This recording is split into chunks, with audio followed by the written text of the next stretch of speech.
Sure.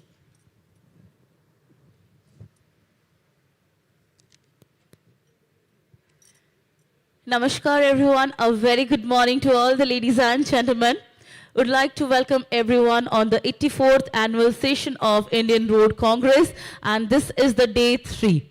And we are all set for the technical session 13. So the technical session 13 is on presentation on GRRI road research work done in India. And let me welcome and introduce the chairperson of the session, and he is Dr. Praveen Kumar, Professor, Indian Institute of Technology, Roorkee, and convener, H5 Committee of IRC. Would like to request sir to please come on the dais, and would like to request everyone to please give a big round of applause for Dr. Praveen Kumar ji. Namaskar, sir. Welcome. Now I would like to welcome on the dais our co-chair of the session, Engineer M. Sharavanan, Director of Highway Research Station, Tamil Nadu. Let's give a big hand and let's welcome sir on the dais. Namaskar, sir. A warm welcome. And now, of course, as we always believe, Atiti Deva Bhava, so now I would like to request Engineer Shri Trilochan Sahuji, Executive Engineer, Works Department, Odisha, to please come on the stage, and he's going to welcome our chairperson and co-chairperson with the flower bouquet.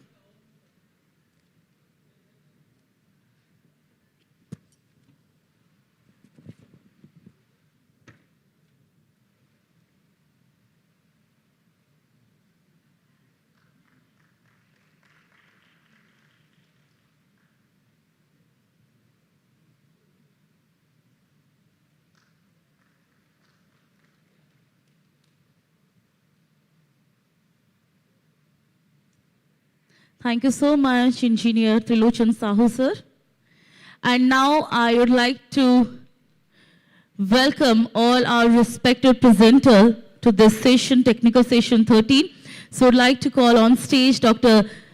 Naveed Kaur, Principal Scientist, CRRI. Let's give a big hand and let's welcome Madam.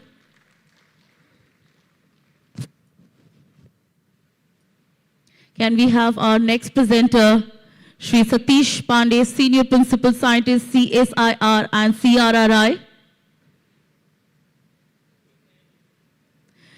Next, I would like to welcome on stage Dr. A.K. Sinha, Chief Scientist, CRRI. Welcome, sir. Next, I would like to call on stage Dr. K. Ravinder, Chief Scientist, CSIR, CRRI. Namaskar and welcome, sir. Next, I would like to call on dais Engineer Anand Muttuswamy, Assistant Chief Engineer, NH Chennai, HRS. Good morning, sir. Welcome. Next, I would like to call on stage Shri Prakash Kumar Mahapatra, Secretary, Sankhadwani Rashtra Suraksha Samiti, Odisha. Let's give a big hand and let's welcome, sir.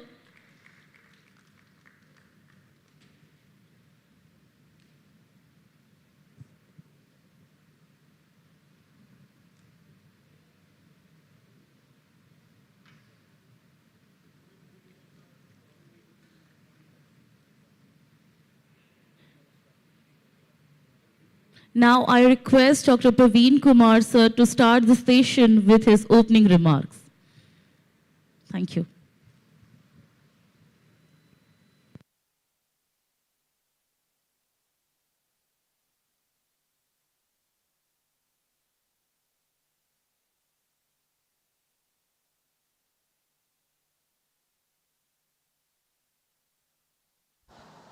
Sure. Good morning to all. So I always believe that whenever you come to IRC, this is the most important session of IRC. Why I say? Because in all sessions you will find the work of 5 or 6 persons who have done on some specific topic. We all are part of that. We are presenting there also. So normally we present for one topic or the work which is being done in his or her institute. But in this session of general report, this is the work of the whole country. All the persons in the country are working in that area. And of course, all of them cannot be brought here. So that is why they send their work, what they have done during the last 1 year. And the stalwarts in the country, mainly from CRRI, they compile them. They compile the works of these persons from the different parts of the country. And that compiled work is presented here. So if you have not much time to attend all the sessions in IRC, you can attend only one session and it will be on your fingertips that what is going on in the country or what has been done in the country during the last 1 year. What is the direction of the research? What are the new things which are being done? How we are performing in comparison to the other countries. So that is why we have the stalwarts with us. We have with us Dr. Navneet Kaur, Shri Satish Pandey, Dr. A.K. Sinha, Dr. K. Ravinder, and we have Engineer Anand Muthuswamy from HRS, and we have Shri Prakash Kumar Mohapatra, and they will be presenting the works. And in addition to that, my colleague or the co-chairman of this session, Shri M. Sarvanan, he is the director of HRS from Tamil Nadu, Chennai, he is here. So we will all try to make the session live so that you know what is going on in the country in this area. But of course we have limited time. We have already spent some time in waiting of the people. This is the first session.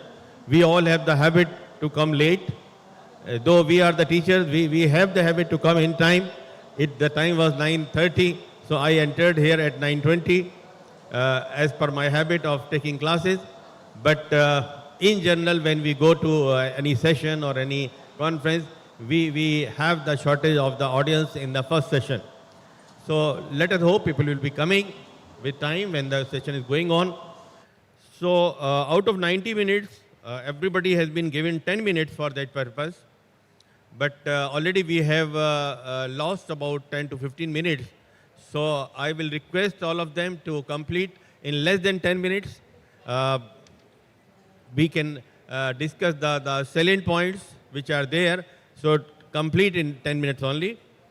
And before asking the first presenter, I will request the co-convener, Shri M. Sarvananji, to say a few words. I thank IRC for having given me the opportunity to co-chair with Professor Dr. Praveen Kumar sir, and thank everybody else. Already chairperson has described everything, so thanks. Thank you. So we will be starting with the scientists from CRRI. I have a special love for CRRI because I also started my career at CRRI in 92. From 92 to 98, I was scientist at CRRI, and still I have the memories of those days. Some of you were there at that time also, and whenever we meet, we remember all those things, we remember the memories. So let us have the scientists from CRRI who are the stalwarts in these areas, starting first with the bridge engineering, and this will be presented by Dr. Navneet Kaur.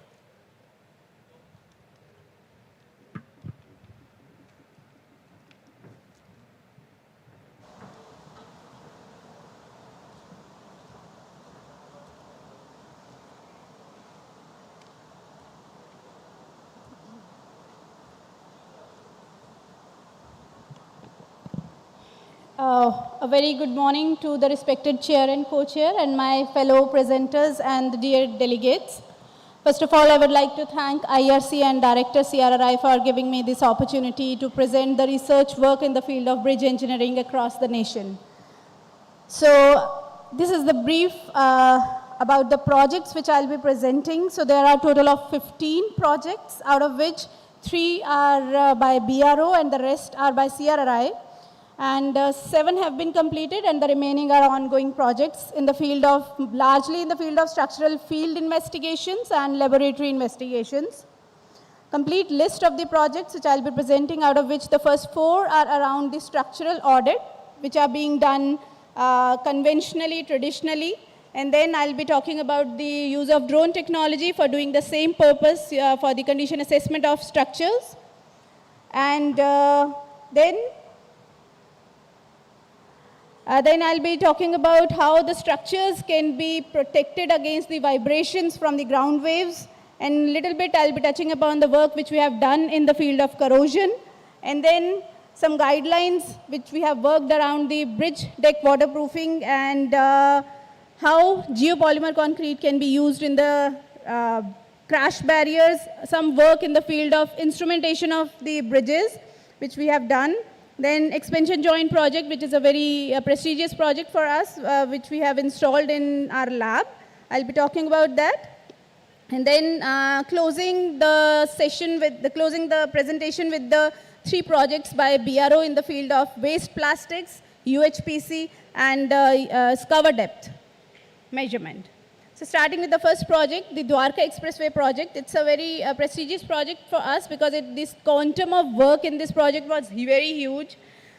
And the strategic importance of this project is that it aims to decongest the traffic in the NCR region. So when you are traveling from, say, Panipat and you wish to travel towards the Mathura or maybe Jaipur, you don't have to go through the Delhi NCR region. So that's the aim of this project. You can travel through EPE, Eastern Peripheral Expressway, or maybe Western Peripheral Expressway, then Dwarka Expressway, or UER, Urban Extension Road 2.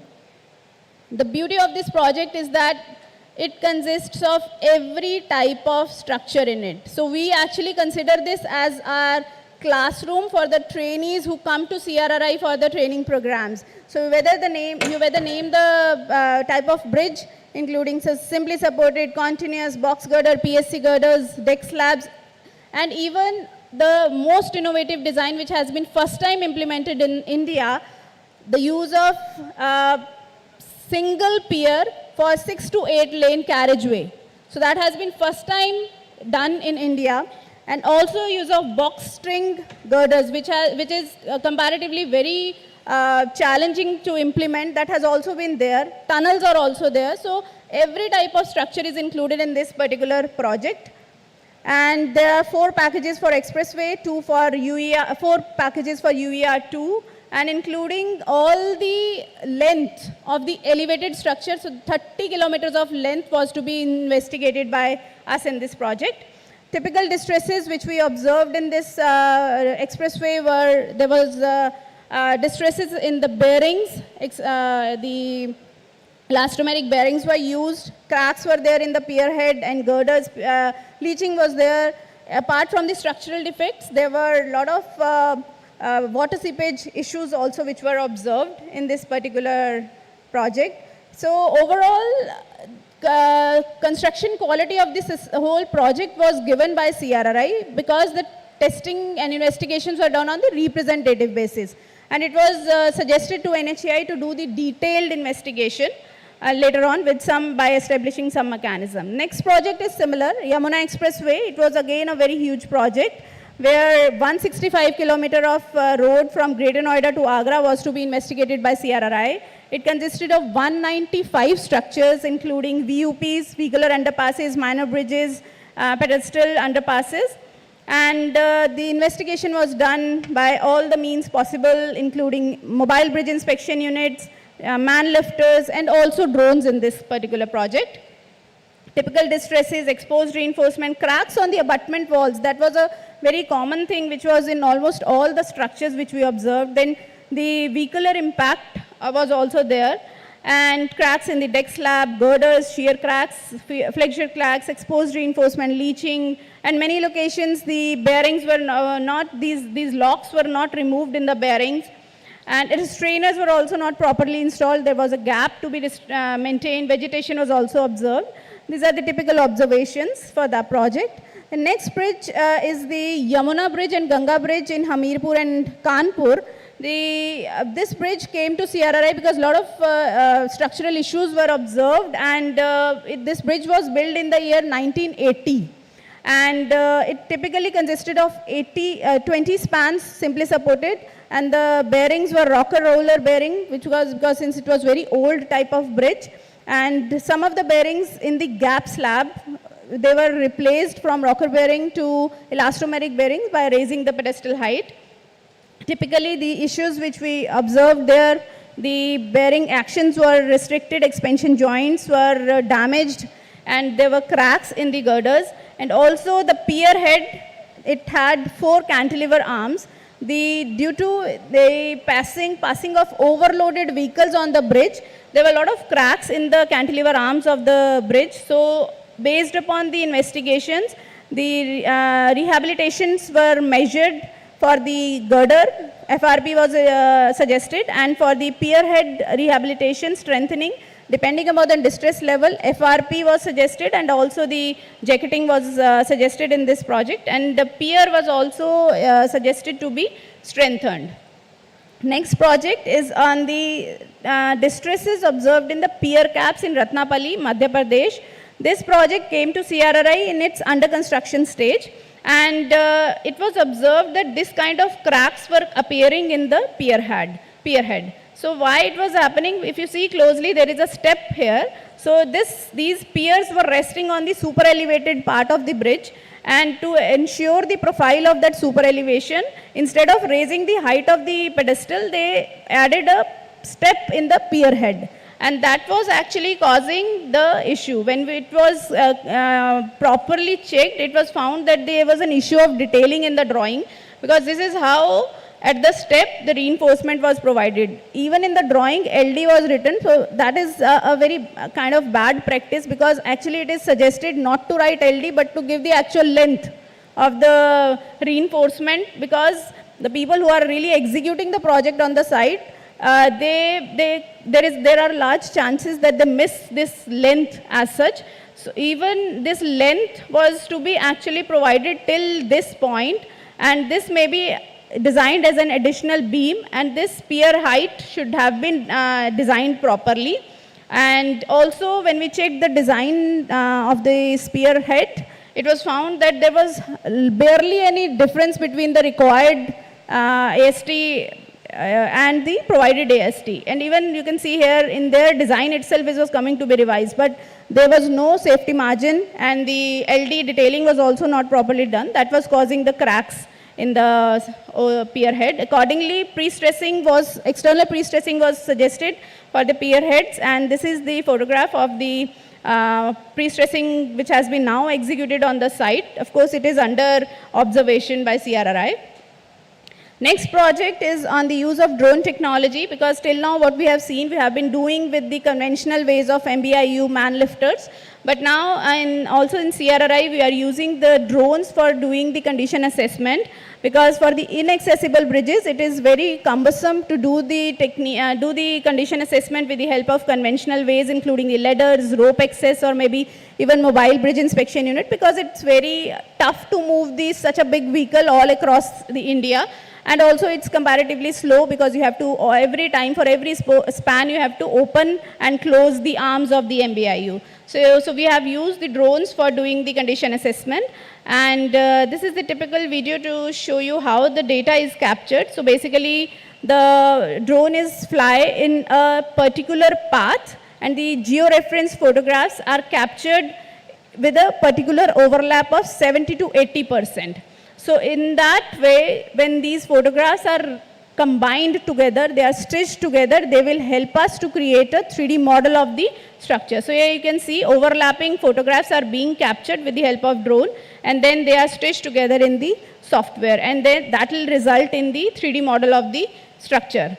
So this is the typical bridge which we considered for our study on the Western Peripheral Expressway, and this is the 3D model of that particular bridge. So this 3D model can be used for creating the inventory, structural drawings of the bridge, and also as a replacement of the visual inspection. As you can see in this case, restricted bearing action can be seen, seepage can be seen at the drainage pipes. And apart from the visual inspection at CRRI, we are also doing the non-destructive testing of the structures using the drones. So this is the device which we developed in CRRI. We have called it as Vibro Integrity Sensing Device, WinSD. So we started from this version, and this is the version 1, 2, and then 3, and then finally it was first calibrated and tested in the lab for with respect to the conventional alternatives, like we are measuring the natural frequency with the help of accelerometer and the WinSD device, and the results are quite similar. And then we check the wave velocity in the concrete to check the homogeneity with respect to UPV and our device WinSD. And you can see a very good sensitivity in the case of WinSD with respect to the UPV with different grades of concrete. And also we measured the crack depth by inducing a known depth, and the results were quite appreciated. And then this is the first version when the WinSD device was installed in the drone, and we named it as VIU, WinSD Aerial Inspection Units. But the version 1 and version 2, they were really not very cumbersome. We rejected, and then we started working on version 3, which was again giving a lot of noise, and the signal was not appropriate the way we were expecting. And this is the final version of the VIU, which is now being tested in the lab as well as in the field conditions. So it has 2 sensors and 1 impacting system. It will go hit Dr. the structure. Kaur, please try to wind up in 1 minute now. Yeah. So in this next project is the protection of these structures with respect to the vibrations coming from the ground waves. So in this project, we have tried to create a trench wave barrier, and this is the typical source of vibration which was used. And in this trench, we compared different cases. We put the sawdust, rice husk, and crumbed tire rubbers to check the efficiency of these 3 materials with respect to the open trench. And of course, open trench is the best source for the wave barrier, but the thing is it's not practical as such. So these infill materials have to be there. So when we compared the the results for these 3 materials, rubber tire was coming to be the best in reducing the wave amplitudes. And accordingly, the work can be further done for the pile barriers as well in the future. These are the papers based on this project. And next is the project funded by the MORTH, where we have tried to measure the corrosion in different scenarios. In this project, we compared the behavior of 6 different types of reinforcement bars with respect to the conventional TMT bar. So we used fusion bonded epoxy coated bar, hot dip galvanized stainless steel bars, CRS, corrosion resistance, and zinc aluminum bars. So these were first tested in the field, in the lab, in the bare condition, and then they were embedded in the concrete samples like beam, cubes, pull-out tests were done. And also for the concrete, we tested some coatings as well. When we put the coating, 3 types of coatings, and how they are behaving with respect to the corrosion.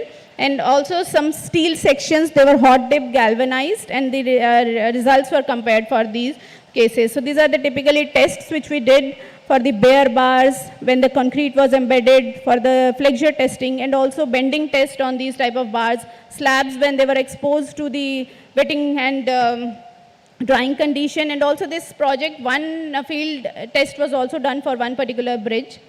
And overall, it was found that the SS stainless steel bars was the best performing bars, and followed by zinc aluminum and hot dip galvanized, and then fusion bonded, and then last was of course the CRS. Results, they were not really very good. Then finally the TMT bars. Next is the bridge deck waterproofing. Well, in bridge deck waterproofing for the buildings, it's very common, but the thing is that when the same product is used for the bridges, it's not really appropriate. So every type of bridge deck waterproofing which is available in the market, it has to be tested, because it will undergo under several type of operating conditions, which include the shear adhesion, tensile adhesion. So all these tests have to be done before they are put on the bridge deck as a waterproofing membrane to avoid the distresses. So this project aims to develop the design and implementation methodology for the different type of waterproofing membranes which are available in the market, because there's a huge gap. IRC need to come up with some guidelines for the testing as well as for the recommendation of a particular product. These are the different tests which were done in the lab, including the durability and the mechanical tests. Durability tests are important. Shear adhesion test, tensile adhesion test, And also one of the project in Mumbai Expressway, we tried to test the performance of the bridge deck on the real life bridge as well. In this project, we considered 3 type of liquid type and 1 MMA type of coating. And in the next project, we also compared the results with the crystalline Dr. Kaur, waterproofing please mixtures. complete in next Yeah. 20 seconds. Yeah, so in this with crystalline waterproofing, it consists of 0.8% of cement, which is added during the casting itself. And these are the tests where we compared the chloride measurement and the corrosion test. And also we are working on use of geopolymer in the crash barriers. This is an ongoing project. Not much has been done in this particular project, but mixed design has been done. The idea is to promote sustainability by use of materials. And then one instrumentation is also done in the ROB bridge, where we used different type of sensors, including strain, temperature, deflection, accelerometer were used to measure the different conditions. These are typical photographs for that and some of the results for that project. We also did the load test and measured the variation of strain before and after the test, and accelerometer to measure the acceleration of this particular bridge. And bridge expansion joint, this is another project by ministry, where we are trying to build up a unique facility in CRRI for testing the expansion joints. And this project is also almost in its completion stage. Test rigs have been installed in the lab, and the final stage of commissioning is already been done in this particular project. And then these are the 3 projects by BRO, where they have tried to use the waste plastic fibers in structures for checking their improved seismic performance. This project they are doing with NIT Meghalaya. The idea is to come up with some mixed designs and test these designs in real life field condition in northeastern and western regions of country. Another project which BRO is doing with IIT Roorkee, where they are trying to come up with some models for measuring these cover depth and foundation depth in bridges. And that project they are doing with IIT Roorkee. And then finally, last project is on use of UHPC, which BRO is doing with the IIT Delhi, where they are planning to come up with the UHPC of 150 to 200 megapascals with 6 different grades of concrete, and then test them in the lab and the field conditions and come up with some guidelines. So thank you very much. This is all from my side. Thank you, Dr. Naveed Kaur, for nice presentation. We will take the questions in the last, after all the presenters are over. Thanks. I understand bridge is a very important sector. Nowadays, people are saying that many bridges are collapsing in our country, but we have to see it from the other angle also. The number of bridges which are being constructed is now also manifold, and the time taken is very less. Earlier, I remember that there were many bridges which were taking the time more than 10 years, and nowadays bridges are being constructed even within 1 year also. So we have the stalwarts here. Tandon Sahab is sitting here. He is the Base Pitame of bridges. So we will take the questions a little late. So I am requesting the second presenter, Shri Satish Pandey, to please come. He will be presenting the papers on pavement engineering. Shri Pandey, please take less than 10 minutes so Yes, that sir. we can accommodate Yes, sir, all. definitely, sir. So, very good morning to esteemed dignitaries on the dais and delegates in this session. I have been given the opportunity to present the general report on road research on pavement engineering area. So, under this particular area, around 62 projects has been reported as ongoing and completed by different leading research organization, academic institutes, and private industries. So there are ongoing 24 projects, and the completed projects are around 7 projects. So I will highlight few of the projects during my presentation. So these are the list of the completed projects. So it includes the projects from CSIR Central Road Research Institute, BITS Pilani, SRM University, IIT Bhubaneswar, like that. So there are very diversified projects involving the different types of road material development, evaluation, including the recently highlighted topic by Honorable Minister of Road Transport and Highway, the utilization of steel slag in road construction. And there are the performance related projects also, like the soil stabilizers, terrasil evaluation, and the nanotech additive for bitumen emulsion in tack coat applications. Besides that, the influence of reinforcement on cracking and rutting performance of bituminous concrete mixes is also studied. Laboratory study on stabilization of bases and sub-bases using FDR, full depth reclamation technology. This project is completed by the CSIR Central Road Research Institute. There is a great impetus on the development of biochar and biobitumen. So the CSIR CRRI along with the Indian Institute of Petroleum has recently completed this particular activity. We are also studying the influence of cement addition method and degree of compaction, the performance characteristic of full depth reclamation. So this project is also reported under the completed academic studies category.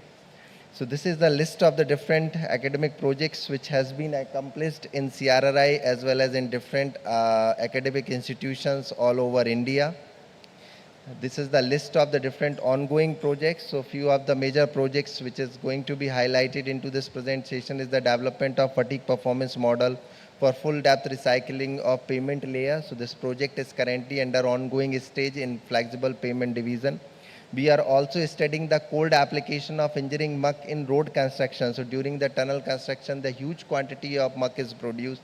The CSIR CRI under the NHMS sponsored study is evaluating this particular material and its suitability in road construction aspect. Along with the IIT Delhi, we are also developing the performance grade asphalt binder specification and recommendations for different climatic regions. So this project is sponsored by Ministry of Road Transport and Highway and it is in ongoing stage. Development of cement asphalt mortar for application as a damping material is another important project. This particular material is utilized in high-speed railway construction projects, particularly the bullet train projects as a damping course material. So besides that, there are the different projects which is reported by the IIT BHU Varanasi, including development of design mix for dense graded cold emulsified asphalt mixture used for BC work, along with GR infra projects, the performance evaluation of tack coat. So the trackless tack coat is also underway, developmental stage, the life cycle cost analysis framework for flexible and rigid pavement in different geographical and climatic conditions based on existing field performance data is reported by IIT Kharagpur. This particular project is sponsored by Ministry of Road Transport and Highway and it is currently under ongoing stage. The Border Road Organization has reported a project along with IIT Delhi which is on derivation of design mix for dense bituminous mixes using emulsion and PME separately with cold mix technology suitable for use in various bituminous layer on BRO roads and their field performance evaluation. So this project is under ongoing stage and likely to be completed by the end of this year. The feasibility study of using module developed from end-of-life waste plastics. So this project is initiated by CSIR Central Road Research Institute with BPCL. So this is an ongoing stage. In the similar domain, like in the road asset management domain, we reported a project on condition assessment using modern data collection technique and preparation of annual maintenance plan using SDM4 of Odisha PWD road. So this present annual IRC session is in Odisha and this is a major project which the CSIR Central Road Research Institute is doing for the government of Odisha and developing its maintenance manual for SDM4. Then besides that, on northeastern region, like we are carrying out the performance assessment and strengthening assessment of different roads in Mizoram, Assam as well as in Tripura. So these projects are also reported into the ongoing stage. Performance evaluation of road constructed using brick aggregate and sub-base and 4 bitumen is initiated by the CSIR CRRI under an NHI DCL sponsored study. So in Tripura, there is an acute shortage of good quality natural aggregate. So how these marginal aggregates can be utilized and what is its performance, it is to be studied under this particular projects. And on academic research front, like there are different academic studies which is reported by the leading academic institution, including IIST Sibpur, NIT Durgapur, IIT BHU, the performance assessment of bioasphalt prepared using pitch oil and crumb rubber and like that. So there are list of couple of projects into this domain, so which you can access into the executive summary of this payment evaluation area. So now one of the projects which I would like to highlight, which we recently completed, is the development of design guidelines and a specification for utilization of steel slag in road construction. This project was initiated by the CRRI in 2020 under the major R&D funding provided by the Ministry of Steel. The major objective of this study is to facilitate the utilization of waste steel slag in road construction. So in India, around 20 million ton steel slag is produced annually, and this quantity is expected to reach 60 million ton by the end of 2030. So the majority of steel slag after partial metal recovery ended as a landfill. So how we can sustainably utilize this material as a substitute of natural aggregate in this particular project, we studied it in a comprehensive manner.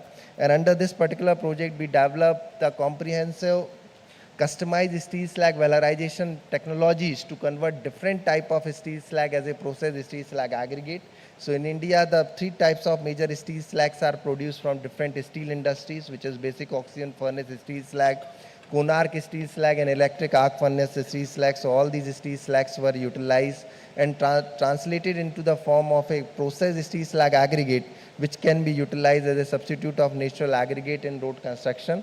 So extensive field trials were carried out all across India, covering different geographical regions. So first steel slag road we built in April 2022 at Hazira, Surat, Gujarat. So this particular road was remain in performance monitoring continuously for 3 years, and it is remain completely distress free. There is not even a single pothole after three and a half year of performance evaluation on the road. The second project was completed in Arunachal Pradesh in high rainfall area regions, so where we built this 1.2 kilometer long steel slag road using BOF steel slag. The third project is on NS 66 Mumbai Goa, where we built 1.4 kilometer long 4-lane steel slag road. So the cement, concrete and the bituminous slag road were built at an identical location. The design traffic was around 82 MSA, and this project was completed in June 2023, and since then we are continuously monitoring its performance, and the road is found completely distress free. The major conclusion which has been drawn through this particular study, like steel slag can become a possible substitute of good quality natural aggregate for road construction after necessary processing. So it can be processed in the form of a processed steel slag aggregate. And in order to do that, the CSIR CRI in collaboration with Ministry of Steel has prepared the detailed guideline for processing and utilization of steel slag as a processed steel slag aggregate for road construction. There are overall road thickness reduction of 30 to 40% can be utilized by utilizing the steel slag as a substitute of natural aggregate. We can conserve 80 to 85,000 tons natural aggregate for a 1 kilometer 6-lane road construction by substituting this industrial waste with natural aggregate. In 100 kilometer radial distance, there is even a significant cost reduction in the tune of 40 to 45%, as the processed steel slag aggregate is at 1/3 cost of the natural aggregate. In terms of road durability and stiffness, there is a significant improvement in the overall stiffness of the road by 4 to 5 times. Besides that, there are added advantages like the reduction in the greenhouse gas emission, and at last but not least, like the steel slag can become a cheaper economical option of natural aggregate for road construction. The next project which has been reported by the BITS Pilani is the AI-enabled drone-based remote health assessment for PMGSY road. So under this project, the UAV-based road inspection system is evolved with a high resolution image complete in capturing next system. 1 minute, Sri Yes, Pandey. sir. So the major finding of this project is that it has developed a user-friendly design support dashboard that integrates GIS-based damage localization and severity classification, which can assist field engineers in prioritize maintenance activities. The third project is the development of waste plastic and asphalt mixture. This particular project is reported by the IIT Roorkee. So this project is initiated with NRRDA. So under this project, the recycled waste plastic addition by the tune of 2% by weight of bitumen has been recommended, which is basically improving the overall bitumen performance and ensuring storage stability, besides enhancing resistance to deformation and thermal cracking. The third project is that performance evaluation of cement concrete pavement in rural roads. It's a multi-institutional project which is reported by the IIT Bhubaneswar and IIT Rourkela, BITS Mishra. The finding of this project is that the pavement condition index graph shows that the newer roads generally have better condition with PCI value above 70 for road less than 4-year-old. However, as road ages, so there is a reduction in the PCI value. So the major recommendation which emanates from this particular study is that, like in case of cement concrete road, the design cement concrete grade should be M30 in place of M25, which is normally underutilization in different rural road projects. The another project is which is reported by the CRRI is the development of cement asphalt mortar for application as a damping material. So this particular material is suitable for to facilitate the damping in high-speed rail projects. So it is developed under this particular study. So we carried out the comprehensive material and laboratory evaluation of this on different parameters. So the major key finding is that the emulsified cement asphalt mortar can be utilized in a ballast slag track construction placed between the top track slab and the lower track bed as a dampening medium to facilitate the damping in high-speed rail projects. In area of completed project, there is another projects like ongoing projects is the cold application of engineering muck in road construction. So this project is initiated by the CSIR CRRI under NHMS. So under this project, the muck material which is generated during the tunnel construction, its utilization is explored as a substitute of natural aggregate in bituminous pavement. The major interim conclusions are that, like, the engineering muck material is technically feasible in granular layer and bituminous wearing course. So few of the field trials are carried out into high altitude areas under the CSIR CRRI supervision. The another important projects which is under ongoing stage is the development of recommendation for appropriate performance grade asphalt binder in India. It is started by the CSIR CRRI in collaboration with IIT Delhi. So it is Ministry of Road Transport and Highway sponsored research projects. So under this particular project at 10 locations, the instrumentation is carried out into the bituminous pavement in order to observe the temperature profile and to assess the performance of different types of PG grade binder to formulate a comprehensive guidelines into it. So there are the couple of projects recommended into the different fields, but due to paucity of time, like it is difficult to cover all the projects related to it. But the another study which with that I would like to conclude my presentation is the use of end-of-life waste plastic modules, which is started by the CRRI with BPCL. So under this project, we recently laid a test section on DND flyway, where these waste plastic modules are utilized underneath the bituminous layer as well as in the granular layer in the form of a geocell as well as an interlayer. So if this particular project is successful, then it can provide a gainful utilization of waste plastic in the form of a product in road construction application area. So that's all from my side. Thank you very much. Thank you, Mr. Pandey, for very nice compilation of the work. I understand that it is very difficult to complete in 10 minutes because it is the compilation of all the projects going in the country on pavement engineering. But thank you, you did it. Now I am inviting Dr. A.K. Sinha, again from CRRI, to present the area geotechnical engineering. Thank you, sir. Good morning to all delegates present in this campus.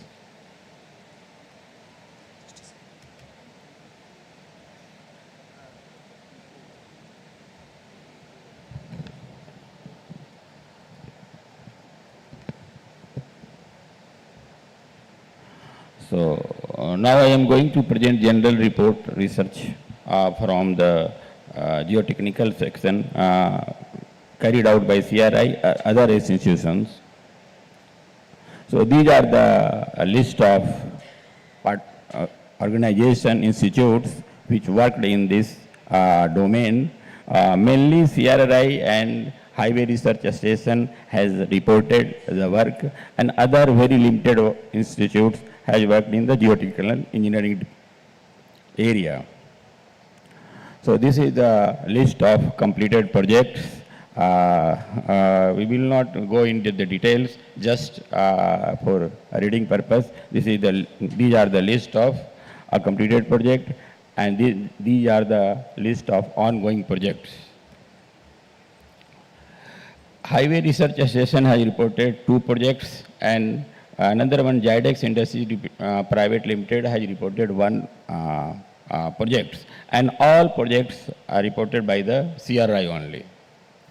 So this is the details of academic studies carried out in MTech dissertation and as well as in the PhD course. So now here construction supervision and performance of red mud. Construction was carried out as a pilot project using red mud in the construction of embankment as well as in the subgrade, and systematic study was carried out regarding environmental assessment, economical assessment, and then the development of construction methodology. It was carried out by jointly CSIR, CRRI, and IMMT, Bhubaneswar. 4 sections were laid, 2 sections were laid in construction using conventional materials, and 2 sections were laid by using red mud in the embankment and in the subgrade along the Kalia Angura Bansura section at Korapur district along the National Highway 130. So this is the completed section, and during the construction and after the construction, performance study was carried out by using different equipments. And another waste material, zero fixed slag, was used along the National Highway 76 as a pilot study along National Highway 76 and along the National Highway 148 in Kota district of Rajasthan and Udaipur to Bhilwara in Rajasthan. And based on this study, a conclusion we can say red mud zero fixed slag can be used in the construction of embankment as well as in subgrade also, and it is a silty type material, it is non-hazardous material. There is no any special equipment is required for using these materials. Based on this study, IRC guidelines has been published, and now bulk utilization of geodesics is going on. So another one is quality audit approaches of flyovers Dwarka expressways. In the Delhi, you see nowadays very several retaining walls are being constructed either in National Highway or State Highway, and several projects we are auditing regarding the failure of RE wall.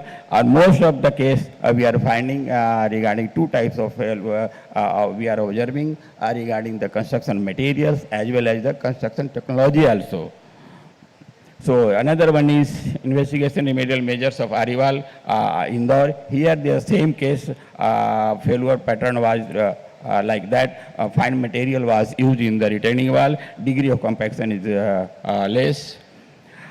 Another one is investigation of failure of pavement and structure in Delhi Vadodara. Delhi Mumbai Expressway.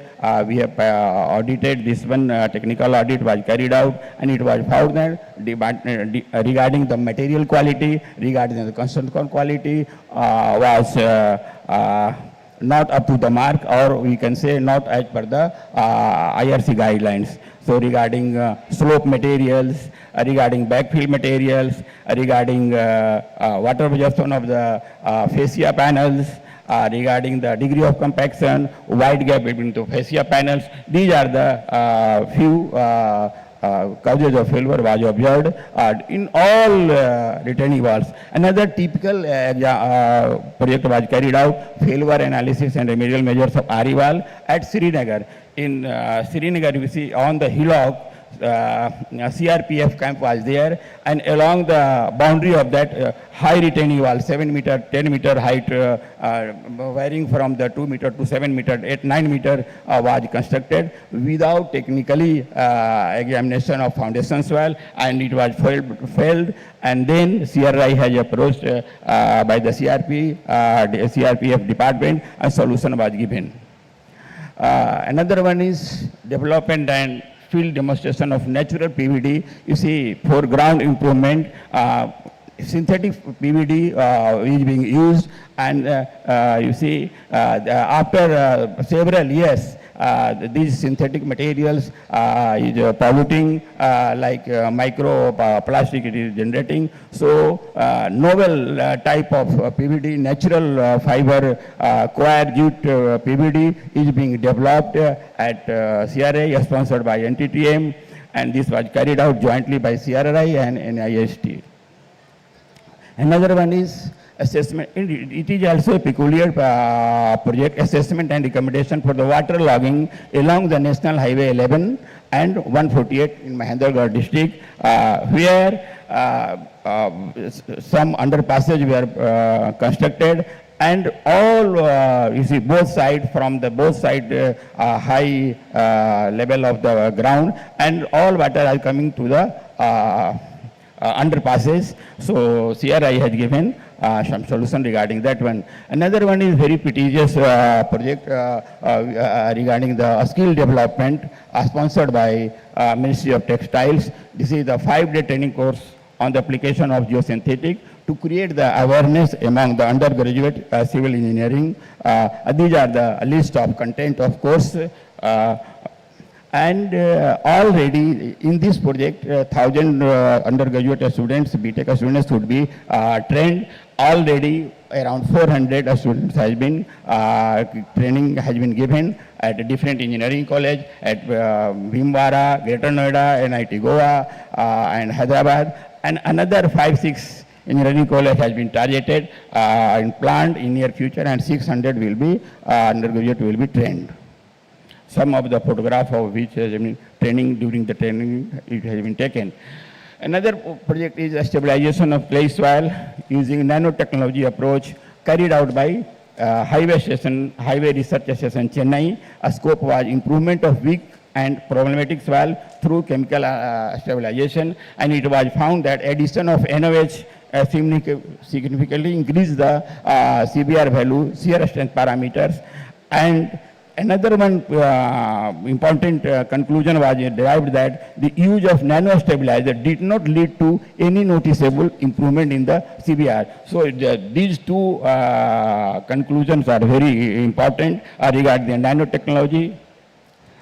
And another one is ultrasonic characterization of subgrade soil, a non-destructive approach of geotechnical evaluation. It is also carried by Highway Research Station, Chennai, and it was found that ultrasonic characterization is one of the alternative classification to diagnose the density of the compacted materials. Another one is performance simulation of TerraSeal additive in base stabilization application, which was carried out by Jadex Industries Private Limited, and it was examined during in this scope. It was to examine the moisture-induced progressive damage in stabilized layers, leading to deformation and durability of this. This is reported, but still project is going on, so there is no any conclusion was reported. And that is this is the last slide for the regarding the geotechnical area presentation. Thank you, Dr. Sinha. Thank you, sir. Geotechnical engineering projects are important from the point that any project, maybe roads or buildings, it starts with the foundation only. For the roads, we can say it is the embankment or stabilization of embankment, and then the subgrade. So these are important. We will take the questions later. Now we are going for the fourth presentation by Dr. K. Ravinder, who is the Chief Scientist in CRRI, and he will be giving the idea of projects being done in traffic and transportation engineering. Yeah. Thank you. Respected chair, co-chair, and my fellow presenters and all the delegates, very warm good morning. And my presentation is related to the traffic and transportation studies. Under this, there are two sub-areas: planning and management, and safety and environment. Under planning and management, there are 4 completed studies are reported, ongoing are 5. And theses are 17. Total is 26 studies reported under the planning and management. Under the road safety as well as the environment, there are 25 studies are reported. Being a member secretary for the IMRA committee, this time There are 15 institutes have reported all the studies. It's a very unfortunate. Every year, gradually, the number of institutes are reducing. So I appeal all the institutes, colleges, as well as the PWDs to submit their work done. And these are the completed projects related to the e-micro mobility in the rural India and the exploration of the psychological benefits due to the PMGSY. And one is the intersection development, Kalindi Kunj intersection near Okla Barrage, and integrated transport network development plan for Meghalaya. These are the 4 studies which are reported under the completed projects focused on mainly micromobility and the impact of PMGSY roads and the traffic management plan. And in this, I would like to present 1 or 2 studies because of the time constraint. The main objective of the study by MNIT, which is sponsored by NRIDA, so to assess the transformation in the psychological wellness of rural women lives due to PMGSY roads. So this is the methodology, and the key findings are improved psychological well-being. 83 are reported easier access to healthcare facilities due to PMGSY implementation. 98 participants were told in social and cultural activities have improved due to the implementation of PMGSY. And the impact of quality life, the respondent told better access to essential services and the improved safety, enhancing the daily life quality. The next studies which reported under the completed studies is the integrated transport network development plan for Meghalaya. Mainly, these are taking into consideration of the tourism, agriculture, and industries and the mining. So, the recommendations are systematically design the transformational regeneration and integration of the network, climate resilience and alternative routes in case of any emergency closure of the roads, integration of stakeholders consultation, and identification of missing links, and the connectivity to each habitation and tourist agriculture clusters. So these are the recommendations arrived given from the study, and provide the solution to ropeway, waterway, bus, railway connectivity, and EV charging stations. So the ongoing studies reported are next generation traffic flow models for sustainable, safe and smart cities, and developing a data-driven practice guidebook for the midterm and long-term freight demand modeling, comprehensive traffic studies of Ahmedabad city, and the comprehensive traffic and transportation studies of Ajmer city, comprehensive traffic and transportation studies of Bharatpur city. So these ongoing studies mainly reported on sustainable smart cities, freight demand modeling, and the comprehensive mobility plans. So this is the ongoing study. The objective is to develop the intersections. So this the field studies are completed. It's Ahmedabad city. The second one ongoing study is the comprehensive traffic and transportation study of the Ajmer city. There are 2 phases in this study. One is the short term intersection improvements as well as the city logistic plan for Ajmer region development. So the second phase is the future network development. So in this, this is the area covered. Total Ajmer region development area, which consists of Kishangarh as well as the Ajmer, then Pushkar. So these are the plans were given as a part of city logistics, like a peripheral ring road and the peripheral logistics hubs and the urban consolidation centers, distribution centers, and the storage and dark stores, improvement of road safety, and introduction of small freight distribution vehicles, electric freight vehicles, technology-based freight vehicular movements. So these are the locations of the freight terminals, urban consolidation centers and distribution centers, and the ring road improvement as well as the new links. The comprehensive mobility plan for the Bharatpur city, which have the long-term plan as well as the short-term. Under short-term, we have the intersection improvements and the long-term road network improvement. So the recommendations given by the study is a corridor improvement plan and road safety audit of the identified corridors and signal phasing design. So these are the Bharatpur city. Then academic studies from the planning and management mainly concentrated on mode choice, hazardous material transportation, impact of parking and the access roads on signal performance and the pricing mechanism and the driving behavior. So this is from the academic studies. The second part is the safety and environment. There are 3 studies reported under the safety and environment. Generative causal AI-powered digital twin with a reinforcement of the learning for the sustainable urban transportation. Studies on retroreflectivity properties of the pavement marking. Transport Sustainability Index software for the Indian conditions. These studies are mainly concentrated on driver rating system and socio-economic impact. So these are the ongoing projects mainly concentrated on carbon footprints, conformity of HSRP plates and headlight beam on the traffic safety and road safety audits and road safety audit of Dwarka Expressway and the driver behavior analysis.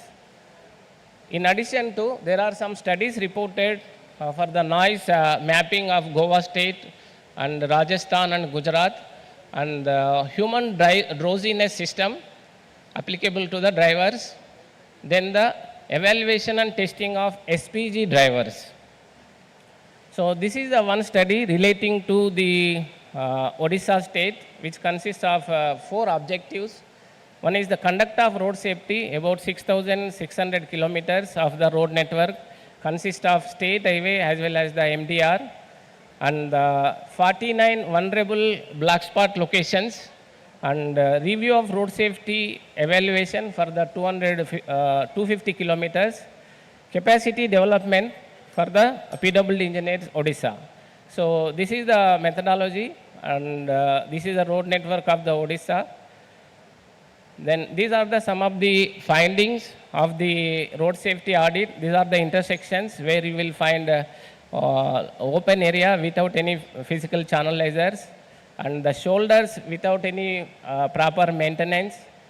Dilapidated signboards, you can see you will not able to see the signboards are clustered in the tree branches and there is absence of road markings.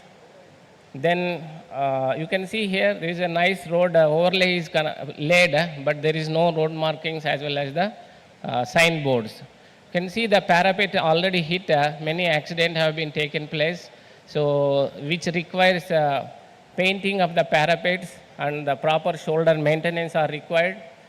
And you can see the signboards. It's very difficult to see, comprehend what are the directions and the pavement issues. There is a issue here, we can only the gantry is only in the single language, so it should be a bilingual. So these are the some of the findings. You can see this is the barrier where the forest area and also the police use, but visibility during the night is very difficult. So these are already rusted. In case of any accidents, the accident severity will increase. In urban area, we always suggested go with the covered drain. Open drain always the prone to accidents. So these are the some of the findings. The black spot locations, one such improvement is the Ichapur intersection.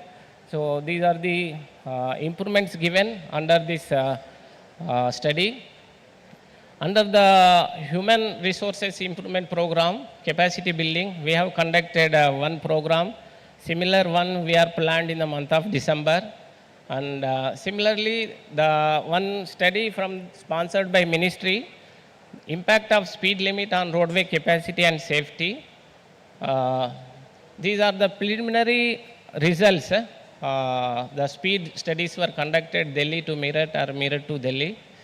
And these are the dynamic speed limit estimated at different timings for the car as well as the heavy vehicles. So the other study is on the headlight beam impact on road safety when we travel the other side traffic during the night, how the headlight impact will be there. So this is the one study reported. And the last study was SPG drivers diagnostics. So at CRRI, we do conduct the SPG drivers evaluation, how they are performing in terms of their visual activity, reactive capacity, fatigue test, Please driver compile behavior. in next 1 minute. Yeah. Please. So this is try the to one wind up. Goa noise mapping study. And due to time constraint, I am just going on speed. These are the instruments used and the recommendations suggested.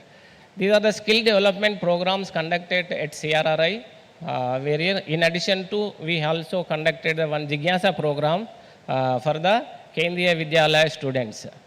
So these are the academic studies reported. And planning and management studies are 17, road safety environment studies are 9. And these are the institutes reported. I would like to take a few seconds here. I given in the order of number of studies reported. NIT Tiruchinapalli reported 20 studies. CSIR CRRI reported 20 studies. IIT BHU reported 3. NIT Calicut 3. BRO and IIT Delhi 1 study. IIT Jodhpur is a 1 study. And MNIT reported 1 study. RV College of Engineering Bangalore 1 study is reported. So these are the silent points for the discussion. So thank you. I would like to request all the institute to submit their work done 2004 to 2005 at the earliest to IRC. Thank you. Thank you very much. Thank you, Dr. Ravinder. So these were the 4 presentations by CRRI, and they have compiled the works being done throughout the country. And now after the 4 presentations by CRRI, we have 1 presentation by Engineer Anand Muthuswamy. He is Assistant Chief Engineer, NH Chennai, HRS. So he will be presenting on combined acoustic emission wave and piezoelectric sensing framework for progressive damage monitoring in concrete under monotonic loading. So you may please present, and please take within 10 minutes. Thank you, sir. Thank you, sir. Good morning, all. I am Anand, working as Assistant Chief Engineer in Highways Department, Government of Tamil Nadu. First, I sincerely thank my Chief Engineer, Director HRS, and the IRC for this wonderful opportunity. I would like to start with a quote, Kural 435. Varumun Kavadan Valkai Erimun Vaituru Polakidum. Varumunar Kavadan Valkai Erimunar Vaituru Polakidum. Which emphasizes we need to start the things before it occurs. Across the world, a large number of bridges and concrete structures have surpassed their design life, yet remain in service. That's why the structural health monitoring is gaining its popularity and importance. Today, I will share a study that combines acoustic emission wave sensing and piezoelectric transducer sensing into a single hybrid system to monitor progressive damage in concrete under monolithic loading. This is the outline of my presentation. In concrete, damage does not happen all at once. It progresses through distinct stages. It starts with a microcrack initiation where very fine cracks form at the cement aggregate interface, causing only slight stiffness reduction, no visible damages. As loading continues, these isolated cracks begin to collapse in, link together, they form as small fracture networks. At this point, stiffness loss and AE activity becomes noticeable.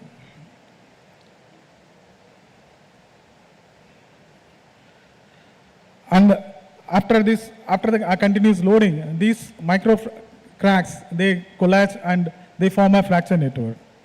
And there the structure fails. And these are the continuous structural monitoring techniques which are conventional.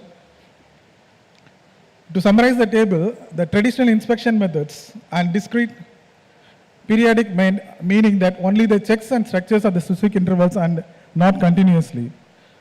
They also have a sensitivity to early microcracks or interface transmissions, level damages, so they miss the first sign of deterioration. Most of them are surface-based techniques, detecting only the large visible scale defects, and they often depend on the human interpretation, which makes them subjective. As a result, by the time such cracks or such failure is identified, it's a long way gone.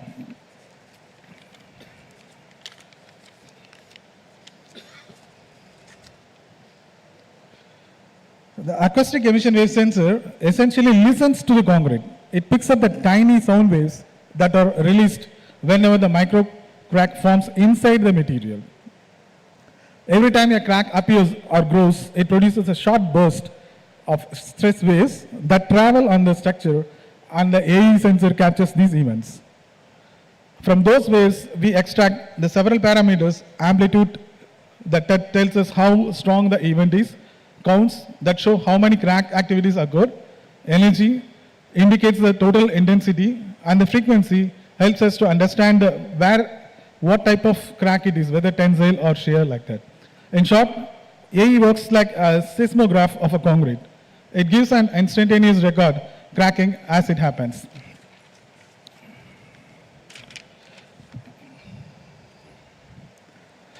The piezoelectric or PSAT sensor behaves like a smart strain gauge. When the concrete deforms under the load, PSAT pads bonded to its surface experiences strain and produces small electric voltage. This response makes it highly sensitive to gradual stiffness changes, meaning it can detect the slow weakening of the concrete well before the crack becomes visible. In addition, when used as in impedance mode, the piezoelectric sensor shows how much this material can resist the electrical excitations, which decreases as the crack grows.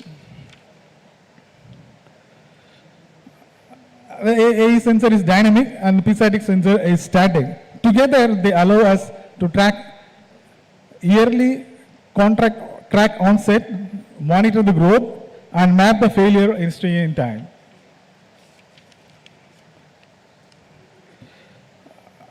This slide shows AEZ and piezoelectric complex, how they are complementing each other in monitoring the concreting damages. By combining both instantaneous AE and cumulative piezoelectric data, we get a full spectrum of understanding of the damage, from early crack detection to the tracking of the progress deterioration, even predicting of the structures remaining live. This synergy forms a robust framework for real-time damage reduction and prognosis. The first objective is to create an integrated AE piezoelectric sensing framework, a combined monitoring system that brings together acoustic emission wavelet and piezoelectric transducer technologies. The idea is to make use of both their strengths. The second objective is to monitor how the damage evolves when the structure is subjected to steadily increased load. In simple terms, we wanted to continuously capture how the concrete transits from its initial elastic stage to cracking and finally to failure. By using this hybrid framework during monotonic compressive tests, we were able to record both micro crack activity and gradual stiffness loss in real time. This helped us to trace every stage from first invisible crack on the set to the major structural degradation. Finally, the third objective focused on the analysis of AE and piezoelectric data together to identify the parameters that are strongly correlated with the actual failures. Here we applied signal processing and statistical techniques to determine which feature could reliably indicate the damage. The parameters like AE amplitude, energy, frequency were compared with the piezoelectric impedance and voltage shifts. These results were a set of correlated indicators that can predict the failure before it happens, essentially moving from simple damage detection to true conditional prediction.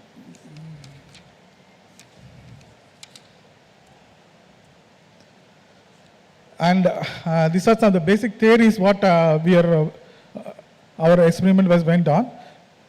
The acoustic emission technique, this works on basically on the principle of elastic wave propagation, described by the basic equation shown here. When the stress inside the concrete exceeds the local strength, microcracks starts to form and release small bursts of strain energy. These bursts travel, and this travel is in the range of 10 Hertz to 1 megahertz.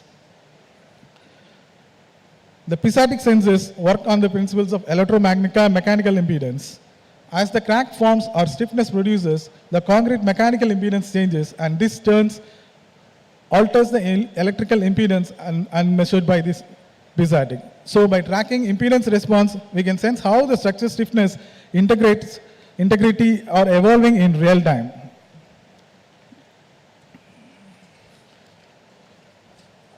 By synchronizing these both systems, we can link instantaneous events captured by the AE and piezoelectric for the gradual stiffness trends that can be sensed by the piezoelectric. Mathematically, this relationship is expressed through this cross correlation function that's shown here. And we did an experiment for that. We used this acoustic emission sensor. Mr. Anand Muthuswamy, please complete the work in 1 minute. Yes. 1 minute, please try to complete. No. I'll just 2 minutes. Okay, 2 minutes, Yes. okay. And we used these sensors and we experimented in the lab, and we applied a monotonic loading under the sensors. And we captured these signals in the same oscilloscope, using an oscilloscope in the 2 different channels. And we used these for analyzing these, and we analyzed these data using these Fourier transformation and short Fourier transformation, wavelet decorrelation, etc. And these concludes the FFT we used for identifying the frequency identification, SFFT for time frequency evaluation, and wavelet for the multiscale categorization and this thing. What we actually got is that, and you can see in the slide, that at first the structure is in the undamaged condition and the elastic or in the elastic condition. There is no activity. And secondly, as the load increases, the first microcurrent starts and there is a sudden burst, spikes in the amplitude, and there is a dip in the piezoelectric sensors. That is the onset of damage. With a continued loading, these cracks propagate and coalescence. There is a high energy burst that was observed in the AE sensor, and there is a progressive impedance shift in the piezoelectric sensors. At the last stage, there was no signals. That AE got saturated, and there is a sharp drop in the piezoelectric, showing that this structure has failed. With these 222 data which we observed, we found a mathematical way to correlate all these things, and we found correlations, and we have mapped all these things. And you can see the blue curve. AE rises sharply around 120 to 150, showing that multiple AE bursts. These correspond to the crack initiation propagation of the events. The orange, that is the piezoelectric energy that shows a similar rising trend, slightly delayed, meaning that the crack releases AE energy and piezoelectric sensors simultaneously detect the global impedance. At 150, both the curves fall back to 0, saying that the structure has already failed. And these are some correlations we arrived. And finally, these correlations were mathematically analyzed, and we found this R square for amplitude and RMS voltage. It was around 0.84 energy, and this impedance, it was 0.88. Peak energy and resonance, it was 0.79. Duration and phase, it was 0.7. Averagely, it was about 0.85, confirming a strong couple between the sensing systems. As a summary, the combined AE and piezoelectric sensing, this approach effectively captures the progressive transition from elastic to failure in the regimes. AE features represent the dynamic side of the damage. In contrast, piezoelectric sensors capture the static and mechanical things. This statistical correlation confirms the hybrid system provides both temporal precision and mechanical context, in making it a powerful diagnostics tool for the next generation structural health monitoring. With this, I conclude this presentation, but our research is going on. We are trying to find a damage index which can, by using this hybrid sensor, with that index, we will be able to say that what type of damage it is coming. That is our next stage of things. Thank you, sir. Thanks. Thank you, Mr. Anand Muthuswamy, for the nice presentation. Now, the last presentation is by Shri Prakash Kumar Mohapatra. He is Secretary Shankhdhwani Rasta Suraksha Samiti of Odisha, and he will be making the presentation on road safety initiatives. So, Shri Mohapatra ji, please take about 10 minutes because it is already 11. Our time of this session is over, but we will try to complete in next 10 minutes. You may please start. Thank you very much to all, with the panels and all, Mr. Praveen Kumar ji, and all technical personals of the Road Safety, IRC Road Safety Congress, 84th Road Safety Congress being conducted over here in the state of Orissa. It is a pleasure on the part of the state of Orissa to conduct fourth edition of this 84th.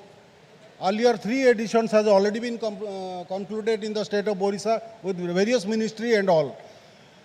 I am really thankful to Mr. Praveen Kumar and the committee of Manoranjan Parida and Dharmanand Sadangi, who was an NHI head earlier in the country. Why the road safety is a part and parcel of the road construction and road owning authority and road using authority and road making authority. I am really surprised 84th edition has been taken place, but the road user are not being taken as a priority in this sector. Why it is not there? I am really surprised. I am hampering over my mind. When the roads are to be made, it is made to be for the public, for the logistics, for the pedestrians, for the people, for the family, for the ladies and all stakeholders. But this road Congress is not taking care of these people who are really using the road.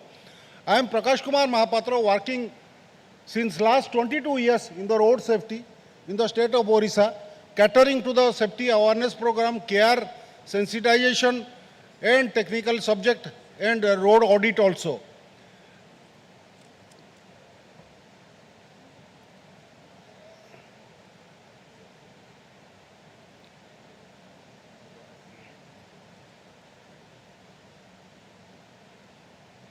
Next.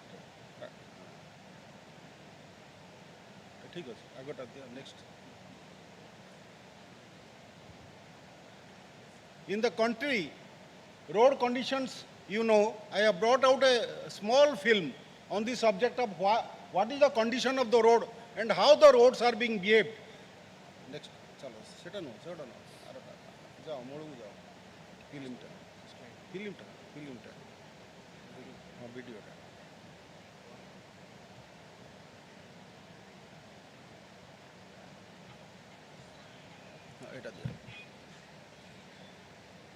How our Indian roads are being behaved. Sound. Speed limit से ज्यादा speed बढ़ाना नहीं, speed limit से ज्यादा तेज चलाना नहीं, गलत तरह से कभी गाड़ी न चलाना, तुम गलत साइड से ओवरटेक न करना, ऐसे तुम कभी मिस्टेक न करना। रोड के जहाँ नो एंट्री लिखा है उसमें न गाड़ी को मोड़ न देखो, ट्रैफिक रूल्स न तोड़ न देखो, उल्टा जो ऐसा कोई काम करोगे ट्रैफिक की सारी तुम जाम करोगे, इसलिए ट्रैफिक रूल्स को मानो, इसमें तुम अपनी सुरक्षा जानो, समझे? ए भाई जरा देख के चलो। My India, my road owning authority, my road maker, my road user, the status of in India. This is the presentation. समझो के होगी फिर सबको परेशानी, लाल हरे सिग्नल देख के चलना, वरना पड़ेगा तुम्हें हाथ ही मलना, पुलिस ने पकड़ा तो होगा जुर्माना, चलेगा नहीं देखो कोई बहाना, सिग्नल तोड़ने का काम न करना, ट्रैफिक तुम कभी जाम न करना, महसा जो अंधेर करोगे, जल्दी के शौक में देर करोगे, जल्दी पहुंचना है तुमको कहीं तो देख के चलना तुम सिग्नल को, समझे? ये भाई जरा देख के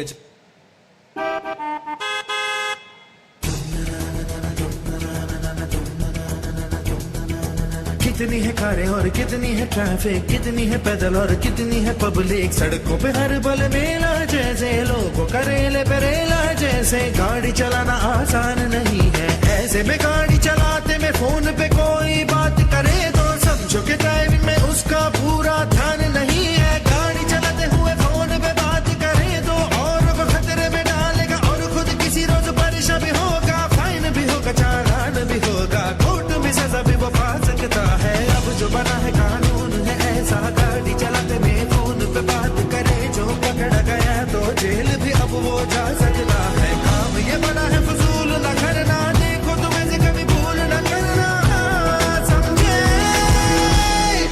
ए भाई जरा देख के चलो।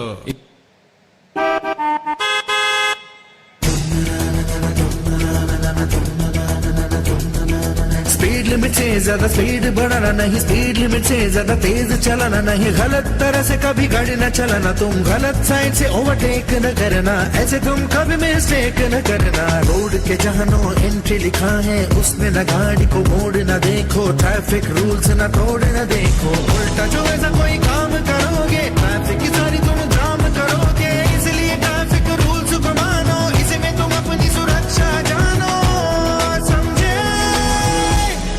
ए भाई जरा देख के चलो।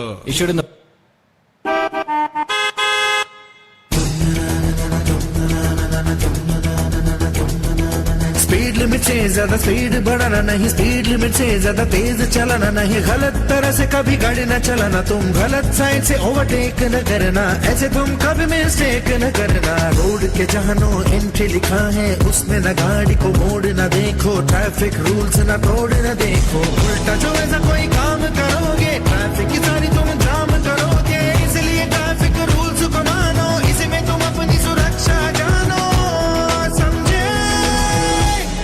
ए भाई जरा देख के चलो।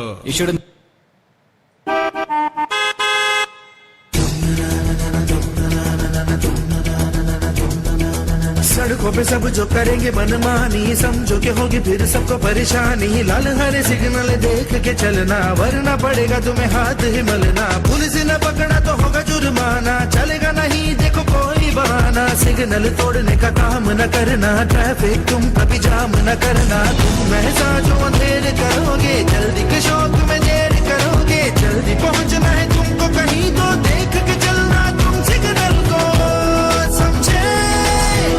ए भाई जरा देख के चलो।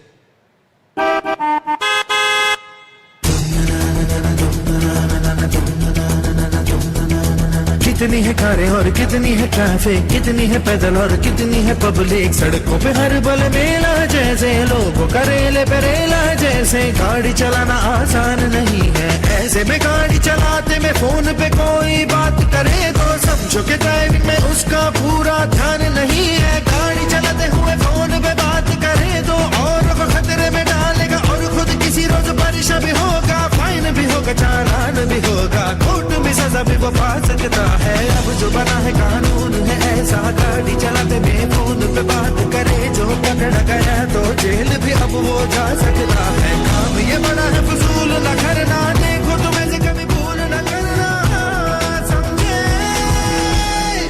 ए भाई जरा देख के चलो।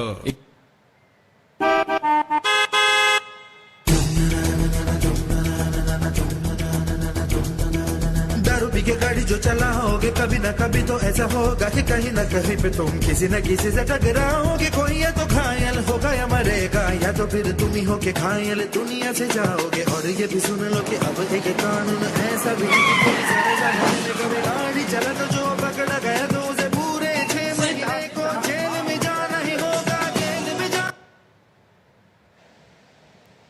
I think where we stand, my engineers, my technocrat, my researcher, my road maker, my footpath maker, my pavement maker, my bridge maker, my tunnel maker, my hill road maker and borders, everybody knows about the condition of the road. They are the gem of our country who make the road for us to use the road. But the thing is that we are not that capable, not engineers, to go how to use the road. This is the things which I had not able to comply within 22 years of my sign. My age was 25 years, and this is now 68 years. I could not make the people discipline because the government of India has not brought road safety as a most priority requirement of his department. I feel extremely sorry. I am not going to tell anything negative, sir. I beg apology before you. I am not telling anything negative, not anything to any engineer, not fault of any engineer. Road markings are being made. Road zebra crossings are made. Road zebra crossings are not made as per the need of the people. Zebra crossing made as per the need of the roads. So that is a very big question. People are not disciplined. People are not educated. I have already told many times, when you want to make the Indian road and Biksit Bharat, Biksit Odisha and American roads, but you know what the American people, they learn from class 3, the road discipline, how to cross the road, how to watch both sides. Then only these things will take place and we can reach to American road. It is not that giving a liability on the road maker. Recently, the news has come, the road maker has to pay all the compensation on the stretch of road where the road accident takes place. I am really sorry. I am really totally sorry. Do not agree to this Government of India perception in regards to loading on the engineers and the all engineers and all. So, why the road will get damaged? Road accident, why the person who makes the road, he will be responsible? And what is his fault and all? Yes, if the defective on the road it brings a black spot, then only it can be find out that roads are really needs to be attended. Why? These things has really shocked me, because also yesterday, just before on inauguration, last Nitin Gadkari ji said, I have failed in road safety. I think Mr. Pavin Kumar must have been heard about this. He has never said in 84 edition of anywhere, I have failed. I have made the road, but I have not made the people under the discipline of the road safety. Road safety, if it is not there, no road will be useful, no road will be that beneficial to the economy, that road economy will not be there. Do you know, per day, I am giving you a simple example over here, sir, before you are the chairman over here, this preliminary session and all. Please complete in 30 seconds. Last 10 years, Government of India has given a Crime Record Bureau given 1,50,000 people are dying every year. When I raised this question, sir, every year 150, not 151, not 60. Then suddenly they felt it that I am telling wrong and all. That is now, he said that 1,80,000 people are dying on the road every year. It means during the tenure of the entire government, nearly, around 15 lakhs people have died on the road. Economic loss is 5,000 crores. How many amount of spend on the roads? But the economy has already gone into that dock. So this is my subject matter. I may request, I have brought a presentation over here. In Odisha, what I wanted to have, what I want to give a message to the country, that road safety directorate has to be formed, sir. If a road safety directorate is not being formed, no state is being brought under the road safety directorate, I don't think a comprehensive assimilation of various departments, from education, from health, from rural sector, from human life, all has to be brought into one component. Municipality said, road is not ours. Block say, road is not ours. Why should you do the road safety? Why should the road people will be safe on the road?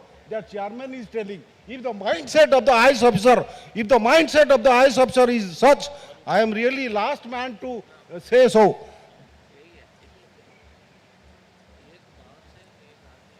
Please complete in 10 seconds now. Yeah. I am Prakash Kumar Mahapatra, Secretary Sankhaduni Rasta Suraksha Samiti, and also I am the member of the District Road Safety Committee and also Council member of the Odisha Road Safety. The topic I have brought it out, adequate administrative road safety reform. First, I have been communicated at 11 o'clock yesterday that kindly bring out a presentation. I could not have a time because I have to simply type it out. 4E is the first engineering system. Road safety to whom the Government of India needs to seriously attend to it. Golden hour of accident on the highways to save the life. The golden hour definition is only rest with the doctors. If the doctors are not there, golden hour cannot be there. Heat and run compensation. Heat and run compensation has been limited up to 2 lakhs rupees. But it is within 48 hours, Government of India said that all the expenses has to be borne by them. Trauma care availability, it is not available in the trauma care center. I have requested last 5 years back, the national highway were given the huge amount of road, but roadside amenities of the road trauma center, drive-in trauma center has not been provided. But yes, plantation are being given, all the facilities are being given, but not the trauma. Okay, thank you. Thank you, Mr. Mohapatra. Thank you very much. We will listen to you again. Let me take 1 or 2 questions so that I'll take only 2 seconds, 2 minutes and all, sir. Okay, 2 seconds. NHIA, SHIA roadside 25-kilometer trauma center has to be brought, providing space to the hospital for the land being provided to the plantation and trauma center, and formation of road safety directorate to assimilate a department of responsible from education to the healthcare awareness and reaching to the door of the house. 2030, my vision is that a road accident will touch each and every house. I do not know how many people are there who has really experienced the road accident disaster in their family. The disaster in their family will not reach to the person who are making the road or making to the government. All that mobility, all infra are not available. Road safety infra is not available. Focusing on the country's interest on the road safety in all Independence Day and Republic Day. No Republic Day or Independence Day, road safety is not there. Thank you, Road safety concern Mohapatra ji, thank you. So we will take now 1 or 2 floor intervention because the time is already over. Next session has to start at 11:30. So 1 or 2 quick questions from the audience if any is there. Yeah, Tandon Sahab, though he himself is the answer also for all the questions of the evening, but I will ask, request him to say 1 or 2 lines only, question only. थोड़ा mic दे दीजिए उधर जाके, mic दे दीजिए वहां जाके, यहां से ले लीजिए, माइक नहीं है तो यहां से ले लीजिए.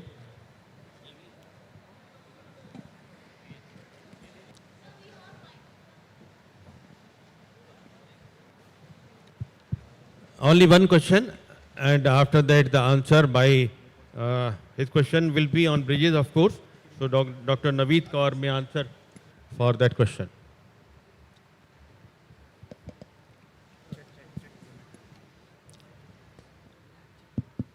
Hello. High tech.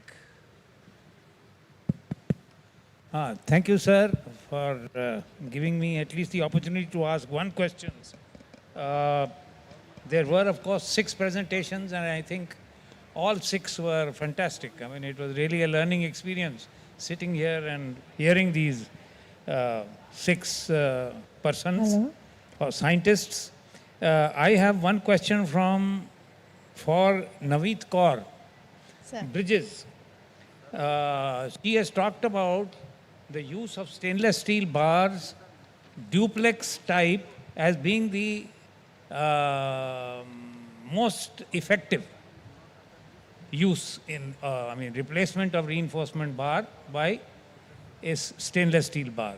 The question is that the Ministry of Road Transport and Highways has taken out a circular 2 years ago that within a distance of 20 kilometers from the shore, you should use stainless steel bars without defining what stainless steel bars to use.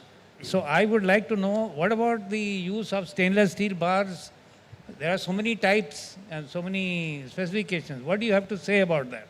Very good question, sir, because when this project was granted to CRRI, this circular was the main reason behind giving this project. That's as per my understanding, because at that time in Hari Bhari, this circular was just came out with mentioning only SS. But now, after so much of time, it has been found that since it's only SS mentioned in the circular, OM of ministry, people are using, the stakeholders are using any type of SS. But given the fact this project which was given to us, it was really not mentioned in the project itself that what type we should be using. At that time, we procured something from the market and it was duplex, and it was of course the highest grade of SS, and it was supposed to be the best among all the type of different type of rebars. So our study is only for the duplex in the SS type of bar. Other types, when we are now submitting the report to ministry, they are coming up with this thing that you should have used the lowest grade of SS. But this should have been informed in the very beginning, and now it cannot be done. Of course, it can be another study as an extension of this project itself. So this is what we had proposed to them, that if you really want to check the different types of SS, let's do another project. Because at this stage, it's not possible to include all of them. Of course, duplex was the best among the SS, and of course, coming up as the best among the different types of rebars which we considered in our study. Okay, thank you, Dr. Naveed Kaur. So now those who have the questions may just tell their names and give the questions in writing. We will include them, and the persons will answer to you in writing. So just tell your names who are interested to give the questions. Myself, Dr. Narayan. So I have a different kind of question. Basically, it is to Mr. Mohapatra from Safety Society, Cuttack. So my question is, Mohapatra sir, during hazard, how do you manage the road safety? And what are the steps taken by your society till now in managing this during hazards? Yeah, you want to answer? ଶୁଣି ପାରିଲିନି ଆଉ ଟିକେ ମୋତେ ଯଦି clearly କହିଦେବ ମୁଁ ନିଶ୍ଚୟ reply ଦେବି। Sir, I have a question. Yeah. Your society is managing road safety in the state highway as well as in national highway. My question is, during hazards such as accidents, all that, how do you manage road safety? And please explain till now what kind of measures has been taken by your society for efficient management during hazards. My dear friend, in regards to hazard situation, it is the police who has to bring out all the discipline of the road.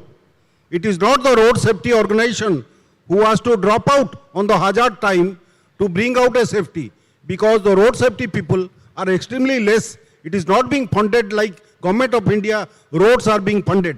So the limitations are absolutely less, and we have to work under the certain guideline and framework. We are not like Government of India. We are not like toll collection and all throughout the country and all. We have got limited resources, limited manpower, limited technical people. That's why the hazards responsibility has been given to Fire and Disaster Mitigation Authority of Government of Odisha.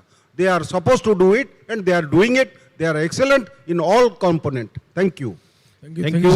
Actually, their organization name is Shank Dhwani Rasta Suraksha Samiti. So I believe that their work is to highlight the things, what is going on the road. And finally, the call is to be taken by we people who are here in this hall, those who are the real constructors, the police, all they have to take. They are the persons who are highlighting the issue. So if anybody is there who wants to ask the question, please tell your name only and give the question in writing. Yes, tell your name. My name is Atop Lego. Yeah, okay, you give in writing. We will take into account that one. So now session we are going to complete now. We have 4 presentations by CRRI, and as I said that CRRI has done a wonderful work by bringing all the projects in the country to a single session. Those who want to know what is going on in this country, what has been done during the last 1 year, they can attend this session and they will be knowing everything about that. Then we have, and that is why this session is traditionally chaired by the Director CRRI. You might have seen that traditionally Director CRRI chairs this session, but I don't know why Dr. Parida asked me yesterday only to chair this session. He is having some other work. So that is why I am chairing this session. And we have one presentation on this damage monitoring in concrete. And many other projects regarding drones also were discussed here. And then finally we have the presentation by Shri Mohapatra, a wonderful and thought-provoking video he has shown. As his name says, Shank Dhwani. So he is trying to, Shank is a instrument through which we try to jagrat the audience. So that is why he is saying it is Shank Dhwani. Thank you. And in the last, before we conclude, I am handing over the mic to my co-convener of the session, Shri Sarvananji. He is Director of HRS Tamil Nadu, to give his concluding remarks. All presenters have given nice presentations regarding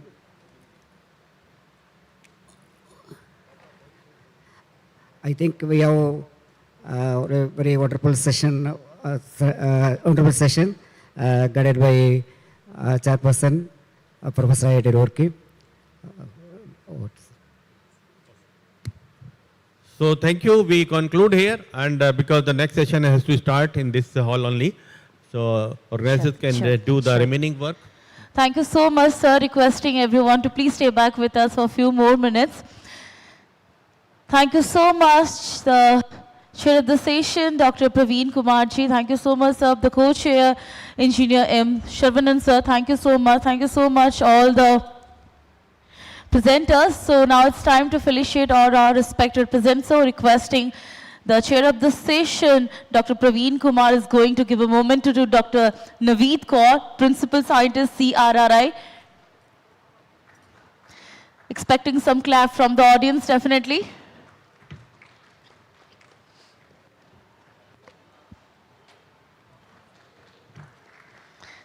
Next, requesting Shri Satish Pandeji, Senior Principal Scientist, CSIR, CRRI, to please come forward and receive the memento.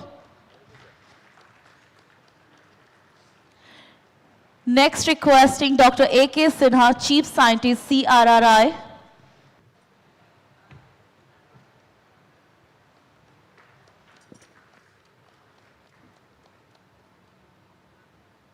Thank you so much, Chairman of the station. Thank you. Now I request Co-Chair of the station, Engineer M. Sarvanan, sir, to please come forward and present a moment to Dr. K. Ravinder, Chief Scientist, CSIR, CRRI.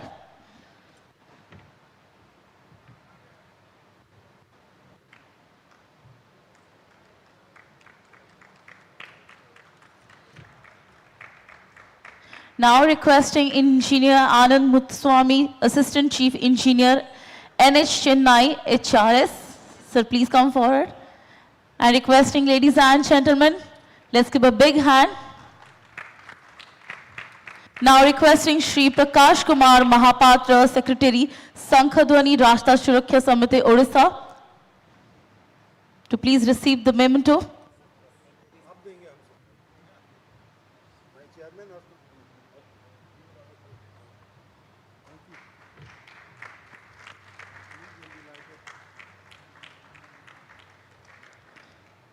Now I thank you so much, Chairman of the session and Co-Chair of the session. Thank you. Now I request Engineer Purnachandra Dalai, Additional Chief Engineer, Works Department of Odisha.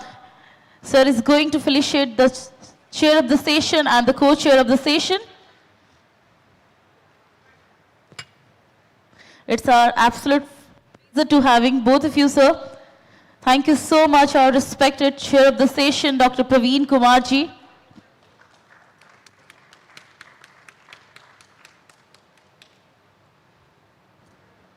Thank you so much, Engineer M. Sarvananji, the Co-Chair of the session, for the awards.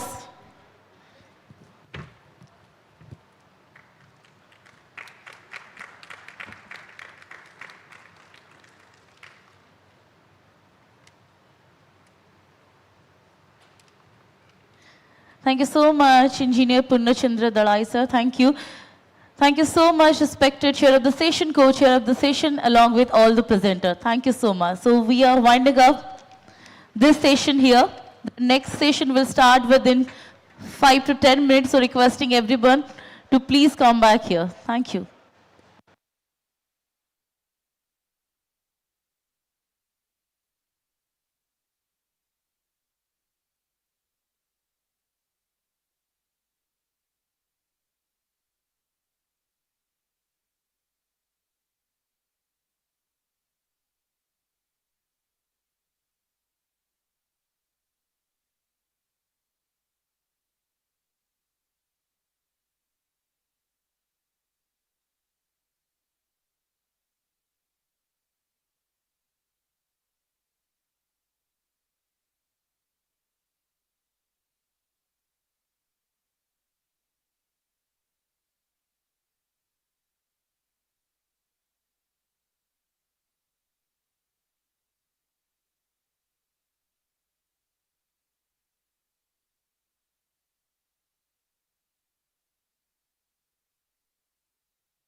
Ladies and gentlemen, we are starting off the technical session 15, presentation on papers published in IRC journal within few minutes. So requesting all the presenters and everybody in this hall, please get ready. Within few minutes, we'll start this. Thank you.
Sure.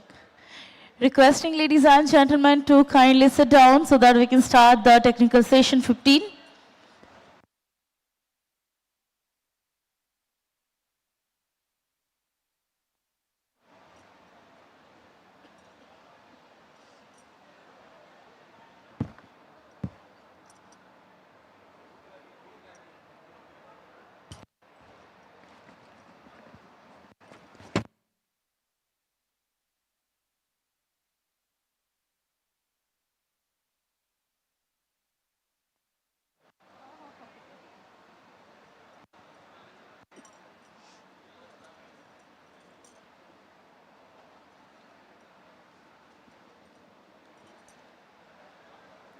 We're just about to begin the technical session 15. So requesting ladies and gentlemen, kindly please settle down. And the technical session 15 is on presentation on paper published in IRC journal. So let me take the honor and let me introduce and welcome on the dais the chairman of the session, Shri I.K. Pandey, former Director General, former Director General, Road Development, Special Secretary, Minister of Road, Transport and Highway. Let's give a big hand and let's welcome sir on the dais.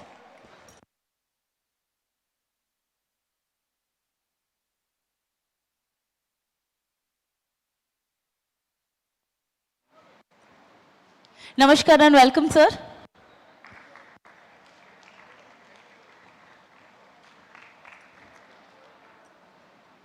Now I'd like to welcome on the dais our co-chair of the session, Engineer Dukhavendu Behera, former Engineer-in-Chief, Works Department of Orissa. Let's give a big hand and let's welcome sir the dais.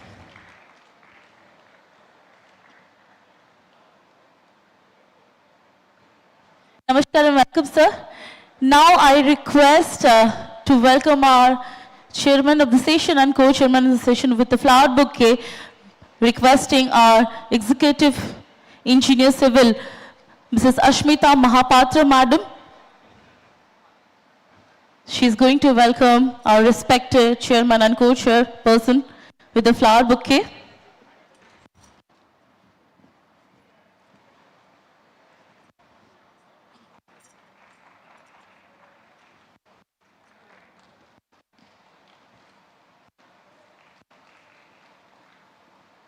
Thank you so much, Ashmita Mahapatra, madam. Thank you. And now I would like to welcome all the presenters to the dais. So can we have on stage Jairam Krishna Loya and Professor A. Veera Raghavanji? Let's give a big hand. Our next presenter is Sri Nadeem Khan, Dr. Rakesh Kumar, and Professor M. Parida from CRRI. Namaskar and welcome, sir. Our next presenter is Radhika Parthasarthi, Team Leader, Special Transformation Cell, Indian Port Association, and Dr. V. Rangarajan, Director Research, Evan Pune. Namaskar and welcome, madam. Our next presenter is Professor S. Shankar, Shri Pavani Che, and SSB Gopal Rajuji.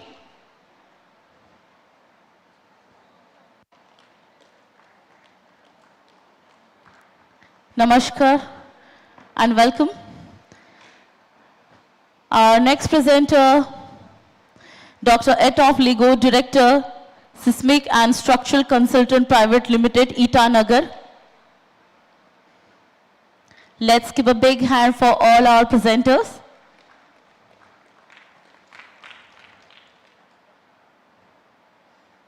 Welcome, sir. Now I request the chairman of the session, Sri I.K. Pandey, to start the session with his opening remarks. Thank you.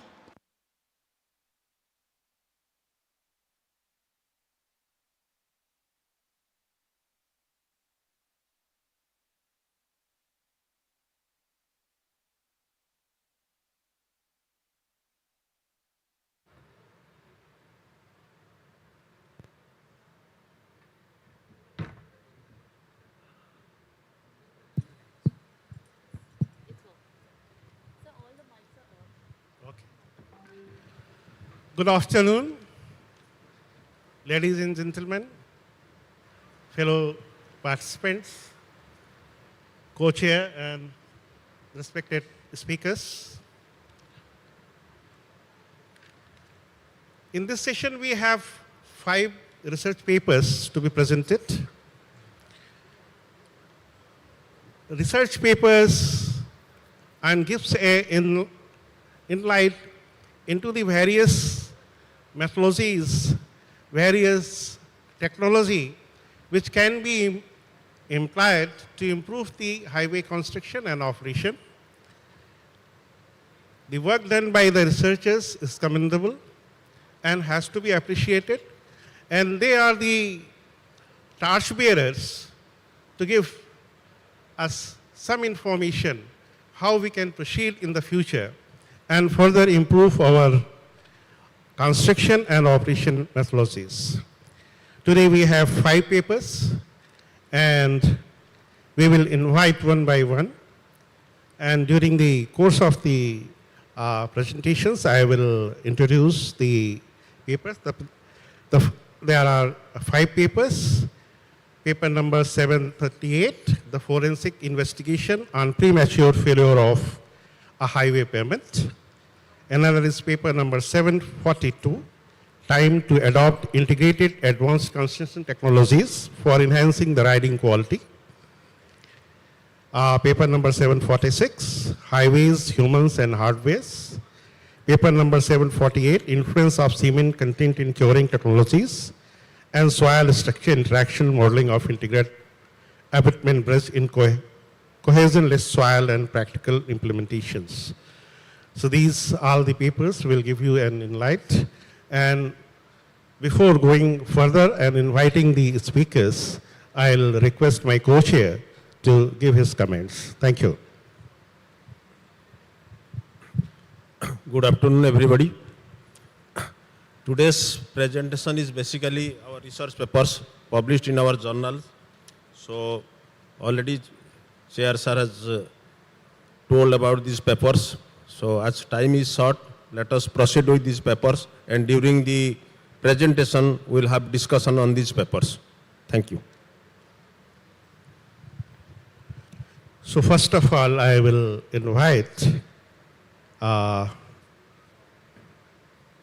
Professor A.V. Raghavan for the paper number 738, the forensic investigations on premature failure of a highway permit, linking theory to practice. The paper is written by Jaya Ram Krishna Loya and Professor A.V. Raghavan. Over to Sri V. Raghavan. Thank you, sir. Thank you. Thank you, Chairman, Mr. I.K. Pandey, former DGRD, Co-Chair, Mr. Behera, former Engineering Chief, Works Department of Odisha, co-presenters for this session, dear participants. What I'm going to present in the next 12 minutes or 15 minutes is on the forensic investigation of premature failure of a highway payment, linking theory to practice. Why and these payments fail? What is the need and importance of the study? We should understand that payment is a system. Many of the researchers study the binder, mixes, or the granular layers or stabilized layers, and then predict the payment will fail. It's one of the component layer of the payment system, but it is not the entire payment system. So if you want your payment has to perform, or you should have an idea about the material that are used in different layers of the payment and how they perform. And more importantly, the engineer who is responsible for the performance should also understand the various factors that influence the performance. The question arises at this point of time, what is the good quality construction that we are talking about? If we talk about good quality, it is not a rocket science. We should have an adequate compaction of all the layers, from embankment, fill, subgrade, subbase, base courses, as well as the bituminous layers. The granular subbase should have adequate permeability. The pavement thickness should be adequate. The bituminous layer should be constructed at the right temperature to the right density to the right air voids. And you should also ensure good quality of the construction. But more importantly, why the pavements do not last as we design is because there's a lot of differences between the material that we test in the laboratory to what is used in the field. So how do you bring this gap, match this gap? It's a question that has to be answered.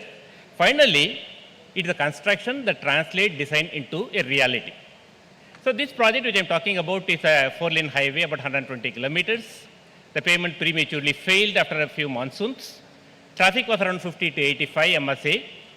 As usual, they normally feed any consultant for that matter, input the numbers, you get some thicknesses. GSB was 200, wet mix macadam was 200, DBM varied from 85 to 120, and the BC was 50. So as on paper, the payment satisfies all the requirements. The payment should not fail before the end of the design life. So design period as per IRC 37 is the period when the payment should not warrant major rehabilitation, but none of the payments last. So I always ask my young researchers, what is wrong with that? Is it because of the poor material characterization, or the design, or the construction? What went wrong? Why none of the payments last for 15 years without warranting a major rehabilitation is a challenge. The payment developed premature distresses. When you try to analyze what went wrong, the objectives were to quantify the impact of the constrained quality on the performance. Secondly, what went wrong? So there are different tasks. We carried out the laboratory tests, collected samples from the field as constructed, conducted laboratory tests on the materials, then tried to relate the quality of the construction on the strength of the different layers, and use that strength of the layers as constructed. We predicted the performance, and then we tried to match the predicted performance with as constructed quality data vis-a-vis as per the DPR. So that is the as constructed vis-a-vis as it was designed. The methodology is that we found that degree of compaction or subgrade has a significant factor influencing the strength. You have to use the laboratory data and the field test for the sample analysis. Subsurface drainage is found to be the most important factor influencing the performance. We computed thickness of the pavement with the as constructed material properties and as per the design. We tried to compute the strain values under both scenarios and tried to predict the performance, and found definitely there's a linkage between theory to practice. I'll show what it is. When you try to test the subgrade was classified as a CRSCI. Density varies from 1.98 to 2.16. CBR value varied from 3.54 to 6.57, whereas as per the DPR, that CBR of soil as designed is 10 to 12%. The OMC varied from 5.2 to 10.3. Liquid limit varies from 35 to 61. And the plasticity index varies from 14 to 38. This clearly indicates the soil as used is not as per the specifications. Therefore, one of the reasons for the premature failure is that the soil did not meet the requirement. So you can find from this graph that the top green line indicates the 97% density, whereas the density varies along the length of the pavement section. Once you compute the CBR, for the CBR, you compute the resilient modulus, input the IIT pave, compute the strain values. We found that the strain values as per the constructed strength values exceeded some of the strainages wherein there were distresses. More importantly, it's a radial tensile strain that plays an important role. Even if you use IIT pave, the pavement will not crack, will not rut. The rutting life will be few hundred MSA, but pavement ruts. Why? What went wrong? Here again, we found most of the distresses are in the form of cracks. If you look at the design life as per the design, as per the DPR, vis-a-vis the design life as constructed parameters, you find the pavement life, which was 50 to 90 MSA, drastically comes down from 15 MSA to 30 MSA. So subgrade compaction becomes the most important factor influencing the performance. When you look at the compacted thickness between as designed and as constructed, the pavement still warrants an increase in the thickness of DBM. This is because of inadequate compaction of the lower layers. The pavement warrants an increased thickness. If you look at the moduli of the granular layers, at different saturation levels, 25%, 50%, 70%, 100%, we find the moduli value significantly reduces. If you use this fully saturated GSB value moduli, you will find that the green line indicates the allowable value, but the red line indicates the strain values exceed the allowable value, resulting in the failure. If you use these strain values as per the saturated condition and then predict the radial tensile strain, you will find the radial tensile strain significantly higher than what is designed. So there's a lot of difference between design and practice. On paper it works, but on ground it does not work because the constraint quality is not as per the design. If you look at the life of the payment with the GSP saturated condition, vis-a-vis the design values of model A value, you find the life significantly is lower. It is as low as 3 to 4 MSA. So more than the subgrade, it is the GSB that plays an important role.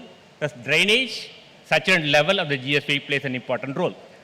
If you look at the Marshall flow, again you find there's a wide variation along the chain edges. It is between 3 to 5, 2 to 4, but you find that values are higher. Air voids, wide distribution in the air voids. Binder content again between different chain edges it varied.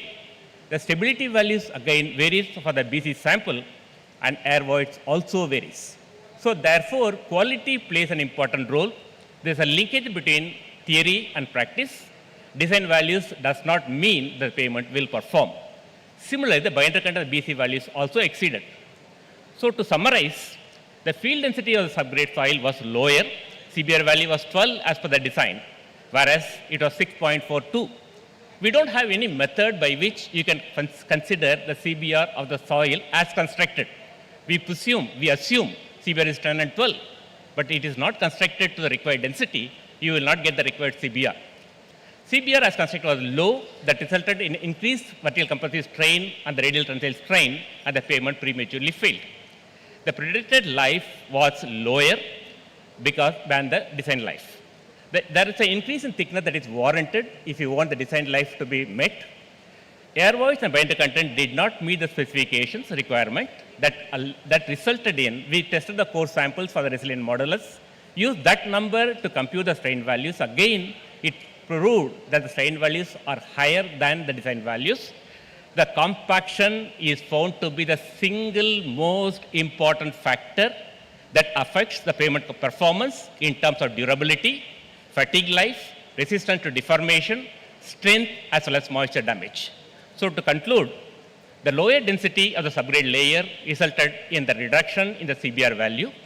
Gradation of GSB did not meet the requirement, resulting in poor subsurface drainage, and hence the life of the pavement was much lower than the design value.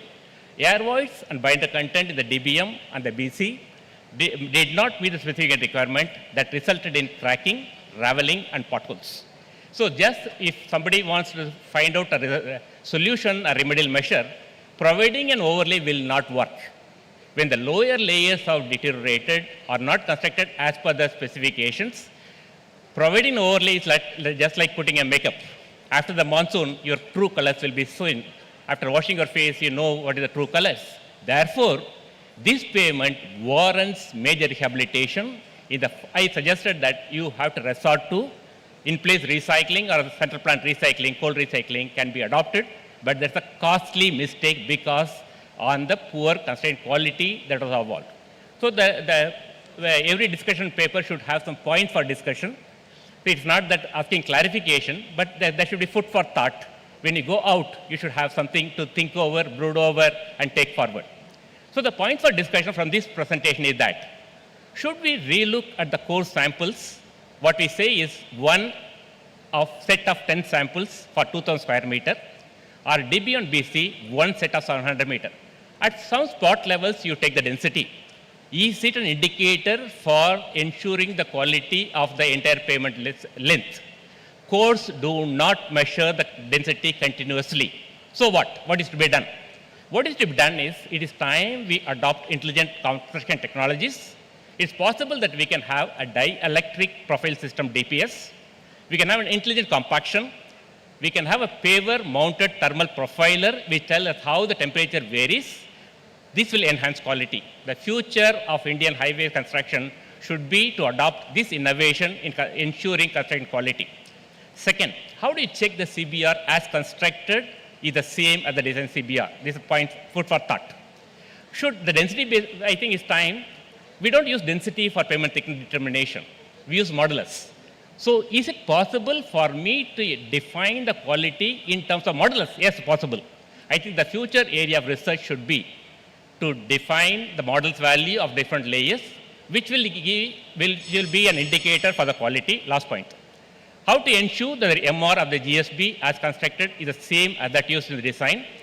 how to ensure the minimum permeability value of 300 meters per day, how should the lab performance test be mandatory, how to check that laboratory performance tests indicate the field performance, how to final point is that the proof of the pudding is in the eating. How do you know the pavement as constructed is what is designed? Can I use the deflection as a measure of the constraint quality of the pavement system as a whole? Is again a food for thought. Again, lastly, should we adopt a digital twin framework, whether we can achieve, retrieve the data, facilitate the payment in a real dynamic system, understand the payment performance. I think it's time that we move forward with the conventional methods to automation, intelligent compaction, methods, digital twins, BIM modeling that will ensure a better quality construction. Thank you very much for the opportunity. Thank you, Professor Raghavan. It is a wonderful paper which has given an insight how the payment quality can be ensured by adopting modular space design and digital twin framework. And till then, at least we have to ensure that what we design is also reflect in the construction, and for that soil parameters, the design mix values, and the strict quality control has to be ensured. I invite questions from the audience, if any.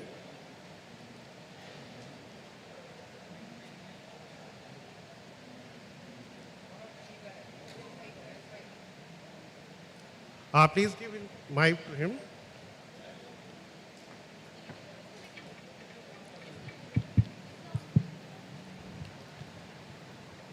Hello.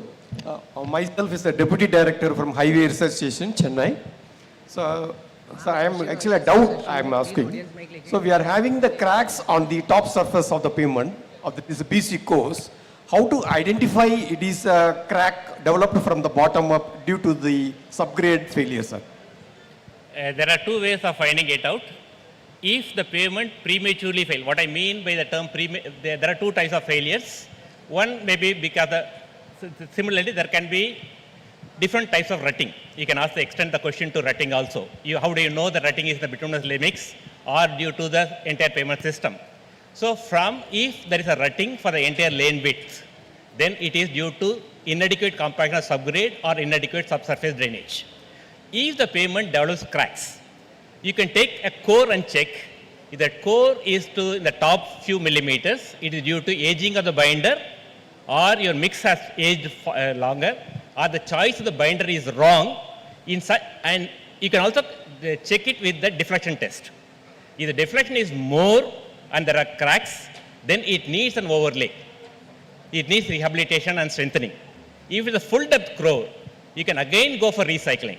So don't go for overlay in all cases.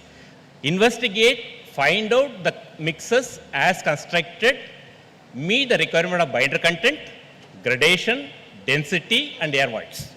And still if there are cracks, then it may be from the bottom layers. If it's a full depth crack for the entire layer of the bituminous layer, then something is wrong with the design thickness. Full depth crack cannot occur prematurely. If it occurs prematurely, your design is wrong. As constructed is wrong. It needs a major rehabilitation. Providing overlay will not work. Thank you, sir. Thank you for an excellent answer. Yeah. Sir, one question from me. Would you like to suggest any instrumentation during construction for measuring the tensile strain and radial strain so that we can make an assessment on time, with a time period, whether the construction has been done properly? For each contractor, this can be suggested that at least one or two such locations he should identify and should put strain gauges or whatever it is. Yeah. And we can go on, at least for these perpetual payments, we can suggest certainly. Yeah, right. Okay, Yeah. thank you. Yeah.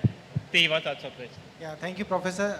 Very wonderful presentation on forensic investigation.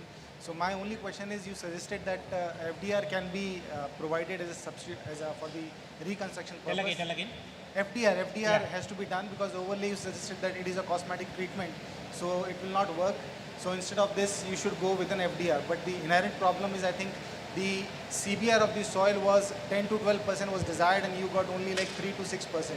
So would FDR be able to, because inherently the foundation of the payment is weak. So how FDR would be able to strengthen or enhance the foundation of the soil? Yeah, you are right. You are very right. In fact, if you read the paper, the solution given is a FDR. Solution, if you read the paper, my recommendation is on a full depth reclamation. When the lower layers are not inadequately compacted, providing will not work. But again, it was FDR was not in the ministry specification. Now in the 6th revision, we have included FDR. So when the lower layers are poor, then ideal solution is a full depth reclamation. Again, I would prefer to do a recycling of the bituminous layer. I will not use it for the granular layer. Recycling of the bituminous layer and the lower layers of a base and sub-base can be recycled, used to the FDR, and then this can be brought back and constructed. So alternate rehabilitation should be there. FDR is a good solution. I agree with you. Thank you, Professor. I think we should move to the next paper now. Thank you, sir. This is paper number 742 to be presented by Professor M. Parida, I think. Is there, I think?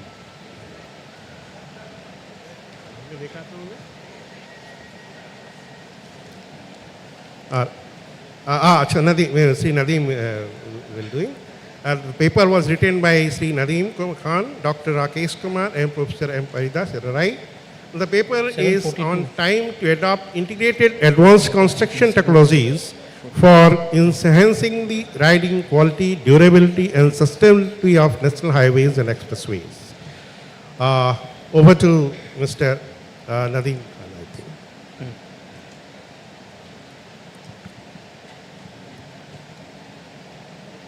Mic on. Change it on.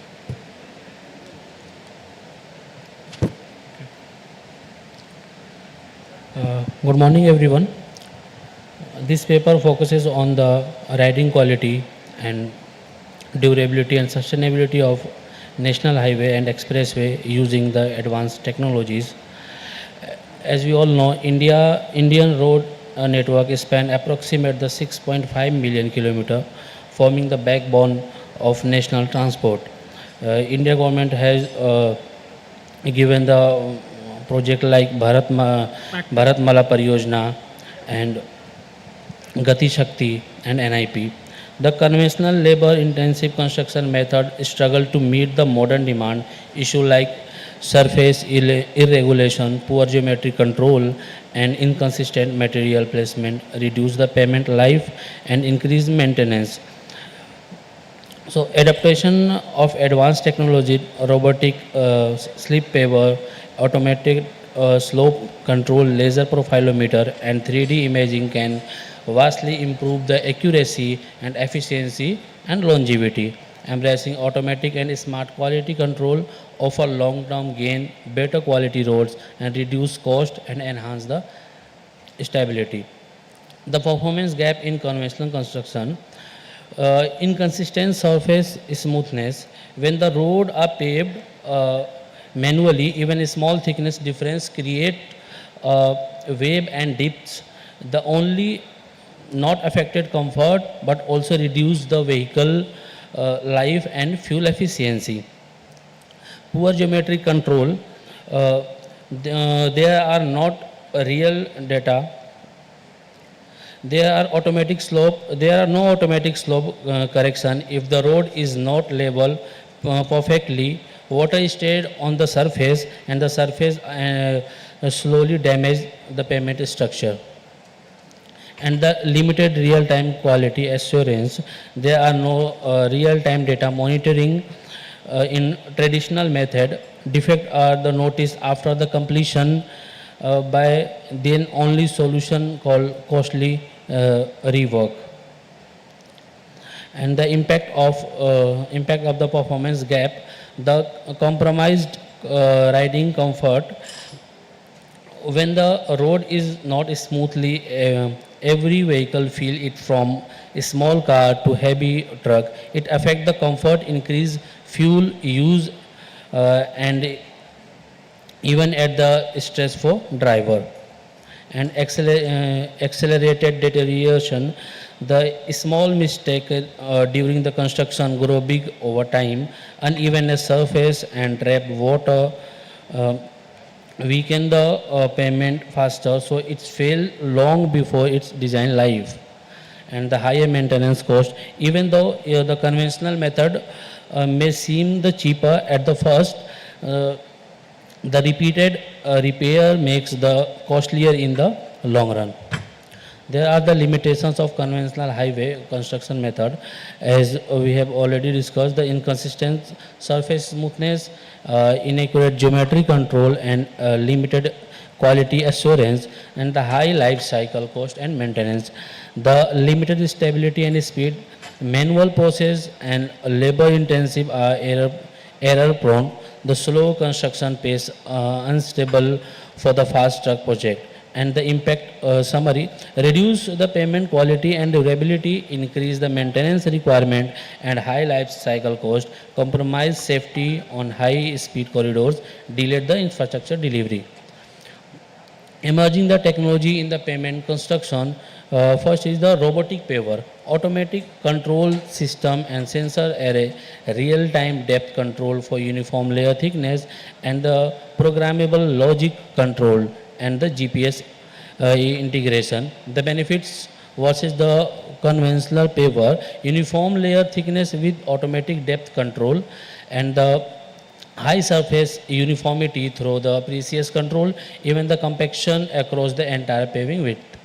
And the second one is siliform paver with graded slope control, unmatched precision in shaping pavement profilometer, advanced sensor with gyroscopes and GPS control, consists the cross slope and longitudinal grades. And the advantages are the highly accurate geometry control, eliminates the physical framework need and ensure optimal surface drainage, enable the continuous and rapid paving. And the third one is a laser-based profilometer, high resolution data on surface evaluation, real-time surface quality assessment, and no content measurement technologies. It is why it is superior to the conventional method: precise high resolution surface measurement, real time IRI roughness index monitoring, object repeated result free from the human bias, and immediate identification surface of irregularities. And the fourth one is 3D imaging system, full surface digital method using the laser scanner, comprehensive quality assurance and defect deflection, AI based post processing and for advanced analysis. And the advantages are the full surface topographical analysis. It gives us and the real time minor flow detection, easy integration, and productive insight through AI that enhance the data analysis. The integral best practices in the US, the Interstate 80 project, a robotic paver reduced the construction time by 25% and 40% reduction in the maintenance cost over the pavement life cycle. In the Japan, in the Shuto Expressway, automated slip paver paving for consisting the cross slope, superior water drainage, and reduce the surface degradation. And the Germany Autobahn A7, a real-time assessment with laser profilometer, 3D digital surface modeling for defeat prevention. And the South Korea, the Gyeongbu Expressway, integration for robotic system with sustainable material, lower carbon footprint with improving the riding quality. The benefits of the analysis: they enhance the riding quality, it reduces the IRI, lower fuel consumption due to decrease the surface resistance, and improve the driving comfort and reduce the vehicle maintenance, and increase the durability, extended pavement lifespan through the uniformity, better water drainage, preventing the structural damage, and reduce the frequency of maintenance intervention. The environmental sustainability: optimize the material uses and reduce wastage, energy efficient construction process, and lower emission through the faster project completion.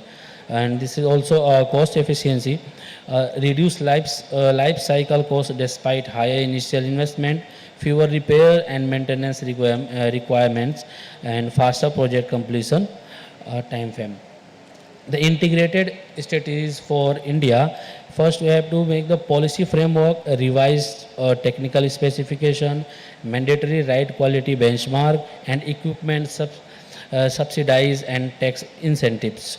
Capacity building, training the Center for Advanced Machinery Operation, manufacturer-led workshops, and academic collaboration for the curriculum integration. And the phase implementation pilot project on selected national highways, performance analysis and data collection, knowledge sharing across the stakeholders, and the contractor readiness, flexible equipment leasing options, and public-private partnership, workforce upskilling the initiatives. And there are some challenges also. The high initial investment, we recommended the government subsidized and equip leasing program, PPP also we can do. The skilled labor shortage, we have to run training program and partnership with manufacturer and educational integration. Resistance to change, demonstration project, awareness campaigns, and the case studies.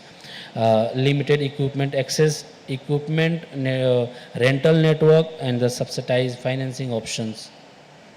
And the conclusion are the advanced construction technology are essential for meeting the modern road performance demand. Robotic paver slip form system and digital monitoring tools offer the significant benefits despite the challenges, and long-term advantage outweigh initial barriers. A phased multi-stakeholder approach will enable successfully implementation. The future of the India road infrastructure depend on the embracing these technologies. Thank you so much. Thanks for having me. Thanks, Nadeem. Questions from the audience?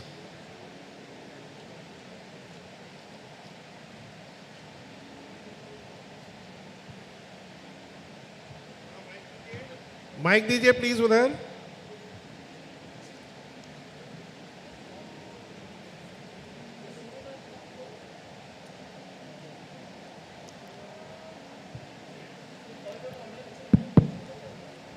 Thank you, Khan sir. This is definitely an insightful presentation, but my question is something different. Like the time has come for civil engineers to see the civil engineering aspects from a different lens. Like this is not the time to see like cement, concrete, steels. So this is the time of data intelligence and artificial intelligence. So my question to you is, sir, whether there is any initiative undertaken by CRRI, CSIR for use of artificial intelligence in the construction technology as well as in monitoring the these construction methodologies. Sorry, can you repeat the question? If you can give me in written, I will mail you the question. Thank you. Thank you so much. Thank you, Nadeem. Paper was... Another query is from this side. Please, hello, in the front row. Please give the mic in the front row. Front row.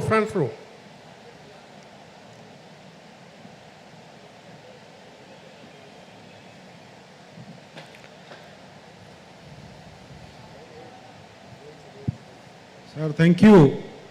CRI actually really contributing to a huge extent in regards to road engineering and everything and all. So the subject matter of maintenance advices to the government of India has been given to them on a quarterly basis or regularly basis, one. Secondly, the audit of the road conditions which are supposed to be handled by NHI or state authority and all. Has they really been told to attend to this? Because you said the road condition, if it is not there, the driver comforts will not be there. Safety will not be there. There will be a lot of complication of the tires and disasters, wearing out of the tires and everything and all will depend on the road construction and all.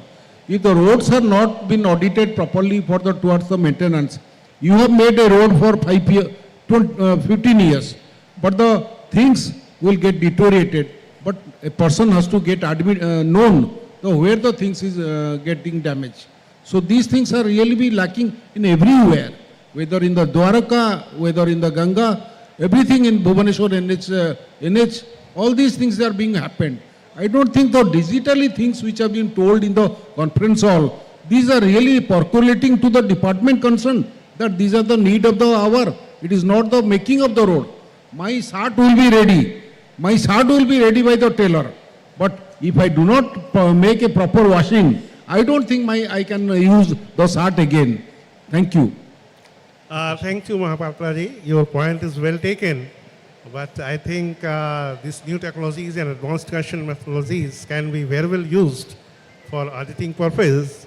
But the question is as of larger interest and larger, this thing, and has to be taken care of by the ministry and the CRRI, the ministry. For implementation of those strict audit, this thing. Okay, thank you. Thank you, Nadeem.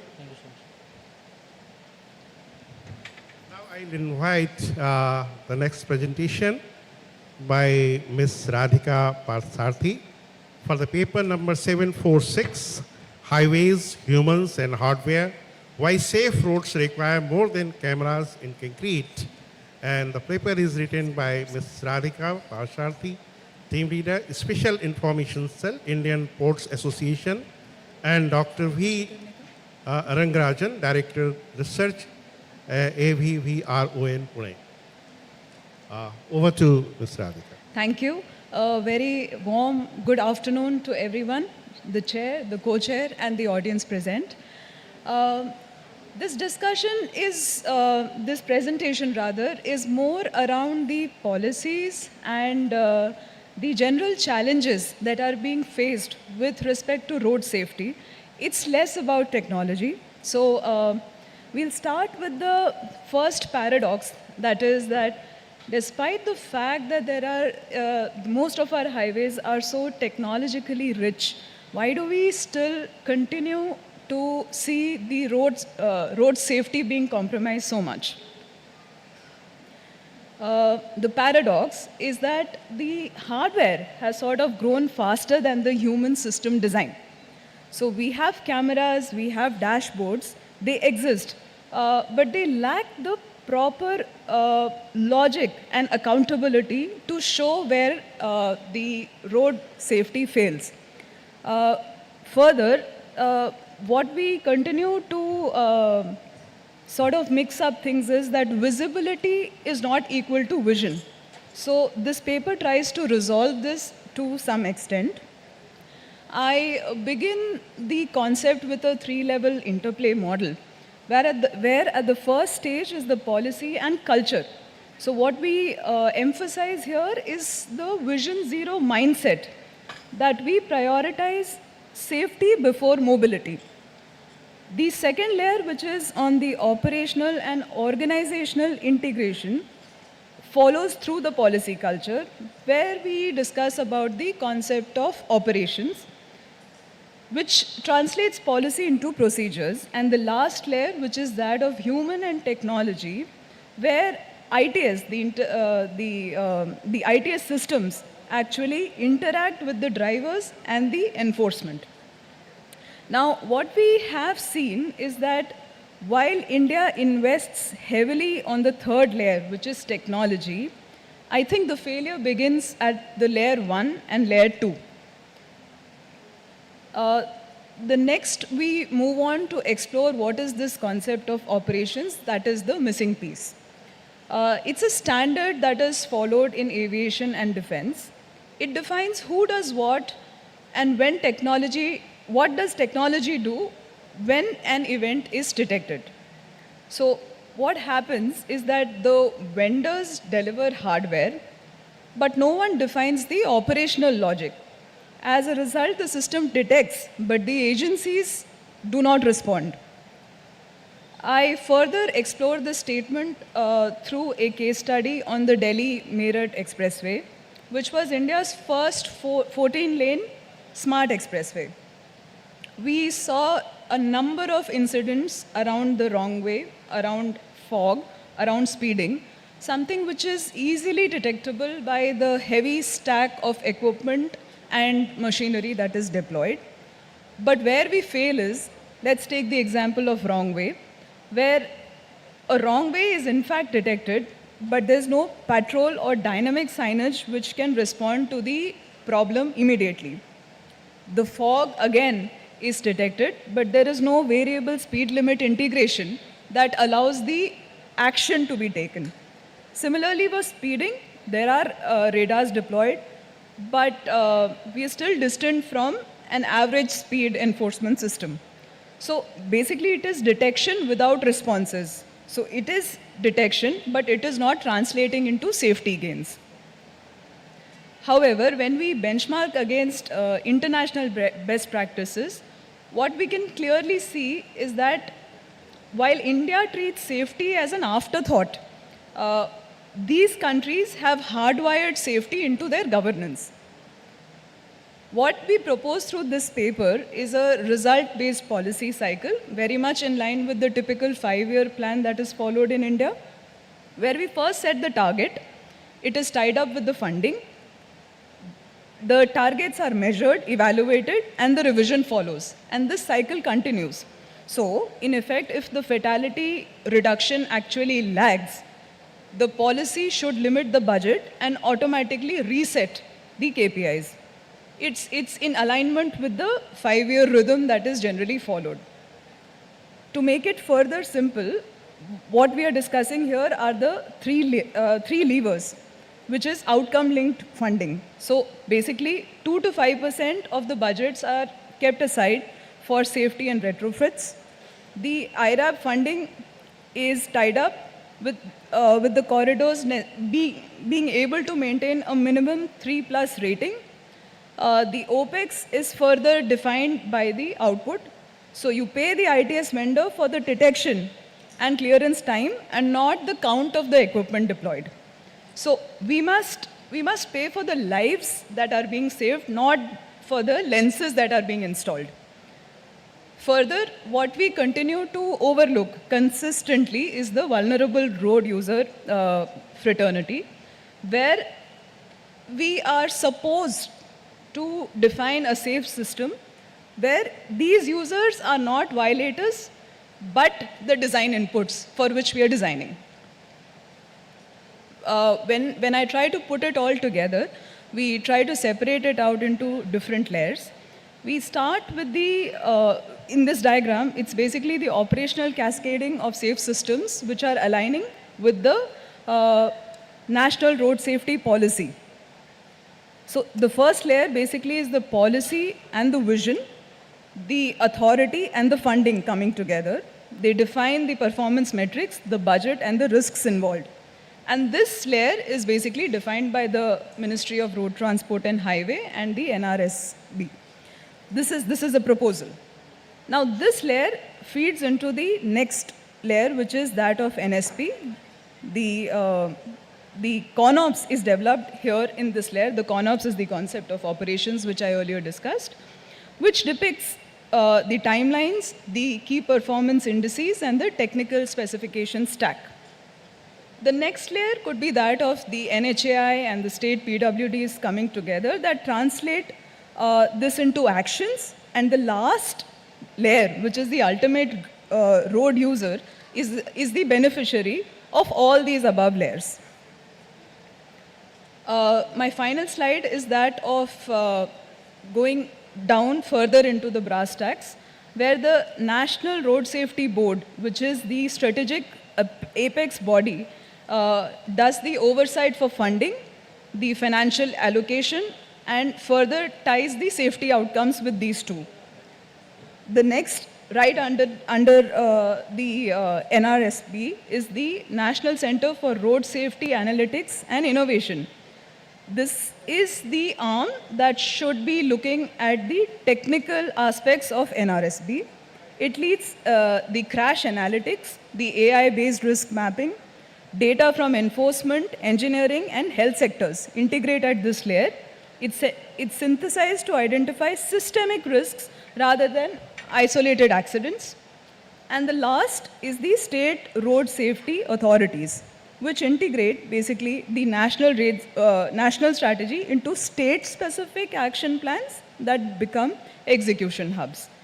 So in this proposed model, what we are looking at, that how the policy drives down from the top, the governance, down to the ultimate road user, and therefore designed to deliver safety as an outcome.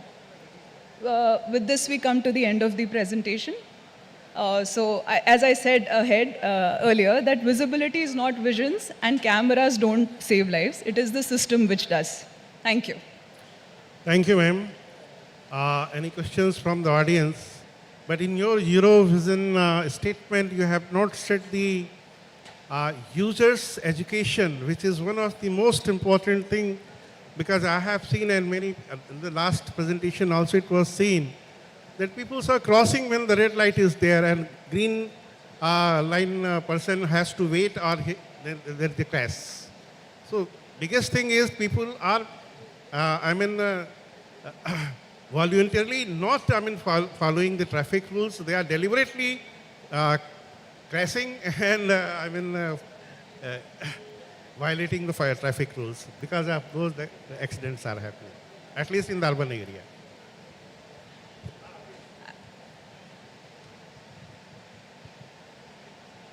I'm a road safety auditor. And one of the things that you mentioned is about the incidents. Okay.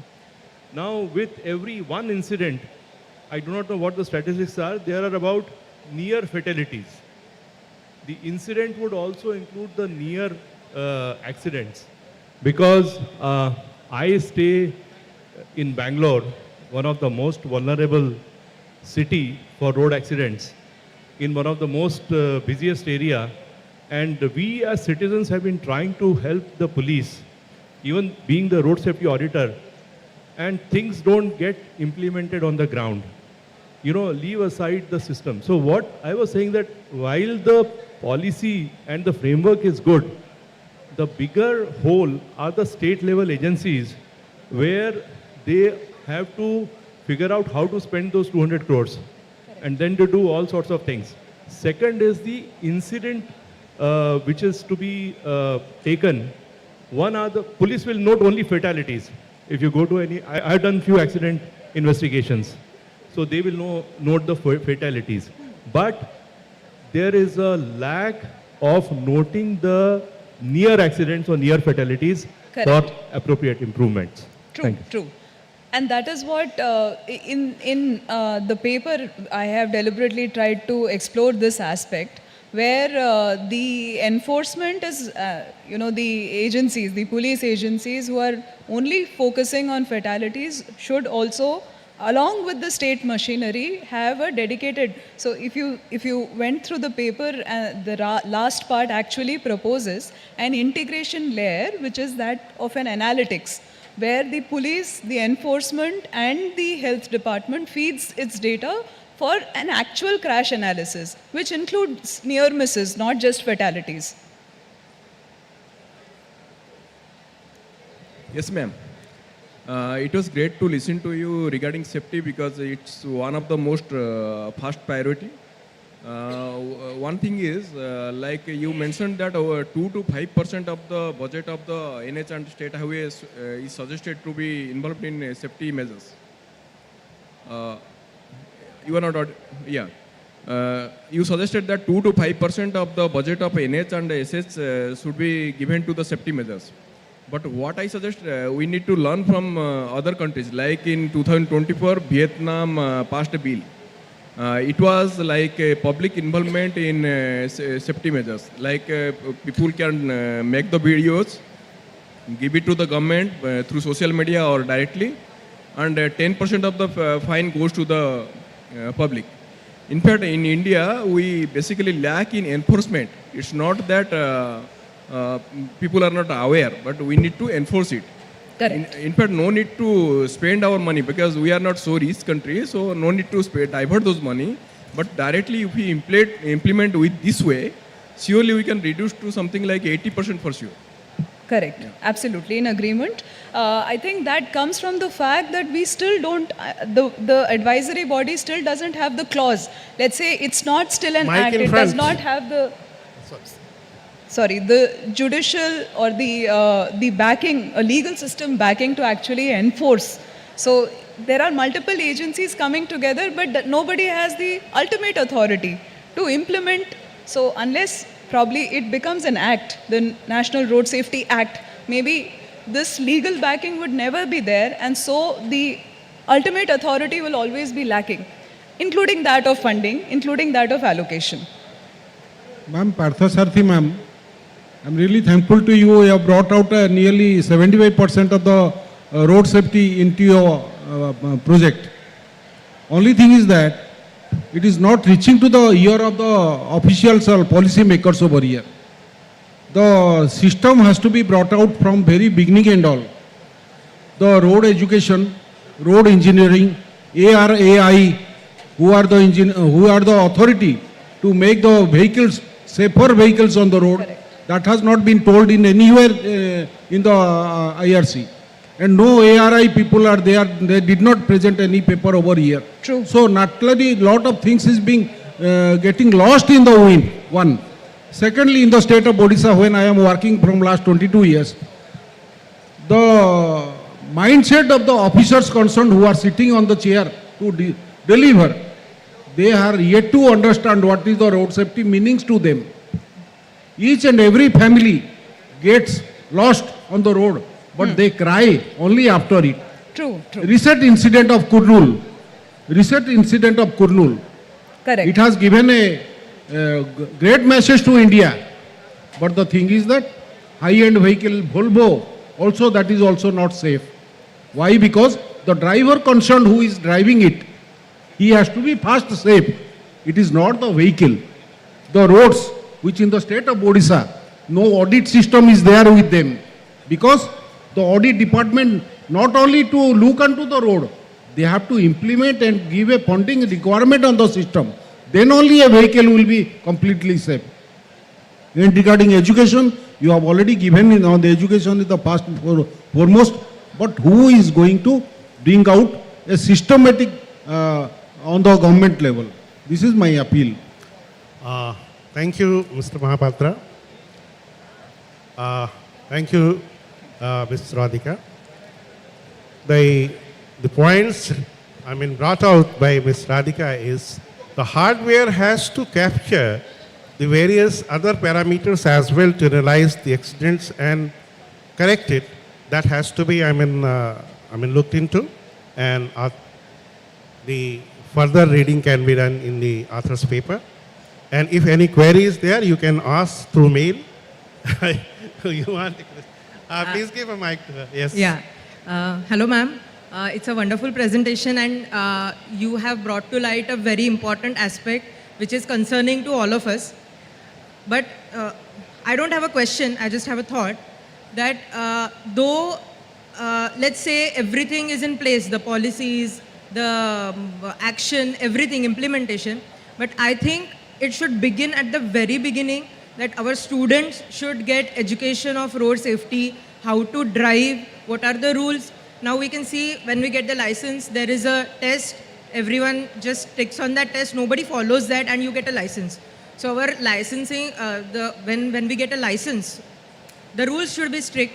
Our drivers, sir mentioned about a Volvo accident, so our drivers should be trained very well, and I think it begins at the very basic level, even if all the policies are in place, but if people are not following or people are not taking charge of their own lives and of everybody else's lives, then I think everything will be again a zero. I agree with you, madam. But I mean, maybe I would, at the cost of taking time of the other speakers, I would hate to break this news to you, in fact, that there is something as a Cochrane review, which is a detailed study done over 30-40 years of data that actually proves that no education has ever yielded road safety. That is the truth. In fact, it has negative outcomes, that you are actually educating youngsters about traffic, which they are not tuned to process. In fact, it causes them to start driving before they are authorized to drive. So unfortunately, the education really does not have a direct impact on the road safety. But yes, we can reserve that conversation outside. Thank you. Thank you, Ms. Radhika. Now I will invite the next speaker, Professor S. Shankar and Ms. Pavani J. for the paper on influence of cement content and curing technologies on strength development of fly ash cement supplies full depth reclamation mixes with RAP. Over to Professor S. Shankar.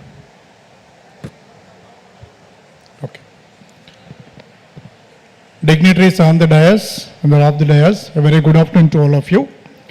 This is the paper jointly authored by 3 authors, one by a MTech student and another professor from the RGUKT Newswood and myself from NIT Warangal. So the topic is on the influence of cement content and curing techniques on the strength development of fly ash, cement stabilized, full depth reclamation mixers within a reclaimed asphalt pavement. So this is the brief presentation outline, you can see. Let me introduce this topic, actually why we are concerned with this topic, and rest of the analysis part and other things will be taken care of my co-author. Sir, as you are all aware, I feel that if at all is to be written with the golden words in Indian history, I say that is a millennium 2000, before the 2000, after the 2000, as the rural road development is concerned. So 1947 to 2000, 78 years of independence, there were different emphases in the different plans, different schemes of the government about the connectivity and the accessibility of the rural roads.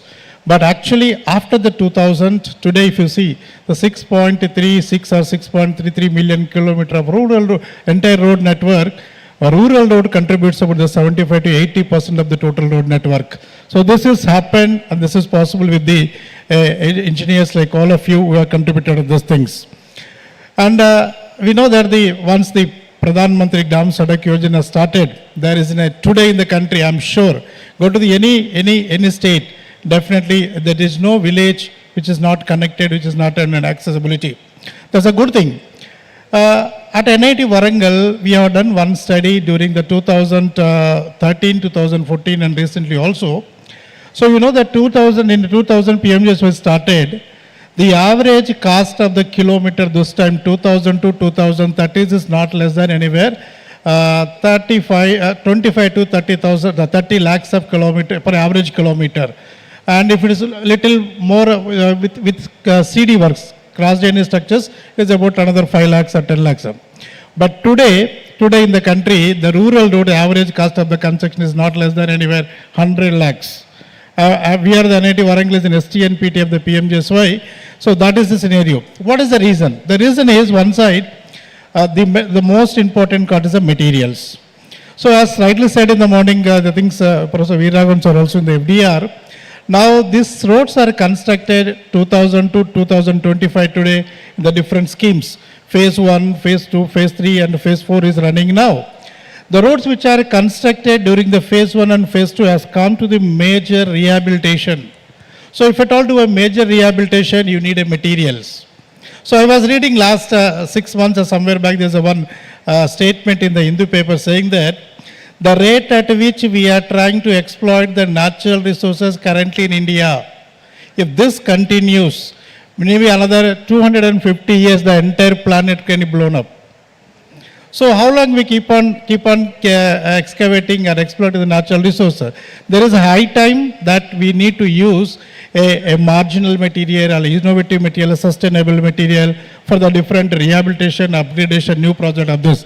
So in that aspect, we thought that why don't we use a mechanism? So we have done that is a background. So we have used a RAP, reclaimed asphalt pavement from the distressed pavement and other materials to stabilize the FDR mixes. Of course, everybody knows what FDR is there. FDR is in a kind of is one of the rehabilitation kind of technology, but it is not alone the mantra, it is not alone the technique, but other kind of techniques also that we need to explain. But it has got its own advantages, it has got its in terms of the cost point of view. So we were reviewing a few literature from the internationally and the national in the country. So we could find out the salient point from the literature that mixers with a 40% wrap need at least 6% of cement stabilization in FDR. So increasing the wrap content, there is a decrease in the maximum dry density. And if the OMs increases with the wrap content and the limit of cement, for the all practical purpose limitation, the limit of cement in the FDR is about 9%, which is has been told by the one of the study conducted in 2024. Fly ash and GGBS backed geoploid can also be cemented in FDR, and this binder shows a very good durability properties. So converting the old pavement to a recycled base is a sustainable practice.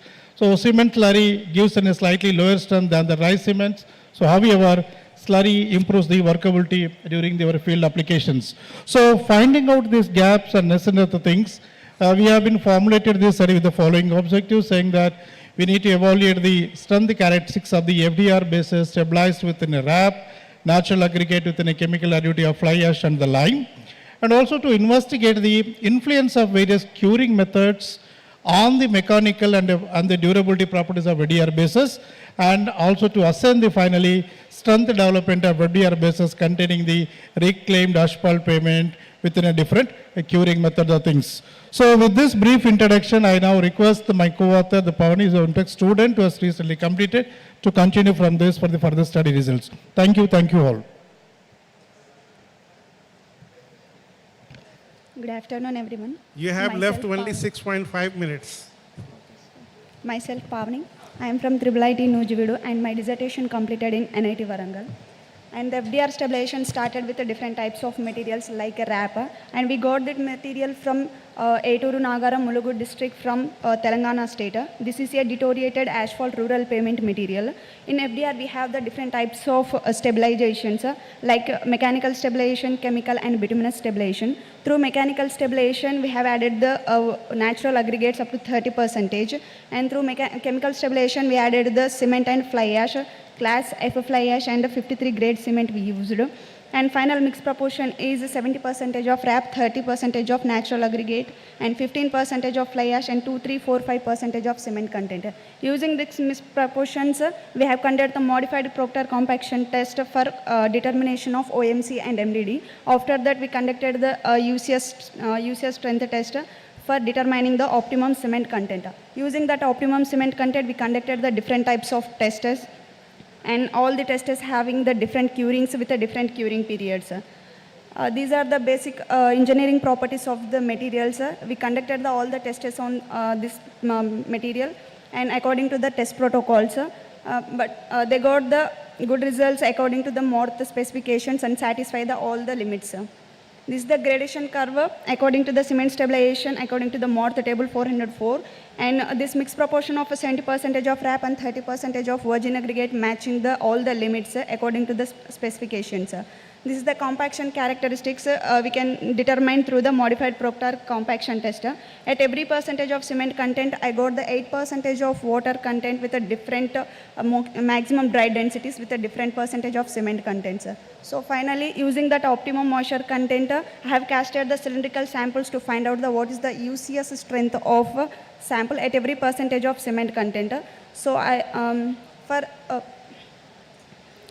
CTB layers, the minimum UCS strength is 4.5 MPa to 7 MPa, and the 5% of cement content is matching the limits, and it is giving the higher strength is compared to the other cement contents. Here the different curing methods: water curing, temperature, membrane and lime immersion curing. Water curing is a very conventional method in India, and for water curing we can use the gunny bags and jute bags, and we need to keep it into the wet condition. Next is the temperature curing. Curing of concrete will be achieved in wide range of temperatures. The hydration of the cement is slow at lower temperatures, rapid at higher temperatures. We used the 40 degree of temperature.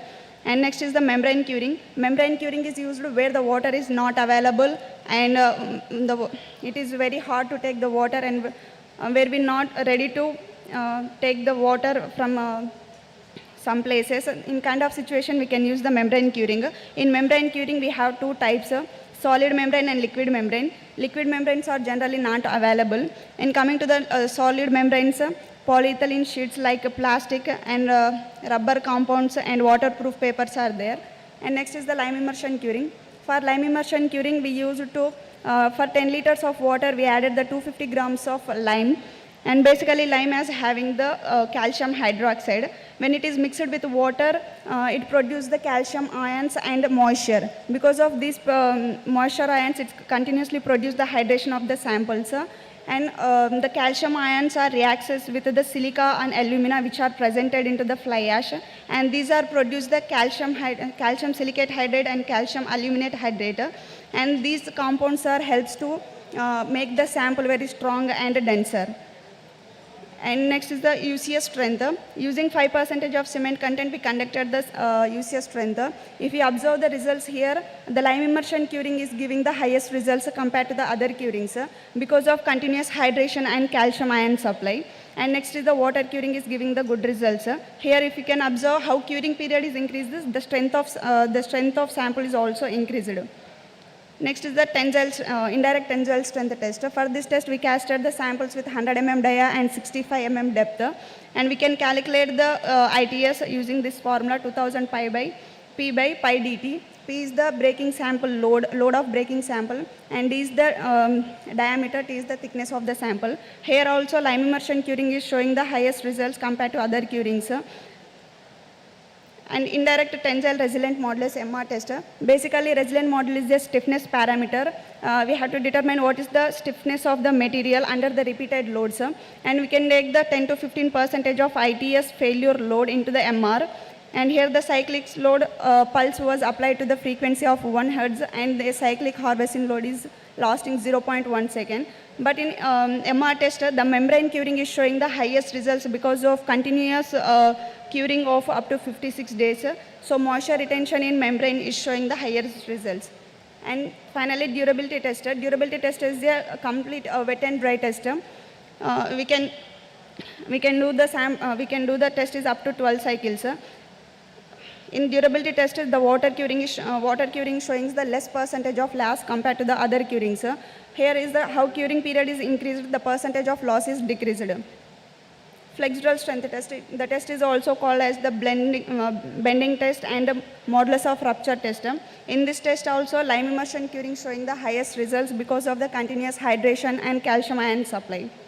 And finally is the conclusion. The mixed proportion of 70% of RAP, 30% of natural aggregates, and 15% of fly ash, 5% of cement content is showing. When the water is added extremely, then maximum dry density is decreased. In all cases, in all tests, the lime immersion curing is showing the highest results because of continuous supply of the calcium ions and hydration and moisture. And in some cases, membrane curing showing the highest results because of moisture retention in membranes. In durability test, the water curing showing the less percentage of loss because of continuous hydration. Thank you. Thank you. Just one question, quick. We have already overshooted the time. If anybody has. Okay. Thank you, Ms. Pawni. I think they can interact with you if they have any questions during the lunchtime. Okay? Thank you. Next, I'll invite next speaker, Dr. Etop Lego, Director, Seismic and Structural Consultants Private Limited, Itanagar, for the paper on soil structure interaction modeling of interior abutment bridge in cohesionless soil and practical implementation. Over to Dr. Lego.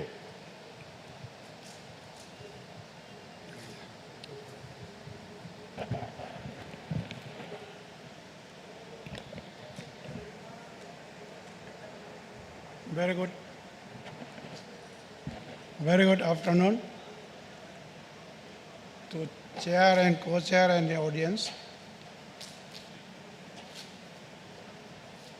I'll just make my outline to presentation will be just introduction to integral abutment bridge, which you might be knowing, all of you might be knowing. Then a brief literacy review, how to model soil structure interactions in integral abutment bridge, and modeling of integral abutment bridge is a practical implementation and summary conclusions. As you know, integral abutment bridge designed without movable joint at the abutment, and if you have a pier, you can have a, if you have a flexible pier, you can integrate the deck with the pier, and if you have a rigid pier, you can have a bearing, but the deck will be integrated to the abutment. The practice of integral abutment is a departure from the conventional bridge design where we have joints in the pier and abutment using expansion joints. This is the integral abutment bridge concept. This is called semi-integral abutment bridge concept. So this is also very good because it protects the bearings and no percolation of water is allowed to the bearing. This is the integral abutment, photo of an integral abutment bridge. So if you have an integral abutment bridge, you will have, you will not have frequent maintenance of bearings like this. So your bearings will be protected, or in single span bridge, you will completely avoid provisions of bearing. So you will not have any maintenance problem for bearing. So advantages is economical, and we can have a single line of file because it restrains the earth pressure from one side is restrained by the earth pressure on the other side. So you have to design only for a vertical load on the file.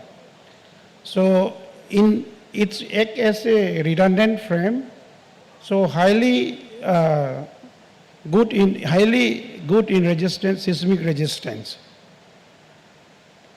So the modeling is that we cannot go for the single degree freedom system modeling of the bridge. So we'll have to make a full 3D model of the bridge. So you'll have to model the soil infrastructure interaction, soil pile interaction, and abutment backfill interactions, because the expansion contractions causes a lot of forces due to the temperature. Expansion and contractions due to temperature causes a lot of forces on the bridges. So the pile is the most popular foundation for the integral abutment bridge because of its lateral flexibility, and hence I will be concentrating on modeling of the interaction with the pile only. So this is on axial load and another is in lateral load. So in the modeling of the axial load is called as load settlement curve, and then this is based on the study of Vijay Virgia. The recommendation is already available in the American Petroleum Institute, that guidelines for design of offshore structure. So we have got a recommendation for load settlement curve based on the ratio of displacement, settlement and depth of pile, and then force generated, and then maximum force that can be generated, maximum bearing capacity that can be generated. So for the frictional, sub-frictional forces, we can use this, of course, the increasing of the frictional forces with the depth will be limited up to 20D of the file, which is also available, prescribed in IRC 78. So we'll calculate maximum frictional, sub-frictional that can be generated, and then we model the interactions curve. Actually, API gives a bilinear curve. This American Petroleum Institute, they give a bilinear curve, and then Vijay Virgia has given a relation which is multilinear. So if we compare these two, of course there are some other curves also given by other authors, but I am concentrating on these two. We see that in the small displacement, the API curve over-predict the resistance. So bilinear curve is better. So generally, I have adopted in the bilinear curve in the modeling of multilinear curve in the modeling of the integral abutment base using the relations given by Vijay Virgia. Then this is the fundamental equations for lateral load POI curve. That is, the lateral interaction is modeled using POI curve, developing relations soil resistance with the displacement, lateral displacement. Of course, the practical formulation which we adopt in practice in design is the modification done by experiment and then mathematical curve fitting. So that becomes a very smooth or easily adaptable curve. You see, the important one is there is two theory in the lateral resistance of the pile. This at shallow depth, generally we assume that there will be wedge failure.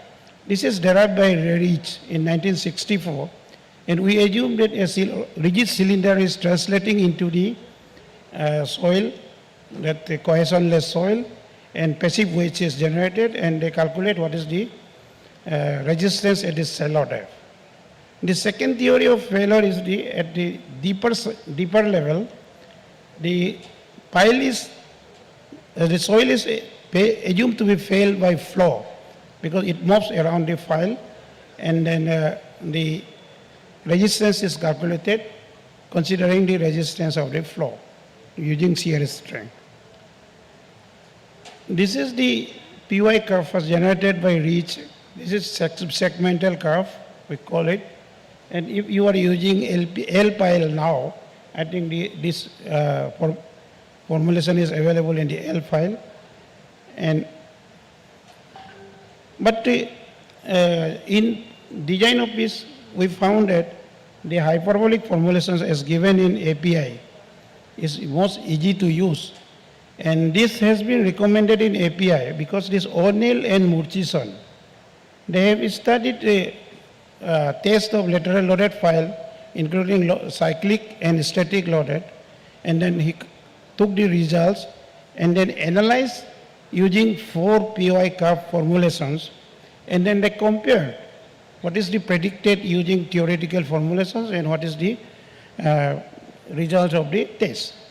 And then they found that the hyperbolic formulations, which was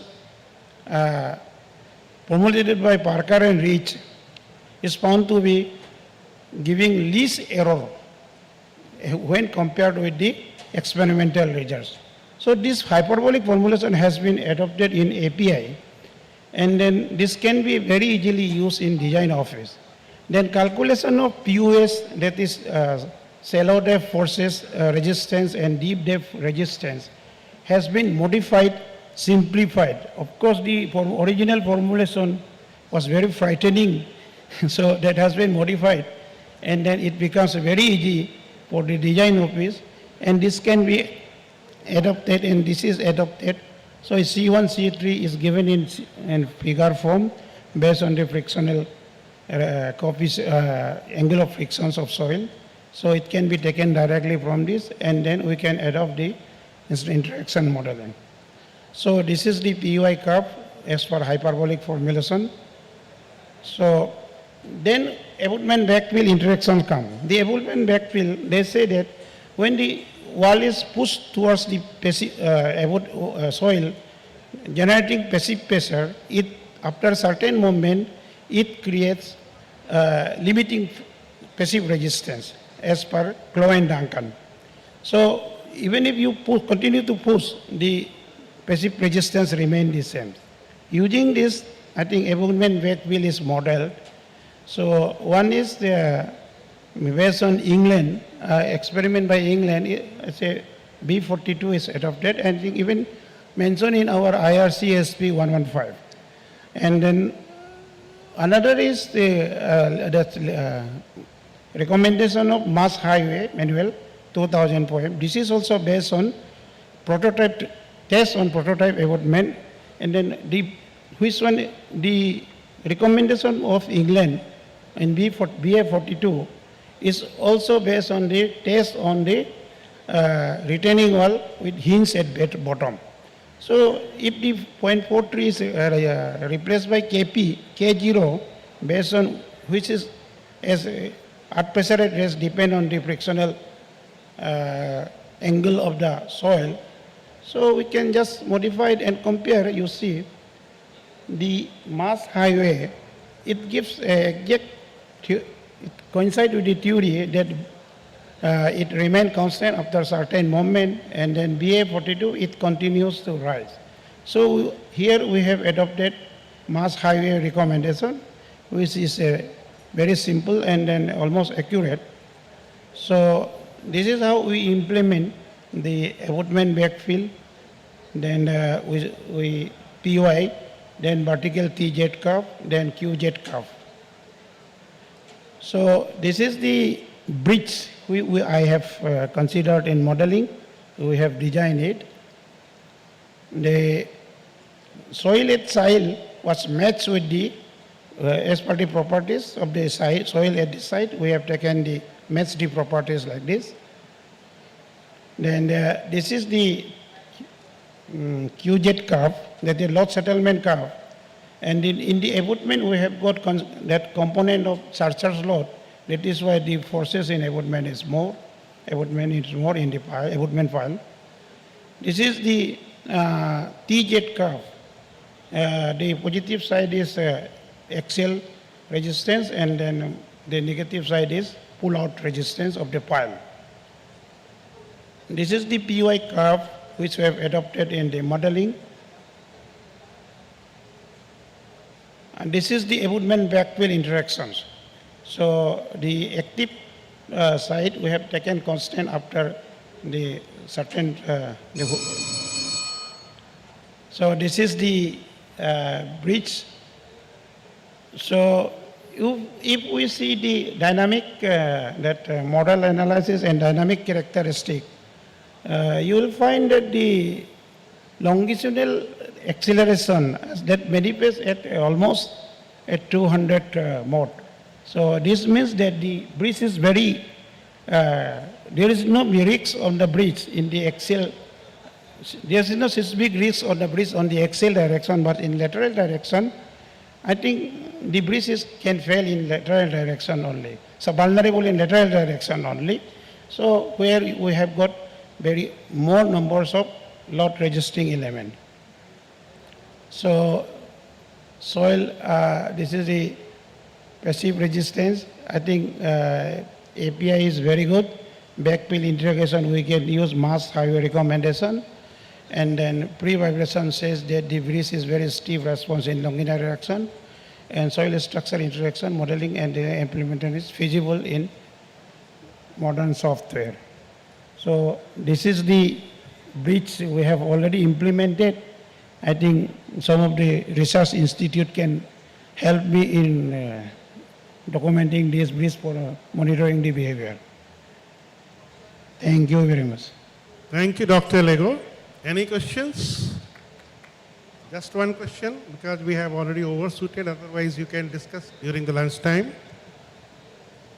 Good afternoon, sir. Myself, Aruna Tageja, Bridge Engineer in NHI. I have two questions regarding soil structure interaction, which is being followed nowadays as per our latest codal guidelines, IRC 114. So we have to understand how to use 2911. Earlier, all pile and pile cap design and the transfer of forces from the pile cap to the pile was done considering a hinge connection. And we have been following that detailing since quite long. And when this soil structure interaction has been introduced now, we are modeling, we are not giving any hinge connection between the pile and pile cap. It is a fixed connection, but we are not doing any change in the detailing. So are you doing any change in the detailing to achieve a fixed connection between the pile and pile cap, or we are following the same as we used to do earlier? And what is the role of 2911 in this interaction, or it don't have any role to play? And in our 2911, it is mentioned for soil structure interaction, we have to refer to the special literature. And when we refer to the special literature, it is mentioned the increase in the development land to achieve this fixed condition between the pile and pile cap. So have we done something to understand that, or you suggest anything for that? Thank you. Now in the pile and pile cap, we do ductile detailing. And then the displacement due to, because of that moment curvature, say yield curvature, we generally when I check with yield curvature. So what is the allowable displacement based on yield curvature? And then if the displacement I expect is lesser than the deflection that is available with yield curvature, then we feel that the structure, the modeling is okay, the design is okay. So we restrict like that. So if we using we do ductile detailing. So sir, now as per 114, we are not trying to give ductile detailing in the piles. And we are trying to give at the fixed pier bottom. And this is generally a wall type abutment which you have shown. So how ductile detailing will come in the pile here? And how to achieve the real condition of the model for a fixed pile cap and the pile in the detailing of the reinforcement for this calculation. One thing, in the abutment, in the pile, the displacement will be, the ductility of the pyre will take care of the displacement. Because or if that is not sufficient, the pile will also displace. And abutment pile cap interaction we are not taking, because generally we place the pile cap at low water level, top of the pile cap at the low water level, so the interaction may not happen. And then we put steel sheet around the pile for protection of the pile. So that again we do with a CFT type analysis. Concrete field tube, we take strength of the concrete field tube, and then we analyze what could be the displacement that could be allowed. So based on that, we decide how much span you can allow in an integral abutment base. So I'm concentrating on that, on the integral abutment base. And in abutment side, generally abutment is very rigid. So displacement is not expected there. Yes. So your displacement is, rotation is expected with the pile joined with the cap. So we detail that, we allow the pile to penetrate inside the, up to the penetration length as expected, as per the literature. What is that penetration length? Are we following earlier codes? Because earlier it was a hinge connection, now it is a rigid connection. I am following the literature, literature on integral abutment bridge.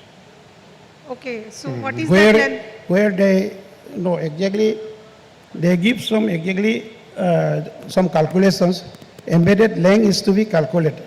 Okay, okay, to achieve this fixed You connection. cannot arbitrarily put 3D, 4D like that. Okay. It has to be calculated based on the force. Okay, thank you, sir. Good afternoon, sir. Yes. Sir, actually, I have a query. Like, while modeling, you have used spring dashpot elements at connectors at nodes. Why use that configuration only? I mean, in parallel. And the other thing is, you showed one characteristics of force versus displacement, which was having, I think, S curve or sigmoid curve up to peak, like a curve was there. So can you highlight, shed some light on these 2 points? That dashpot, which is the material damping. That is the material damping of the soil. And I am not taking care of the far field model. Far field, that is because we can take it, it will increase the displacement, but the nonlinear model itself, the short field, near field model itself is okay. So for normal analysis, we use up to date, and the dashpot which we have shown is the material damping of the soil, not other than that. Then if you have to make a detailed analysis, you will have to consider the far field element also, which is a linear spring. So that you have to calculate separately and attach with the, in parallel with the, this non-linear spring. So I am using only this is for implementation, not for assessment. Hello, sir. You have combined both the behavior of the abutment and the superstructure, is it? Yeah, it is combined. Yeah, so normally, then if there is any behavioral change in the abutment, then it will be transferred to the superstructure. Then if there is any failure in the superstructure, it will affect the abutment. So, whether this concept is, it is... Actually, while designing, we'll have to allow the allowable settlement, induce a movement in the girder, and you design your girder considering all those things. Because you have to allow the allowable settlement. And then generally, when you design a file, taking to the hard state settlement doesn't happen. But while designing the girder, we allow the allowable displacement, allowable settlement of the pile, and consider the moment induced, and then design the girder. Okay, I think we have come to the conclusion. Thank you, Dr. Lego, for the modeling, for analysis of soil interactions, soil-pile interactions. Thank you so much. With this, the last paper, I conclude the session, subject to further remarks by my co-convener. Thank you. Actually, today we had very nice presentations, 5 nice presentations, in which we have listened from Professor Bir Raghavan regarding the premature failure in highway pavement, and the result of forensic investigations reveals that pavement warrants a costly major rehabilitation within a year due to poor quality of construction. So, if we can improve our quality of construction, then we can reduce our maintenance cost. Then Mr. Nadeem also throw light on the technology that will not only improve the riding quality but also durability as well as sustainability. Similarly, Ms. Radhika, she has given a nice presentation with an example of Delhi Meerut case study.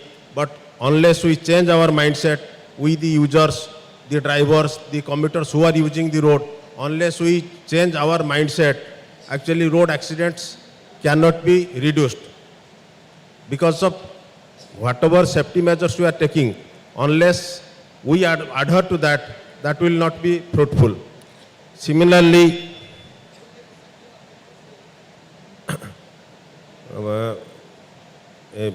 Sri Pavani has given a presentation on influence of cement content and curing technologies, which is also a demand of the day. And our last presentation, Dr. Alok Topo, he has given nice presentation and of the soil pile interaction in case of our integral abutment bridge. So with this, I conclude my remarks. Okay, thank you, delegates, and the fellow speakers for nice presentations. And I thanks the IRC for arranging this session, for disseminating the knowledge which has come up from the research papers, and which will certainly benefit the fraternity for betterment of the highway projects. Thank you so much. Thank you so much, respected chair of the session and the co-chair of the session and all the presenters. Well, time to felicitate all our respected presenter by our respected chair of the session, Shri I.K. Pandey sir. So, first requesting Professor A. Veeraraghavan sir to please step forward, and requesting our respected chair of the session, Shri I.K. Pandey sir, is going to felicitate him with a memento.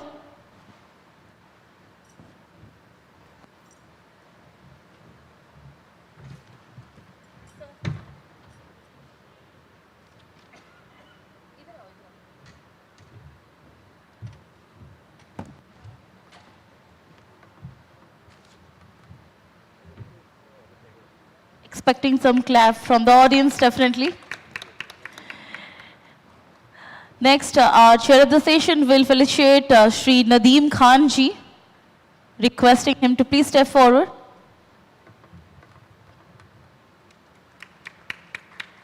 Next, requesting Ms. Radhika Parthasarathy, Team Leader, Special Transformation Cell, Indian Sports Association. Thank you so much, Chair of the session. Thank you. Next, would like to request our co-chair of the session, Engineer Dukhabandhu Behera sir, is going to felicitate Professor S. Shankarji with a memento.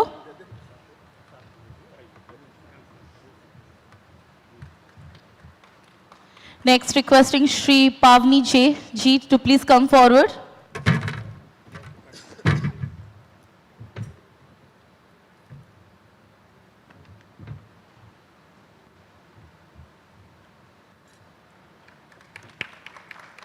Thank you so much, all the presenters. Now it's time to felicitate, and for that, would like to request Engineer Pravash Kumar Maji, Additional Chief Engineer, Work Department, Odisha.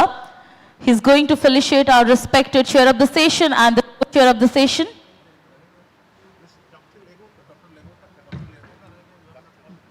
So before that, we have Dr. Atov Lek, Director SSME, Structural Consultant Private Limited, Itanagar. Sir, please come forward and receive the memento.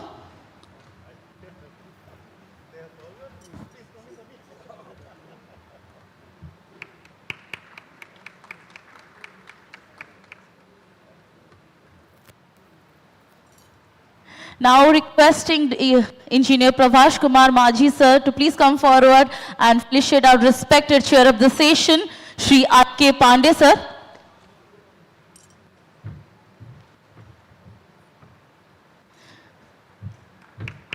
Chair of the session, Shri I.K. Pandey sir, thank you so much for all your valuable time and words. Now requesting Engineer Pravash Kumar Maji sir to felicitate our respected co-chair of the session, Engineer Dukhabandhu Behera sir. Thank you so much, respected co-chair of the session. Thank you so much, Prabhas Kumar Maji sir. And with this, we are just winding up the technical session 15. Thank you so much once again, the chair of the session and the co-chair of the session, and of course other presenters. Thank you so much.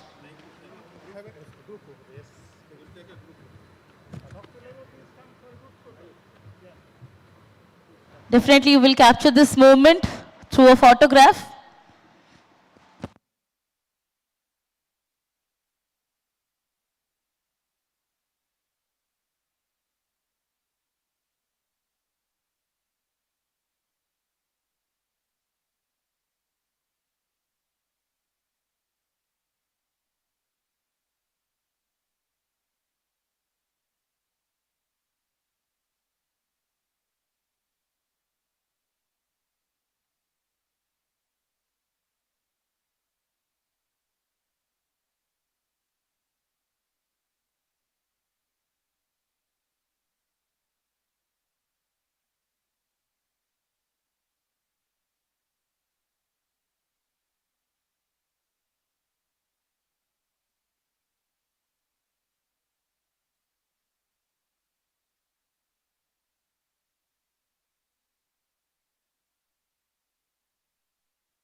I'll share screen.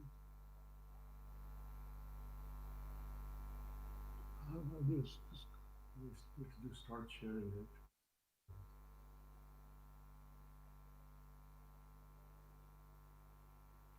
Okay, can you see my screen? Yes, sir. We can see the screen. Okay. Yeah, first of all, good afternoon to everybody, including chair and co-chair and my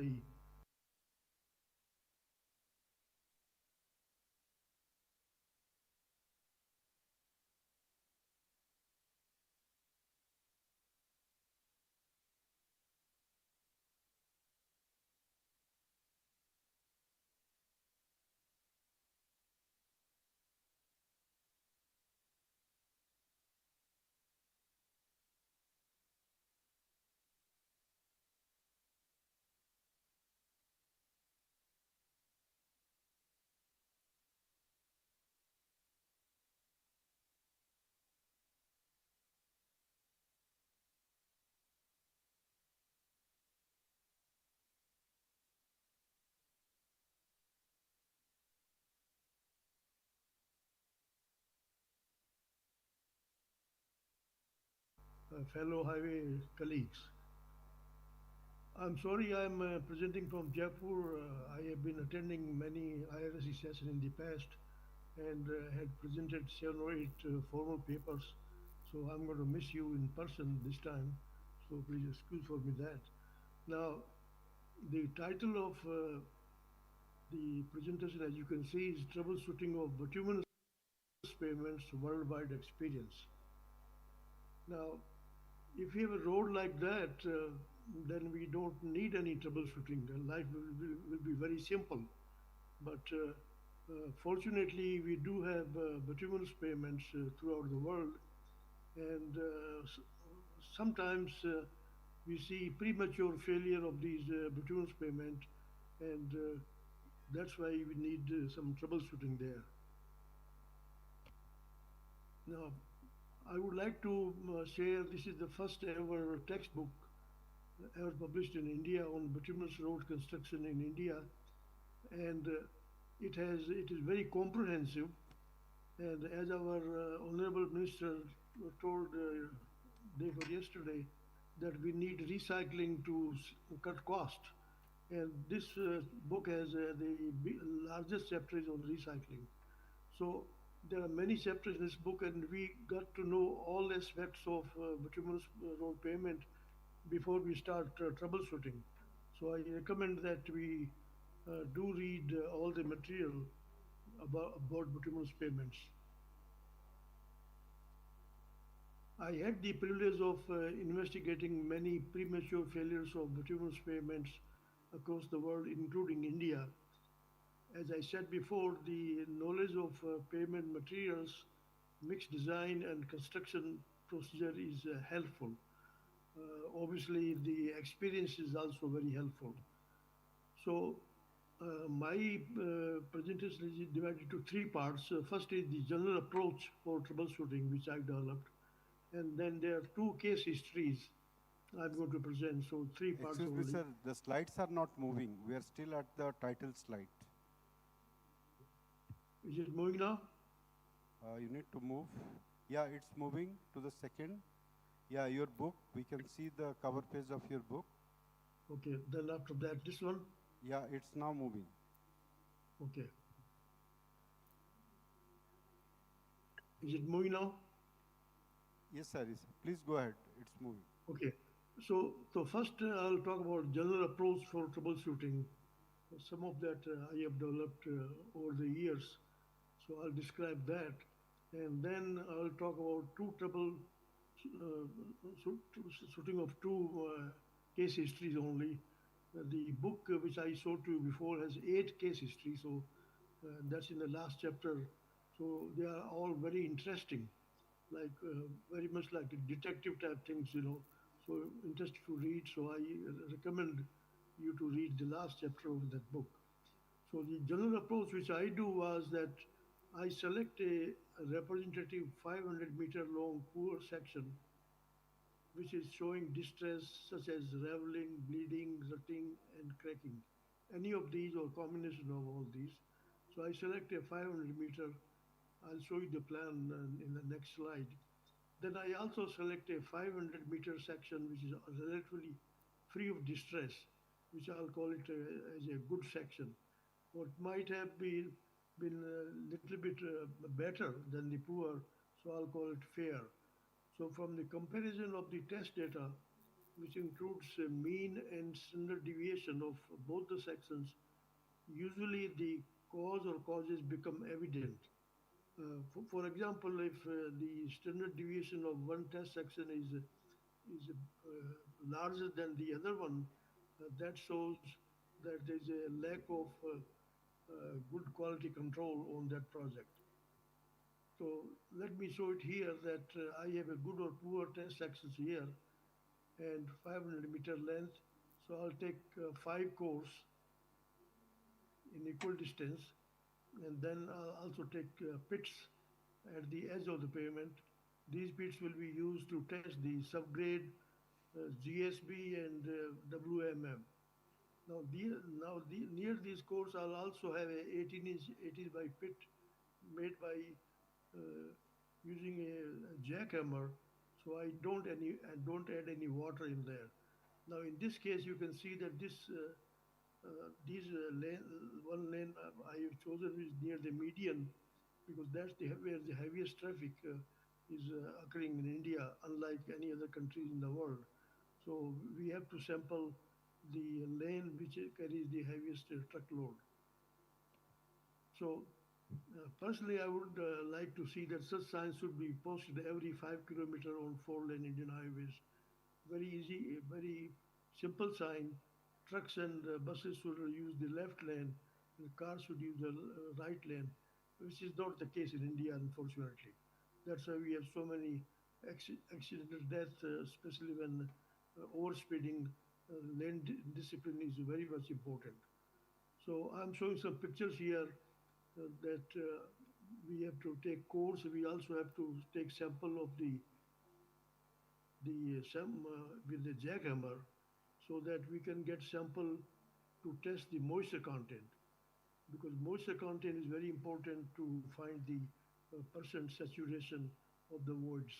Also, this sampling will give us extra material for the theoretical maximum specific gravity, which will be used in the analysis. And also, I can see the stripping if there is any. With the core, it's not possible to see which layer is stripping or which layer is not stripping. So it is multifunction to take a sample with the jackhammer. Now here you see a coring operation because cores we do need to get the volumetrics calculated. And again you can see here that this is the lane carrying the heaviest traffic near the median. Now here is a very rare picture. There are 3 textbook stages of stripping visible on road surface. First, appearance of fines. You can see here, you can see the whitish appearance of fines. And then we see flushing. The bitumen is coming up to the surface. And then we see a pothole. I was very lucky to get all these stages of stripping in one picture. Sometimes we just see fines and we see potholes. There is no flushing. So, but these are the stages, because what happens is that if the stripping is taking place in the binder course, then after the bitumen film is detached, the fines are exposed, and the fines are brought to the surface by moisture or moisture vapor. And so we see the fines here first here. Then after the fines have been brought up, now the aggregate is exposed, so the bitumen which has been detached, that starts to be brought up to surface by moisture vapor or moisture. So we see flushing. Once you see the flushing, now the moisture cannot escape at all. So after flushing, the pothole develops very rapidly. In other words, the stripping starts to occur very rapidly. So this is what you see in this here sample from jackhammer. You see this stripping of the it's not a white aggregate, that's why in the blackish aggregate you don't see stripping, but you can see here to some extent. What I have developed in India is that a crude field permeability test, which I called grease ring test, because it's not, we don't have access to the field permeameter here in India. So what I just make a grease kind of wall here, 9 inches or 12 inches diameter, and put 12.5 millimeter water, like half inch of water, and then measure the time it takes for the water to penetrate. And thereby I can know relatively which surface is more porous than the other. I've seen that the premix carpet really absorbs water very fast, and if we have a BC, bituminous concrete, the water can stand for forever. So, having discussed the general approach, now let me talk about two case histories. One was in Australia, and the other one was in Europe. So I'll start with the Australian one. There is a Hume Highway just south of Sydney, on Sydney-Melbourne National Highway. Now let's take a look at all these composition of the overlay, because we have to know these to keep in mind how the trouble occurs. So the overlay work was performed on this highway in June 1993. 80 millimeter thick dense HMA, hard mix asphalt, was at the bottom. Then over that they laid 35 millimeter thick dense hard mix asphalt on the top, and over that we had 30 millimeter thick OGFC, which is open graded friction course, very highly permeable, similar to previous carpet we have in there. So after these three layers were put in there in the overlay, they started to see the potholes in southbound lanes in February of 1995, primarily on the left slow lane where the trucks were plying, just 20 months after construction. So the question is why? That's the problem we are going to solve here. The other thing was that no potholing in the northbound lanes where the same contractor, same overlay, everything was same, was constructed at the same time. And I'll get to that in the next. So the question now is that why we have the potholes in the southbound lanes. And here you can see the picture of that expressway from Sydney to Melbourne, and you can see there potholes are there in the left lane, only where the traffic is heaviest. What I saw on that project was that there was a chicken wire or alligator cracks were there through which the fines were coming out on the surface. You saw my previous slide where fines will come out, because of the moisture, mostly vapor, and then a pothole will develop at that place. So that's why I suspected that on this project some sort of a stripping is taking place in the binder course or the surface course underneath. Mostly stripping start at the bottom in the binder course. So I asked them, they had a milling machine nearby. So I requested them that why don't we bring a milling machine here and mill it off layer by layer so we can obtain samples to find the saturation level and also see what's happening in there. So the milling machine was brought in there, and you can see here we have made a big cut in there. Part of the overlay was also on the shoulder. So that's why we have milling done also in the shoulder. But as I expected, there were no potholes in the shoulder area because there was no traffic. And for stripping to occur, we not only we need moisture, we also need traffic. So there was no traffic on the shoulder, so no pothole in there. And when we took out the sample of the binder course and the surface course, we saw a lot of stripping there. And I'll discuss the layer-wise system later on. And here you can see here in the top big, there is the binder course where the stripping is taking place. And at the bottom you see some samples where the stripping has taken place in the wearing course. So let's talk about construction of the Hume Highway. I gathered from them this is what happened. They, they did use basalt coarse aggregate and crushed gravel fine aggregate. Now both are susceptible to stripping. And I found out that ineffective liquid anti-stripping agent was used. As at that time, we were seeing more of the case histories of stripping throughout the world, and liquid anti-stripping agents were being developed at that time. So at that time, I think the hydrated lime was the best solution to take care of the stripping problem.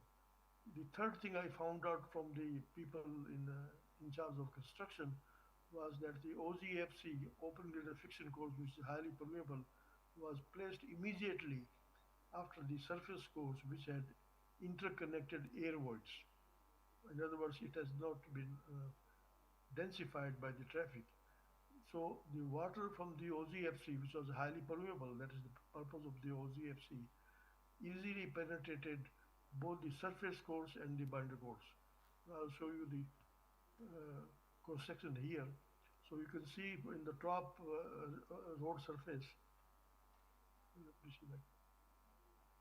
OZFC has 18 to 20% voids as per design. That's the way it's designed. So the bottom one third was stripped there. So the water from the OZFC penetrated into the surface course, which has 8% voids, and it was stripped. Binder course also has 8% voids, and it was stripped. Here are the existing bituminous courses. So you can see here that the water is having access down to the binder course. So that's why the stripping will take place. So when we did the milling machine, we found out that the top surface course was heavily saturated and the water started to ooze out. It was very dramatic appearance there. So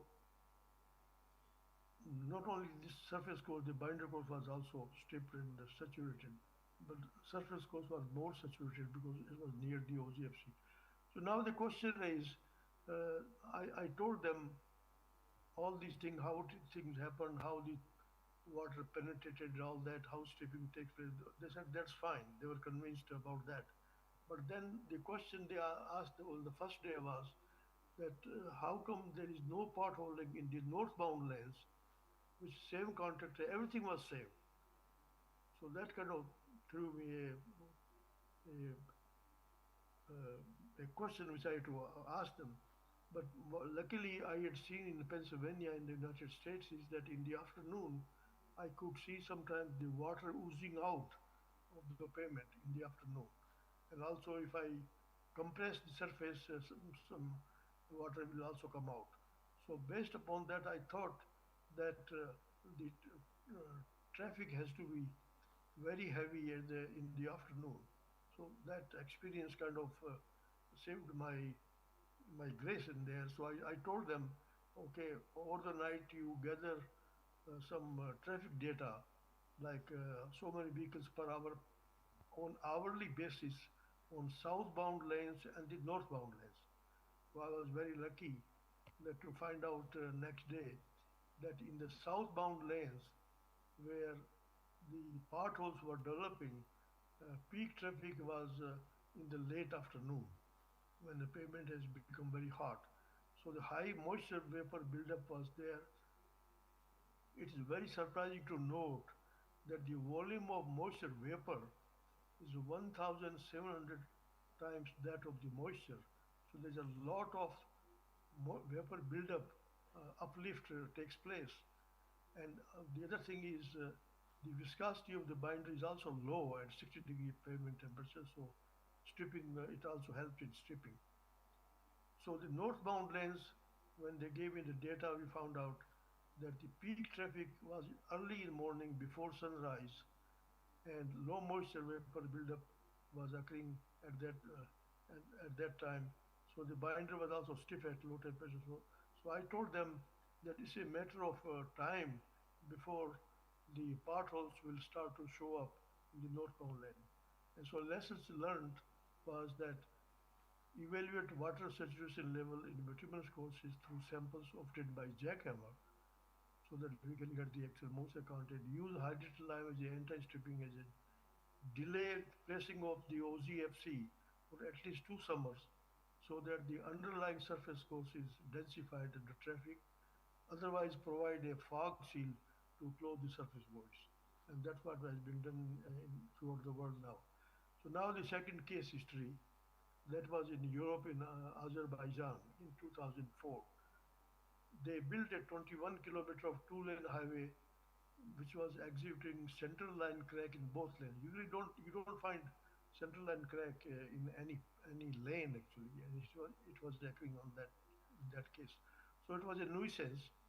Crack sealing had to be done every year as new cracks developed.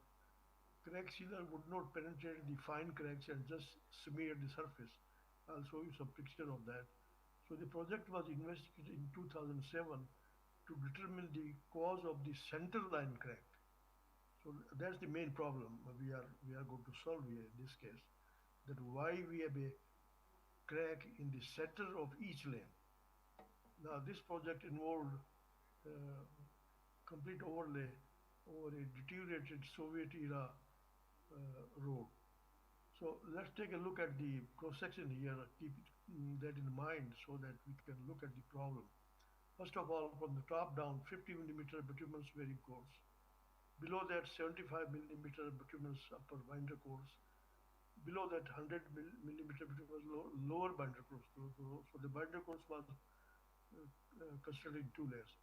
Below that, we have 250 crust gravel base course. One thing I would like to point out here is that they did not use any anti-stripping agent at all, because with the gravel we do need an anti-stripping agent. The gravel is very prone to stripping. Now here you can see the construction joint. I'm not showing the, there is some sort of a centerline joint is appearing here, but it's not very clear. So the construction joint was also not done very bad, was very bad. Now here is the centerline cracking, which initially shows up like that, like one crack, and then after some time, one crack will develop into multiple narrow cracks, and now they're all very narrow, so sealer would not penetrate these cracks, so just smear the surface. It was a nuisance. So every year more cracks will develop, and they have to keep on sealing that. So now here you can see the center line crack. Now I must say that part of the overlay was also on the shoulder. So here you can see the construction joint crack. So it was not done a good job. And then, I'm sorry. And here is the center line crack. You can see there's a lot of smearing is taking place. So let me see if I can see the pointer. Here is the construction joint.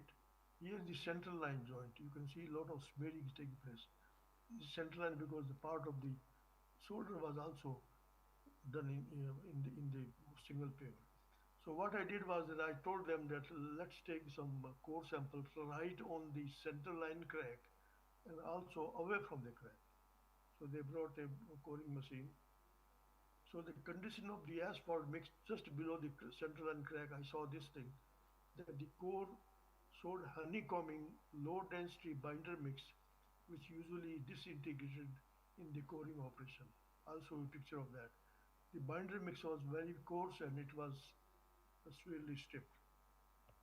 Now here you can see the picture of that binder course, and in the top of the lower binder course was intact, and then we went gradually, and then at the bottom it was almost completely stripped, as you can see here. So this is the picture of, you can see here that I have a low density zone on the left side, and that's where, let me show you picture. So the lower binder course is kind of stripped here as per the core I took. So because of that there was a poor support, so the crack would migrate from there to up there, and then more cracks will develop. So the question is that this area, low density has a lot of honeycombing. So the question is that why is that so? That was my question.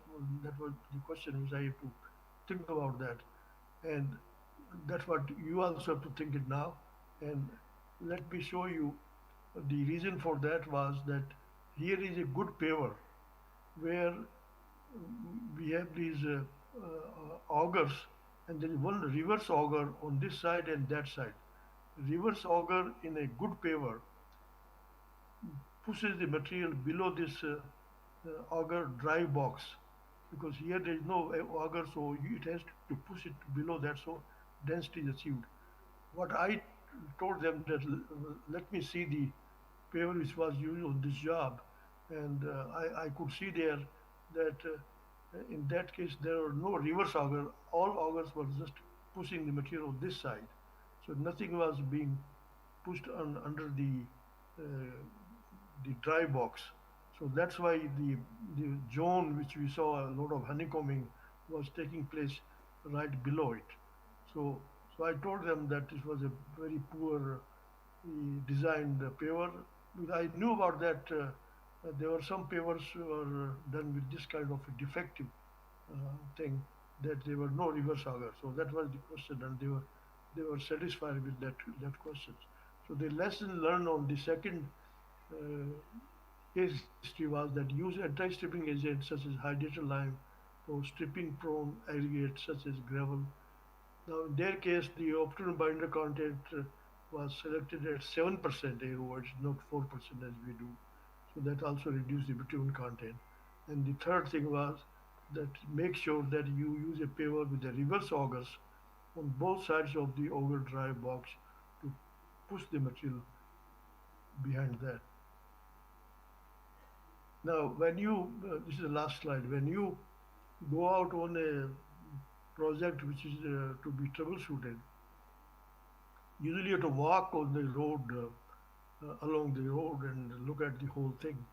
And sometimes you find like beer bottles and uh, soda cans and all that. And once in a while, you also see something like that. In some states of the United States, there is a big rat, which is called armadillo. It crosses the road and gets killed. Now, in this case, the state PWD, when they were using the yellow stripe in the central lane, they did not care to remove this big rat and striped on top of things. So that's a very strange scene there. With that, thanks very much for your attention, and I'll be glad to answer any questions you might have. Thank you. So thank you very much. We'll be taking up the questions at the end of all the presentations. We have one more presentation to go. So thank you very much. Okay, With thank that, you. we'll go to the third presentation by Mr. Hughes Benbow, who is the Global Support Manager at ARRB Systems Limited at Great Melbourne. So his presentation is on traffic speed deflectometer, new innovations. So 25 minutes. Thank you.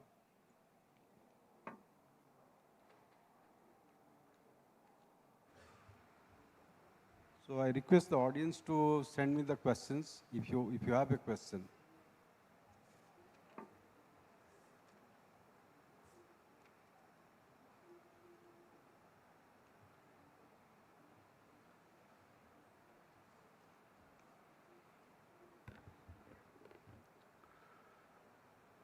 Good afternoon, ladies and gentlemen. Namaste. A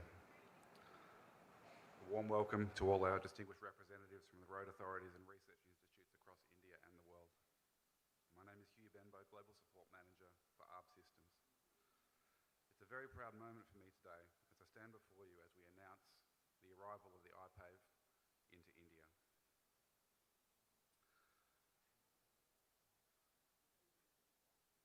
The iPave, the first and only proven comprehensive pavement measurement system in the world, capable of measuring surface, structural and subsurface elements in a single pass.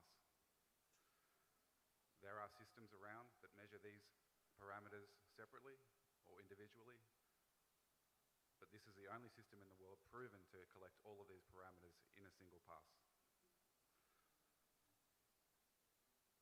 Let's talk first about our current technologies. What is our current state of play here in India and in much of the world?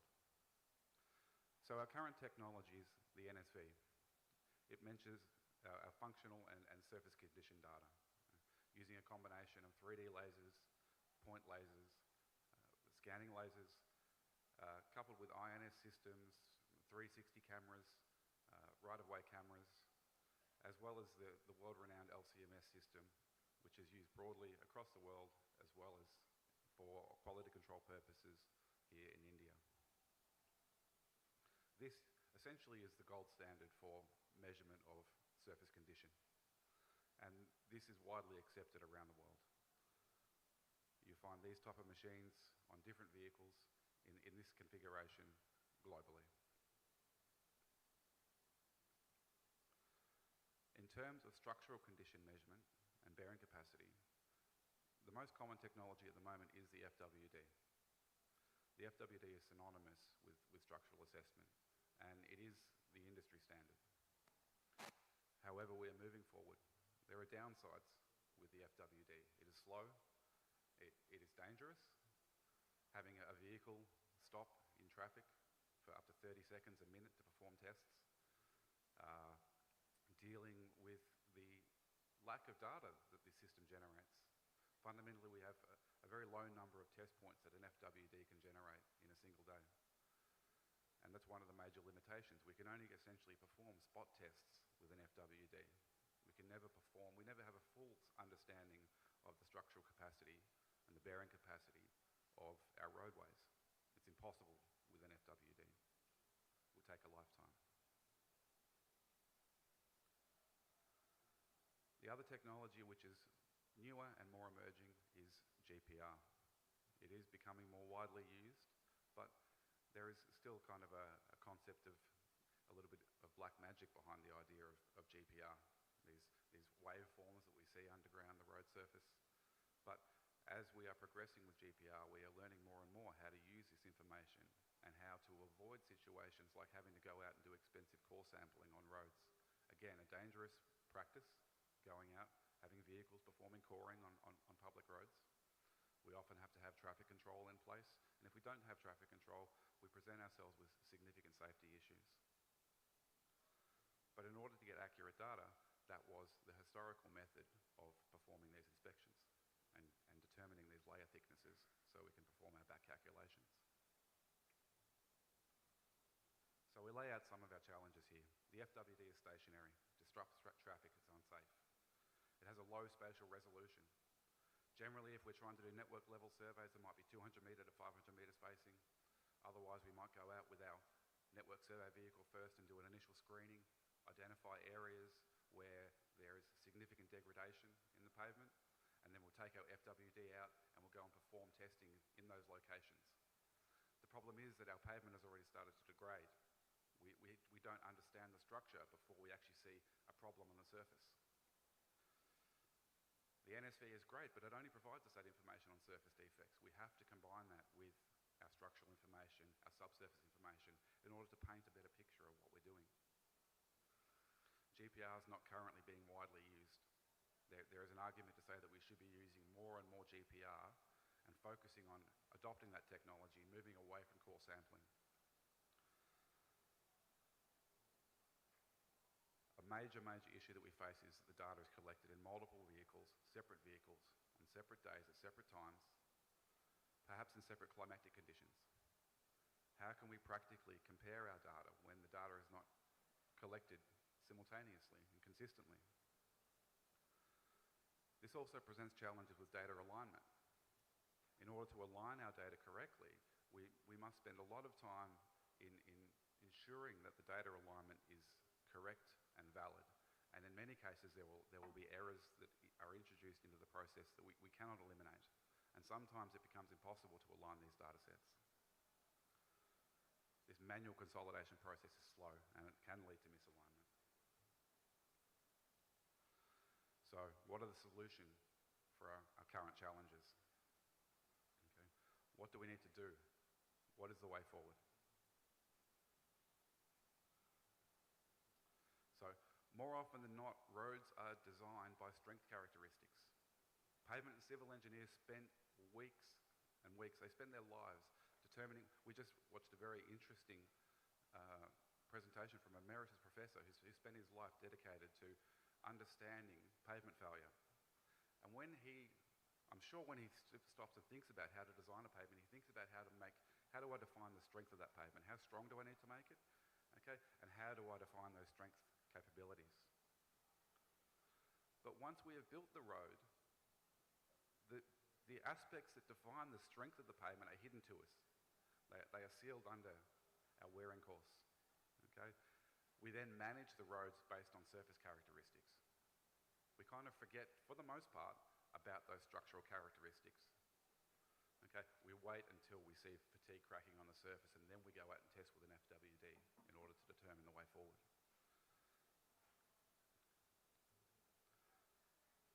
But what if we have a smooth surface with a strong subbase?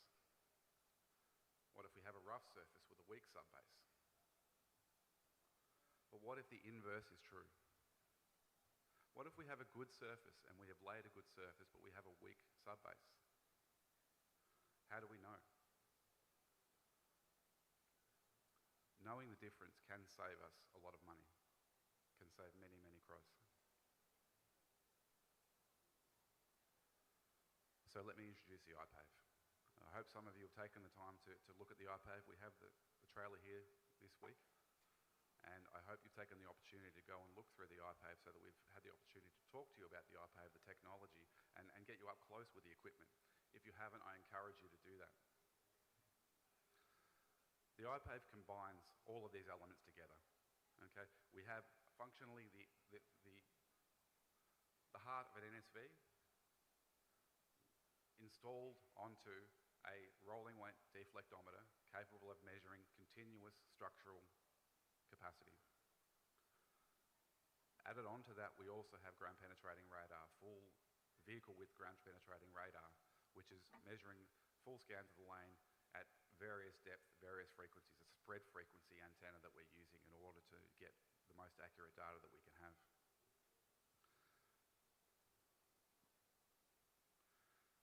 This system collects continuous high-resolution structural and surface data at traffic speeds. It provides a holistic pavement condition profile in a single pass. There is no other system in the world that can present this information to you in a single pass that has been tested and proven and approved by road authorities around the world. Some of the most prestigious road authorities, road research institutes have adopted the iPave. Organisations like Highways England and TRL, BAST in Germany, the NTRO in Australia, the Federal Highway Administration in the United States, TxDOT. All of these organisations, they believe in iPave and the technology and what it can offer to them in understanding and managing their road assets.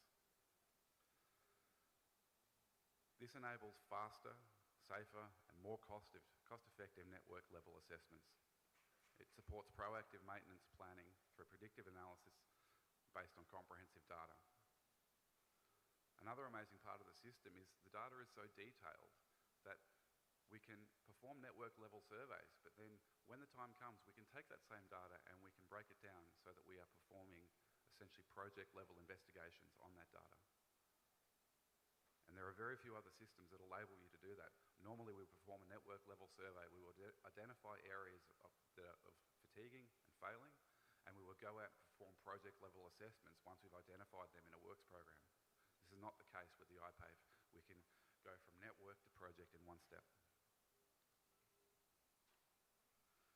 The system operates within traffic flow with no external traffic control requirements. It looks just like a normal truck for the most part, except if you look at the back, it really just looks like a normal truck, big refrigeration truck. The system can and has completed 12,000 lane kilometre network in 9 weeks. This was a demonstration that we did for the DNIT in Brazil.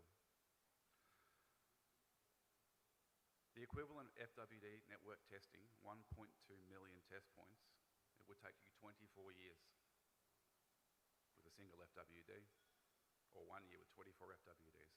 It's a significant investment.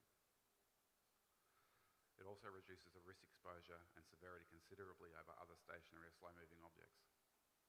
So if we consider the FWD or even some of the rolling deflectometers of the past, the Lacroix deflectometer, the curviometer, these systems operated maybe 10 to 30 kilometres per hour maximum. They still weren't a safe vehicle to use in traffic. They still needed traffic control safety measures in place.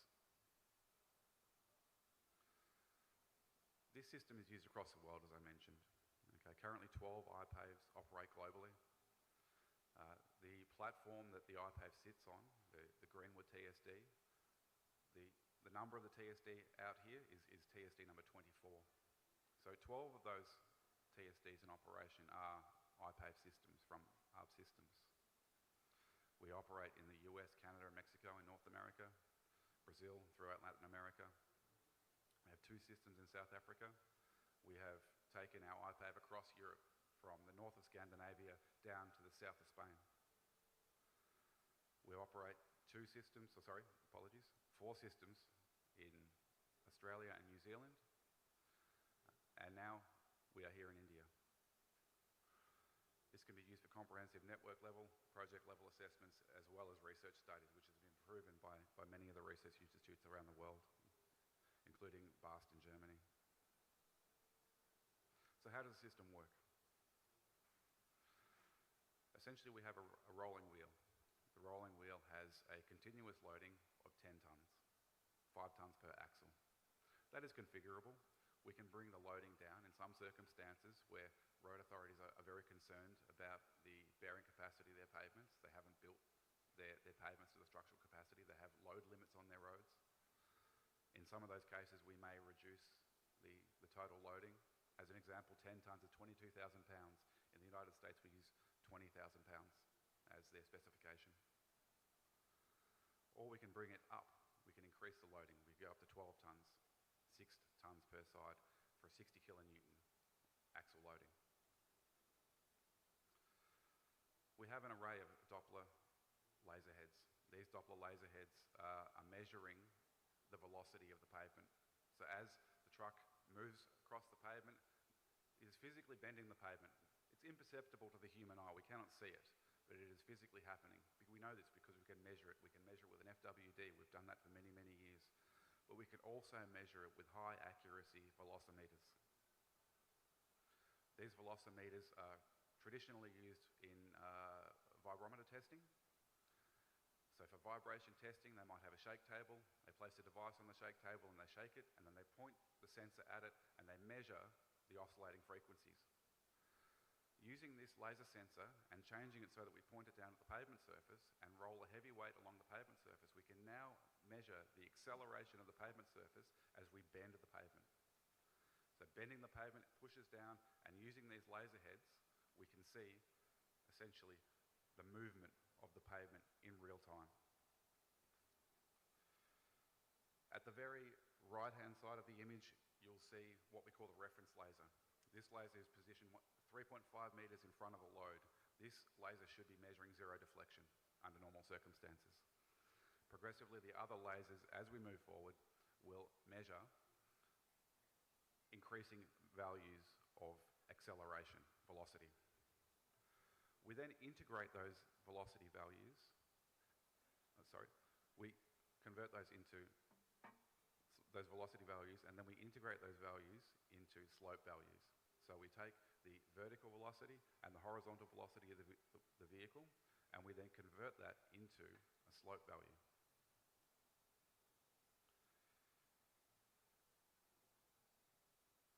Once we have our measured slope, we can then determine, using our calculation methods, the calculated deflection at D0. Now, while we may not have lasers specifically at D0, our field studies, our field trials have demonstrated that we are able to accurately define what D0 is, exactly the same as an FWD would, with excellent repeatability. The TSD is non-destructive. It uses Doppler lasers to measure the traffic response, the pavement response at traffic speed. It's measuring deflection velocity. Okay, we have a 10-ton axle load, and this generation 4 TSD that we are using in the iPave has 11 lasers with 8 in front and 3 laser sensors behind the load in order to measure the viscoelastic response or the load dynamics and slab shift between slabs on concrete pavements. The iPave itself, as we mentioned, is a fully integrated network survey vehicle as well at the same time. So on the rear we have our LCMS2 system as well as a rear right-of-way camera. We have our deflection measurement, we have INS and GPS measurement in order to get our positioning. We have a front digital imaging system, up to 3 cameras. We can also include 360 cameras. We're currently working on developments which will appropriately create a 360 environment on a vehicle that is 15 metres long. We also have our 3D GPR as well as our regular point laser texture measurement and roughness measurement that is industry standard.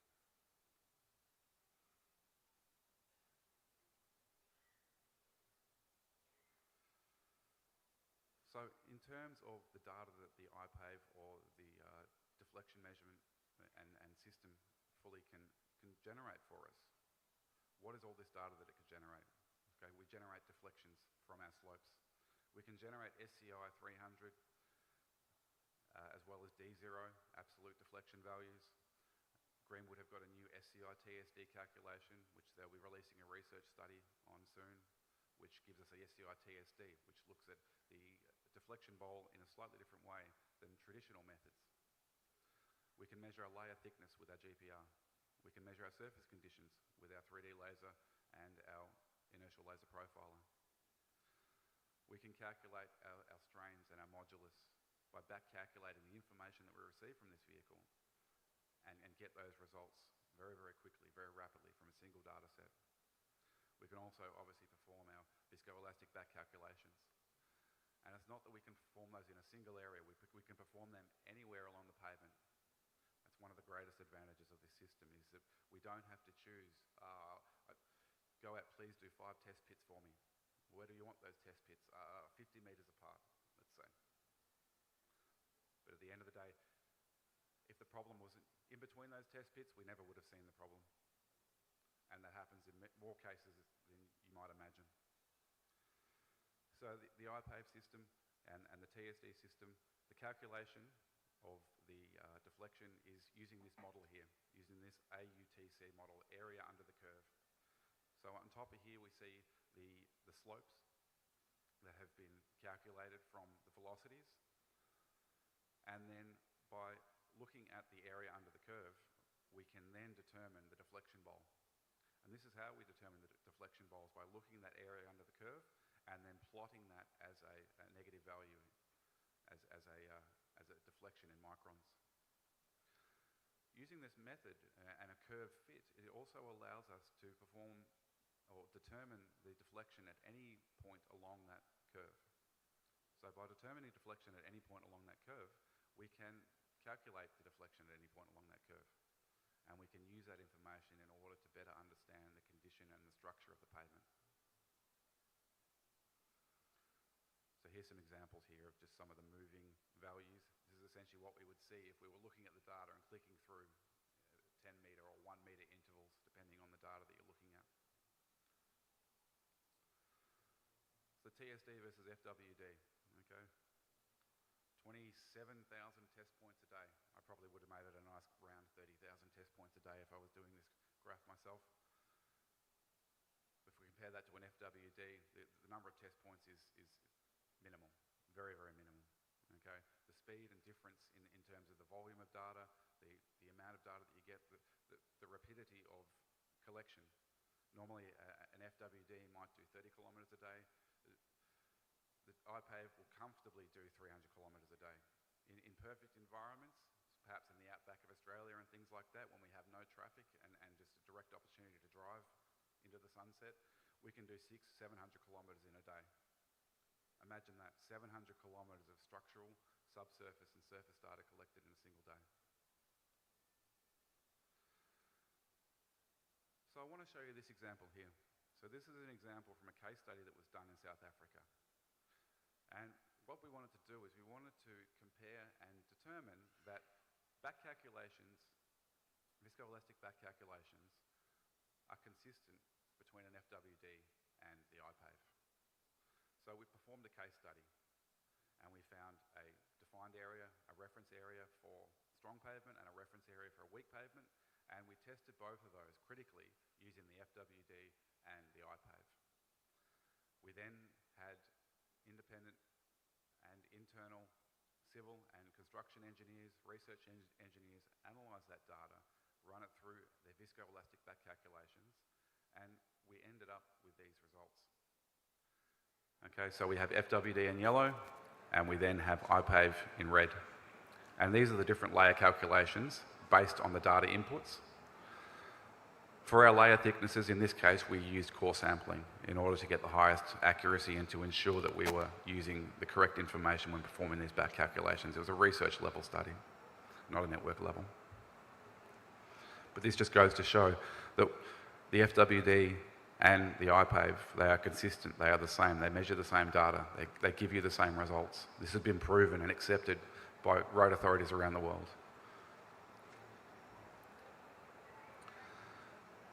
So the IPAVE has been here for a short time. We brought it into the country a couple of months ago, and we've been getting it ready, and we've been doing some initial discussions and test trials. Cube Highways Corporation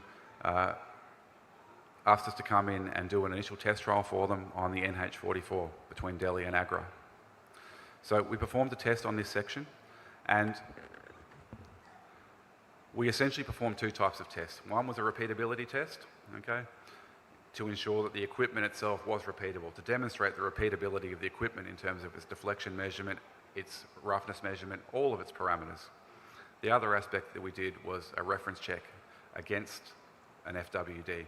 So on that site, at the same time, and to ensure that we weren't using old data, that we collected the data on around the same days, we had the FWD there collecting data at 20-metre intervals. We wanted as much data as we could get out of the FWD. And we then collected that data, and we then performed an analysis on that data, cross-correlation, cross-referencing of that data. And then I'd like to present to you the results of that test here. 3 minutes. 3 minutes. My clock has stopped on the screen here, unfortunately. It stopped at 16 minutes. So this data here that we have from the NH44, as you can see, the blue data is very high resolution data. This is the data from the IPAVE, okay? This is our, essentially our D0 deflection. In the red spots, you can see that we have essentially the FWD data cross-sectioned against that. And as you can see, there is a very good correlation between those two data sets. The FWD generally follows the IPAVE system and the IPAVE deflections. There are some outliers, but that is to be expected, particularly when we are doing singular spot tests. But what this demonstrates to us is there is a high level of repeatability when comparing, or a high level of comparability and accuracy when comparing the IPAVE and the FWD. Here is the repeatability charts, okay? Again, looking at the D0 deflections from the southbound and then the northbound lanes. And as you can see, we have a very, very high level of correlation between those two data sets. Great level of consistency, a great level of agreement. Our ground penetrating radar. We're using a contour ground penetrating radar. It's a spread frequency radar. It's a full width radar, multi-channel. We get an enormous amount of data from this system. Some would say too much data sometimes, but we then analyse that in-house and just present to you the information that you require. You can also analyse the data yourself. We can present the raw data to you, but you can also just provide to you the layer thickness information, and that way you have the layer thickness, the critical information that you require from this subsurface inspection. It's a very useful tool for understanding what is happening below the pavement. So why the IPAVE? Focus on improved accuracy of structural and condition data. More test points means more information. More information means better decision making. Trying to make decisions, I feel for the engineers of the past because they only were able to make decisions based on very, very limited information. But the engineers of the future will be empowered with big data, with lots of information, with an abundance of knowledge that can drive their decision makings. It helps us make better decisions. We can optimise our maintenance and rehabilitation planning by identifying early signs of structural and surface issues The comprehensive machine helps target preventative treatments before costly failures occur. This proactive approach extends pavement life, minimises high-cost interventions, improving cost efficiency over the pavement life cycle. We generate, obviously, our data in standardised formats, CSV formats, Excel formats. We can then use that data to perform additional analysis, safety ratings, back calculations, mechanistic analysis, and then we can also then use it to influence our maintenance strategy. This is the purpose of this data. Influence our maintenance strategy, influence our engineering decisions. We also have a system called Hawkeye Insight, which we take this data together and we place it on an online viewing platform to allow that data to come together in a single space. And we're happy to do a demonstration for that. If you'd like to come past our booth, we can show you the Hawkeye Insight platform. We can show you some demonstration data that we have. I can show you some live data that we have from some of our clients who are kind enough to allow that to be shared from some of our international clients who have different rules around how they can share government and public data. This allows us to view our deflection data, our imagery. We can have heat maps, overlays, all this information, and multiple data sets plotted together. And we know that the data is aligned. We know that the data is accurate. Okay? It's driving better decision making. It allows us to categorise our roads better. Okay? We know whether a road is going to have a short lifespan because we can look at the bearing capacity. We could build a road and 1 week later we could go out and test that entire length of road and know that the information that we're putting into our predictive modelling is going to tell us the life cycle of that road and not just a close estimate. It will be very, very accurate, much more accurate than historically possible. Categorising these pavements so that we can make appropriate decisions about how we rehabilitate our roadways and how we manage and maintain our roadways. Thank you all very much. Dahania. Thank you very much, Mr. Hugh. So the vehicle is just outside the exhibition hall. You can visit that, and specifically for the IRC H6 committee, the maintenance committee can invite Mr. Hugh. If they are here, they can visit the vehicle, they can have detailed discussion, and it's good to understand the detailed functionality behind the presentation. Now we'll have a brief floor intervention. So in terms of the slips, I have not received much slips except for one intervention from Mr. Rajesh Naik, MP RDC, but like it was after a presentation by Mr. Sinha. He says that it's good appreciating the presentation, which is like the presentations are highly informative, well-structured, offering valuable insight into emerging technology and various type of practice adopted in road construction. So that is one part. And the depth of discussion and practical relevance of each presentation in the session is truly enriching. So that's a very positive comment, which says that why we should have annual sessions, why we should have these discussions. And in case anyone wants to speak, please raise your hand. Maybe I can, otherwise I can take some names. Dr. Bhavesh Jain, Dr. Pateria, Professor Venugopal Mahapatra. In case you want to speak, you can come forward, can share your viewpoint. So Dr. Bhavesh Jain, want to use the stage? No? Okay, so we have a slip. So that is from Mr. Indrajit Ghai. Ghai sir, you can go ahead. Please use a mic and you can speak. Hello, R.S. Mahalaha from Rodek. I want to know what is the cost per kilometer of your survey? Per kilometer for a 2-lane road.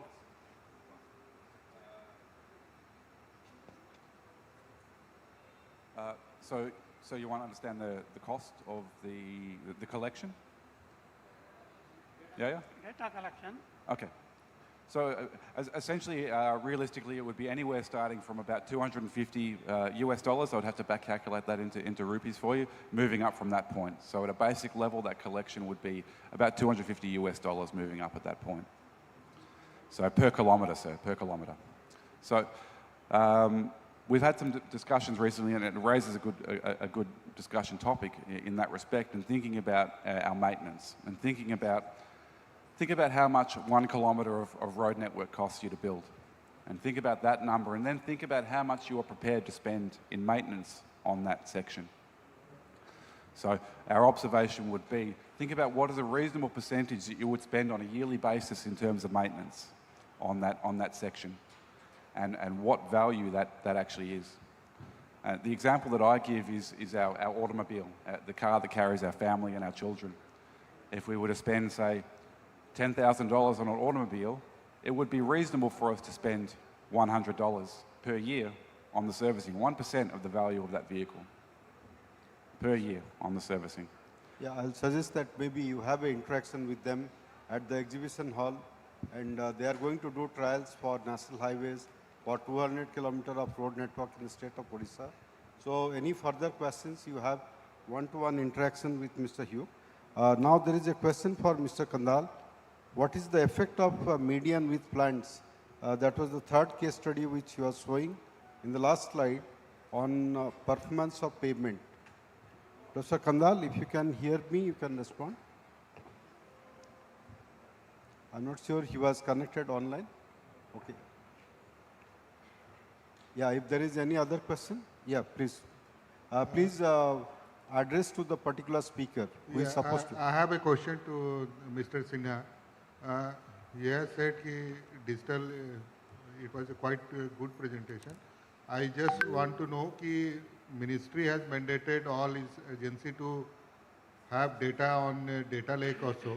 So is there any pilot? Have you studied that your system can be integrated with data lake data that is already we are using for our project management, or? We are actually examining it and soon reach out to the ministry. I have had discussions with DG Saab, DG RD and SS, but we are formulating our proposal in this regard. I think since most of the work has been done in linear project, so probably that what ministry or NHI is struggling in data lake to have meaningful interpretive data in our project monitoring. It will be great, sir, if that collaboration work out. We will soon reach out to the ministry.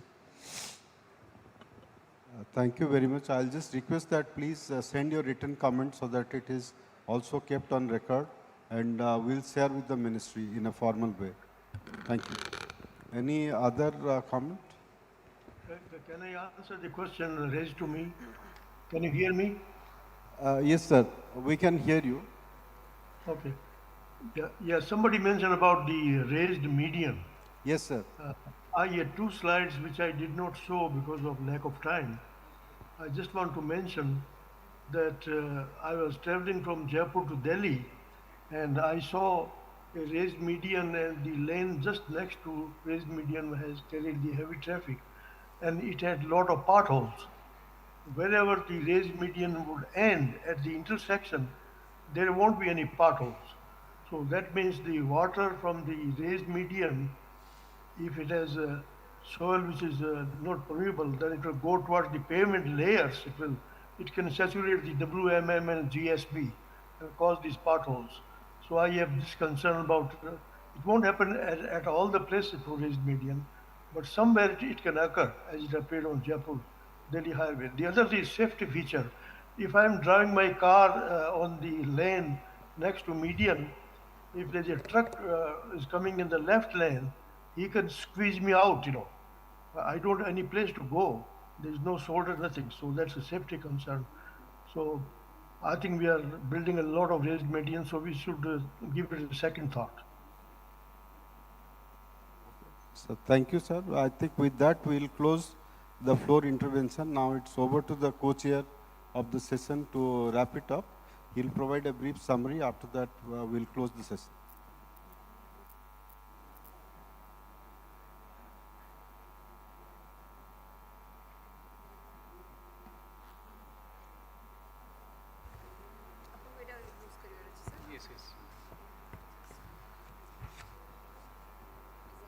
Yes.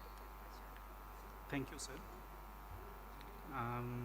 Good afternoon, esteemed chairman, sir, esteemed speakers, and dear delegates. Uh, it's an honor to share the stage with you, sir. Professor Mananjan Padi, President, Indian Road Congress, a visionary leader guiding the national road sector towards innovation, safety, and sustainability. From the land of Konak to a leader in national scenario. So,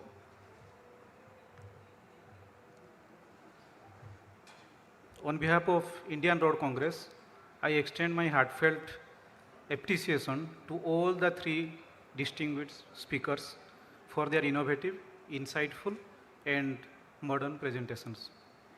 Each of you brought a unique perspective that blended technical depth and forward-looking ideas. So I will start with my first speaker. It's Nagendranath Sinha, esteemed speaker, Sri Nagendranath Sinha, MD, Rodic Digital and Advisory. All operations of the main, before I asked giving the insightful details regarding the speakers, just I want to make a point here in this esteemed gathering. It's a time has come for the Indian Road Congress to look at civil engineering through a new lens, one shaped by data, intelligence, and innovation. The artificial intelligence holds transformative potential to revolution how we design, construct, and maintain, govern roads. From prospective maintenance and predictive maintenance and safety analysis to real-time quality monitoring and transparent project management. AI empowers engineers to move from reactive decision to proactive solutions. As the custodian of Indian road standards, IRC must now lead this digital transition in integrating AI into codes, practices, and capacity building. By enhancing AI, we can ensure that our roads are not only stronger and smarter, but also safer, greener, and more accountable, truly affecting the vision of smart infrastructure for new India. So, in the presentation of MD Rodic, all operations are digital. Every organization across the globe is now transforming the data and digital project management in the same way. AI and ML is transforming civil engineering. My humble request to all state PWDs and corporations, explore potential of AI for transformation. A digital platform like R360 for AI, I think it can affect the in the all stages of a project, like feasibility stage, DPR stage, procurement stage, construction stage, project monitoring stage, and quality assurance stage, as well as completion stage. Project initiative in Maharashtra, Bihar, Assam are really interesting. And in Odisha, there are more than 60. In Odisha also, we have started the initiative of AI for building and as well as highway sectors. And we find out there are more 60 processes and applications where we can use AI in building sector as well as in road sectors. Then to our second esteemed presentation, troubleshooting of bituminous pavement worldwide experience by Professor Prithvi Singh Khandal, Associate Director of Emeritus. Sir, your presentation was really insightful. It's a regarding the good or poor sections. A good section reflects to the stretches of road that performs well and meets the expert desired standards in terms of ride quality, safety, drainage, and durability. Flushing occurs due to excessive binder, inadequate air void mix, high temperature, heavy traffic loading, poor drainage bases. The Hume Highway is one of the leading highway of Australian road. You have presented about the Hume Highway. Why no potholes in northbound roads is one of the aspects of your presentation. and peak traffic in early morning before sunrise, low moisture vapor buildup, binder stiff in low pavement transparent.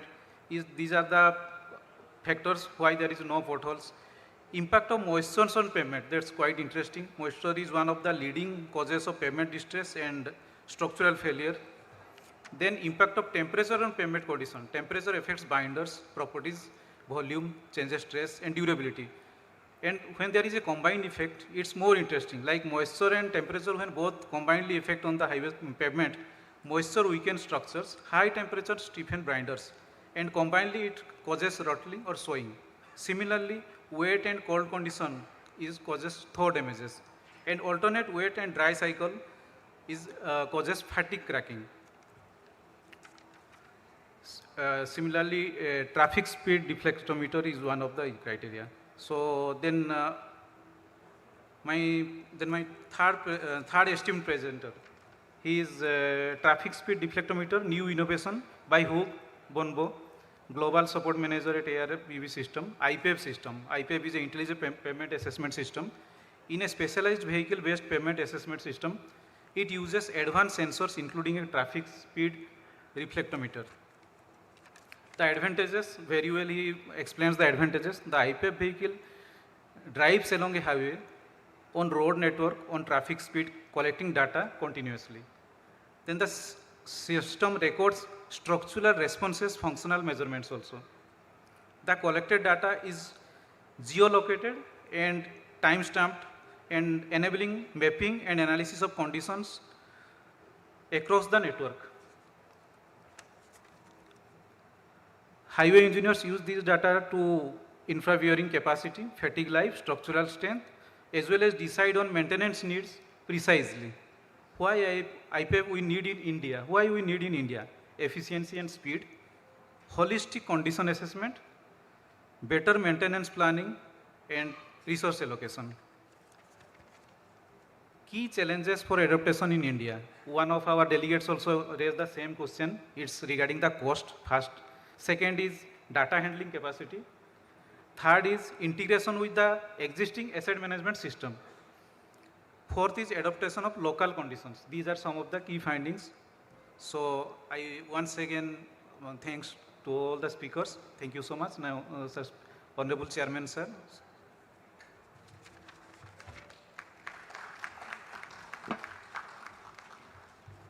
So we now hand over to our hostess for the closing of the session. Thank you so much, sir, and thank you to all our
Check.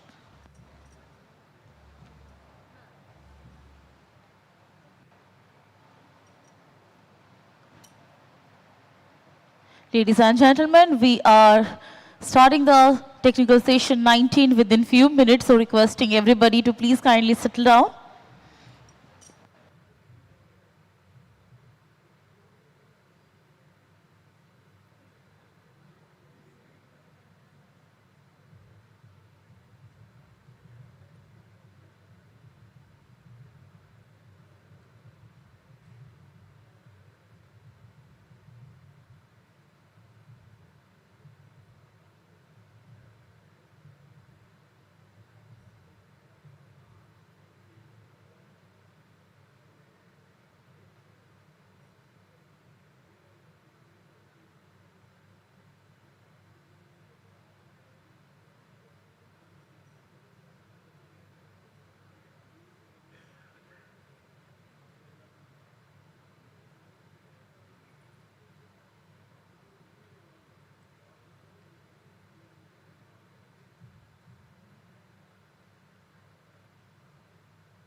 Sure.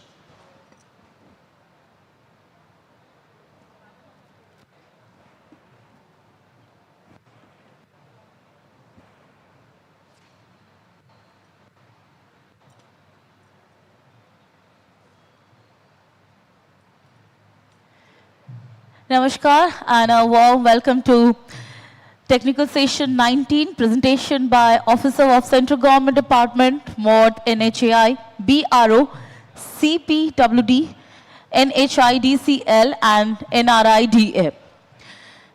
Well, first of all, let me take the honor and let me call on dais our respected Chairman of the session, Shri A.K. Jain, former engineer in charge, UPPWD, and past Vice President of IRC. Let's give a big hand and let's welcome Chairman of the session on stage.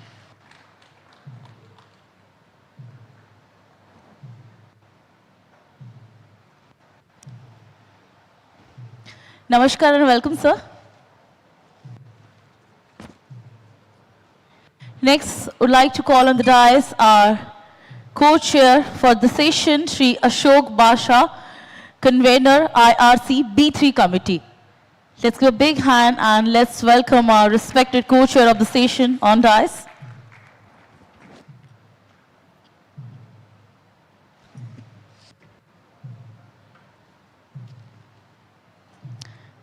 Namaskar and welcome, sir. To welcome our respected Chairman of the session and co-chair, would like to welcome and of course request Executive Engineer Civil Works Department of Orissa, Mrs. Ashmita Mahapatra Madam, is going to welcome them with the flower bouquet.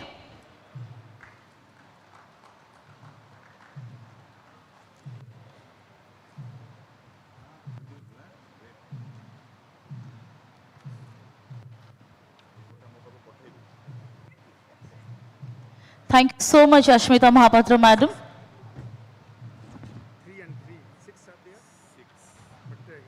Now requesting, and let me take the honor to welcome all our presenters on stage.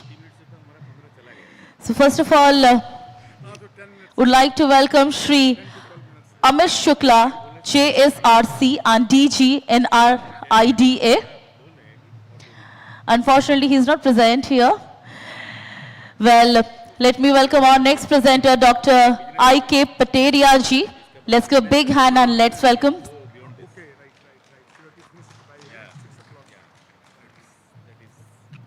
Namaskar and welcome, sir. Our next presenter is Shri L.P. Padhi, CGM.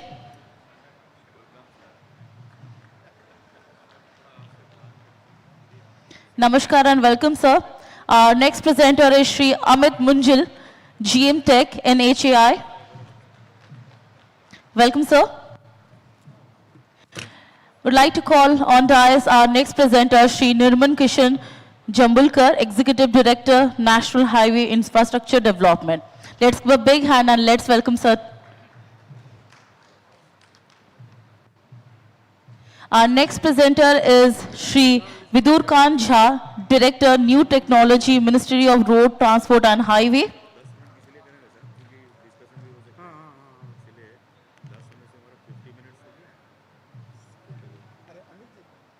Welcome, sir.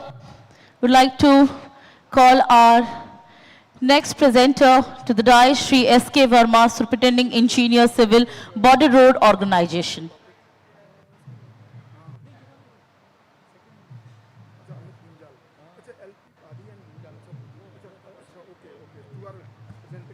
Welcome, sir.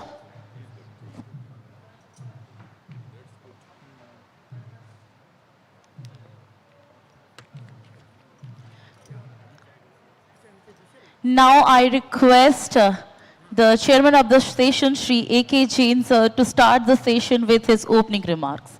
Thank you.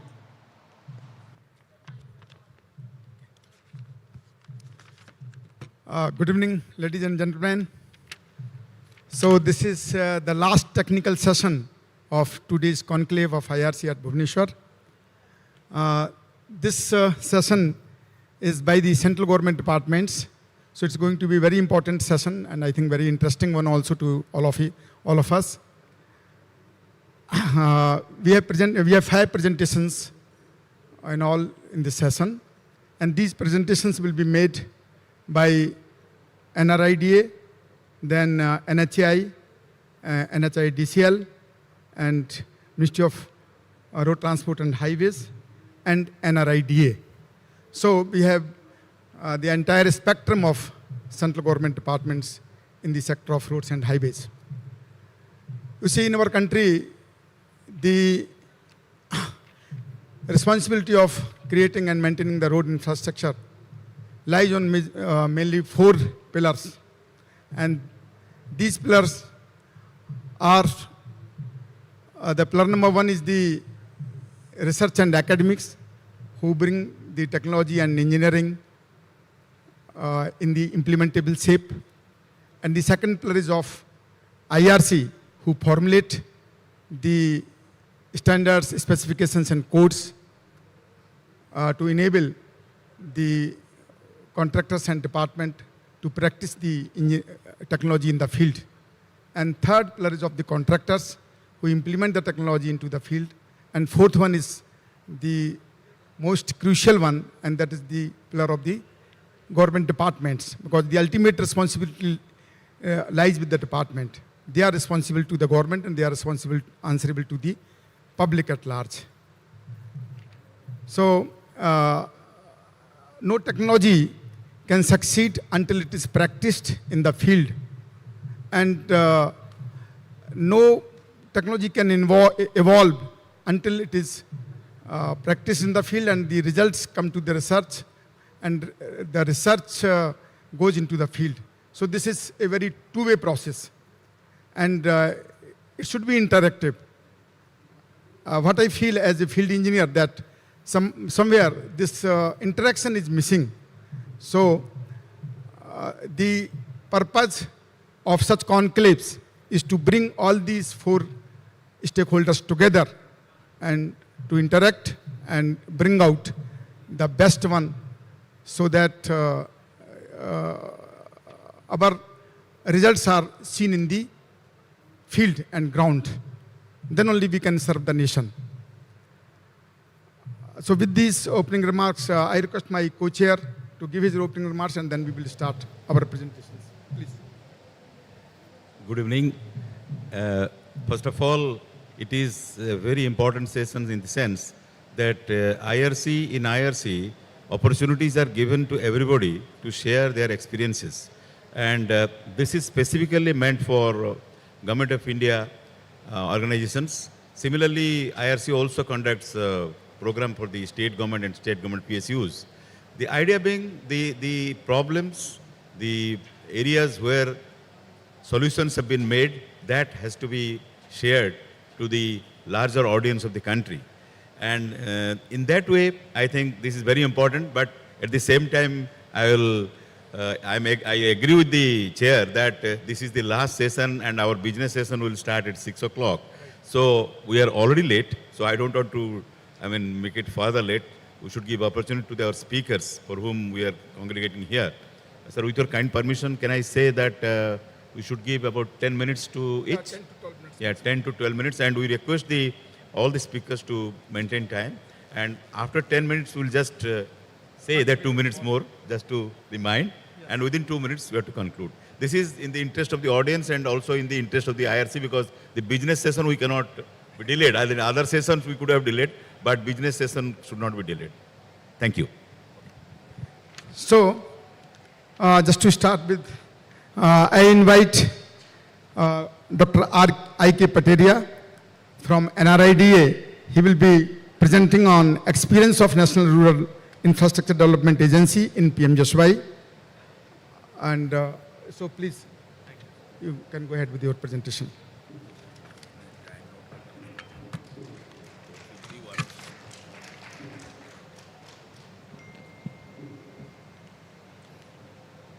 Respected chair of the session, co-chair, my fellow presenters, senior officers sitting in the audience, my colleagues, officials from different organizations, and our friends from road sector.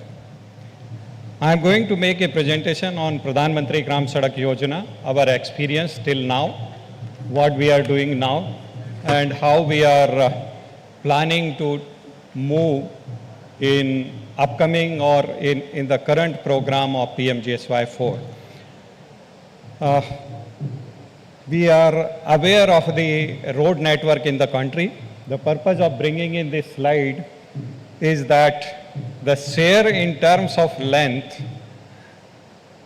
of the entire network is major with the rural roads. Maybe 71% of the roads are rural roads in the country, and it is depicted on this slide. One more clarification I would just like to make. All rural roads are not being covered under PMGSY. We are covering only a part of it. So, though Ministry of Rural Development is responsible for making policies, guidelines, and taking care of all rural roads, but these are being the state subject, they are with the state governments. And PMGSY as a special intervention, one-time intervention, covers only a part of it. So not all rural roads are being covered or likely to be covered under PMGSY. However, the roads which we have constructed till now makes around 17% of the total rural road network. These roads have been already constructed and have also been, majority of it, almost maybe around 90% of it have been already brought onto PM Gati Shakti platform. So their location, everything, all data has been transferred. This is, in nutshell, the overall PMGSY journey, started in the year 2000.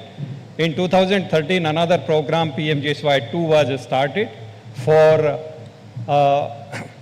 upgradation of some of the roads.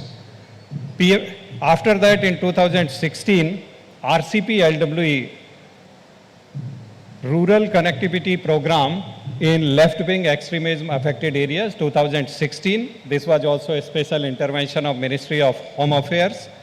Then we started with PMGSY 3, 2019.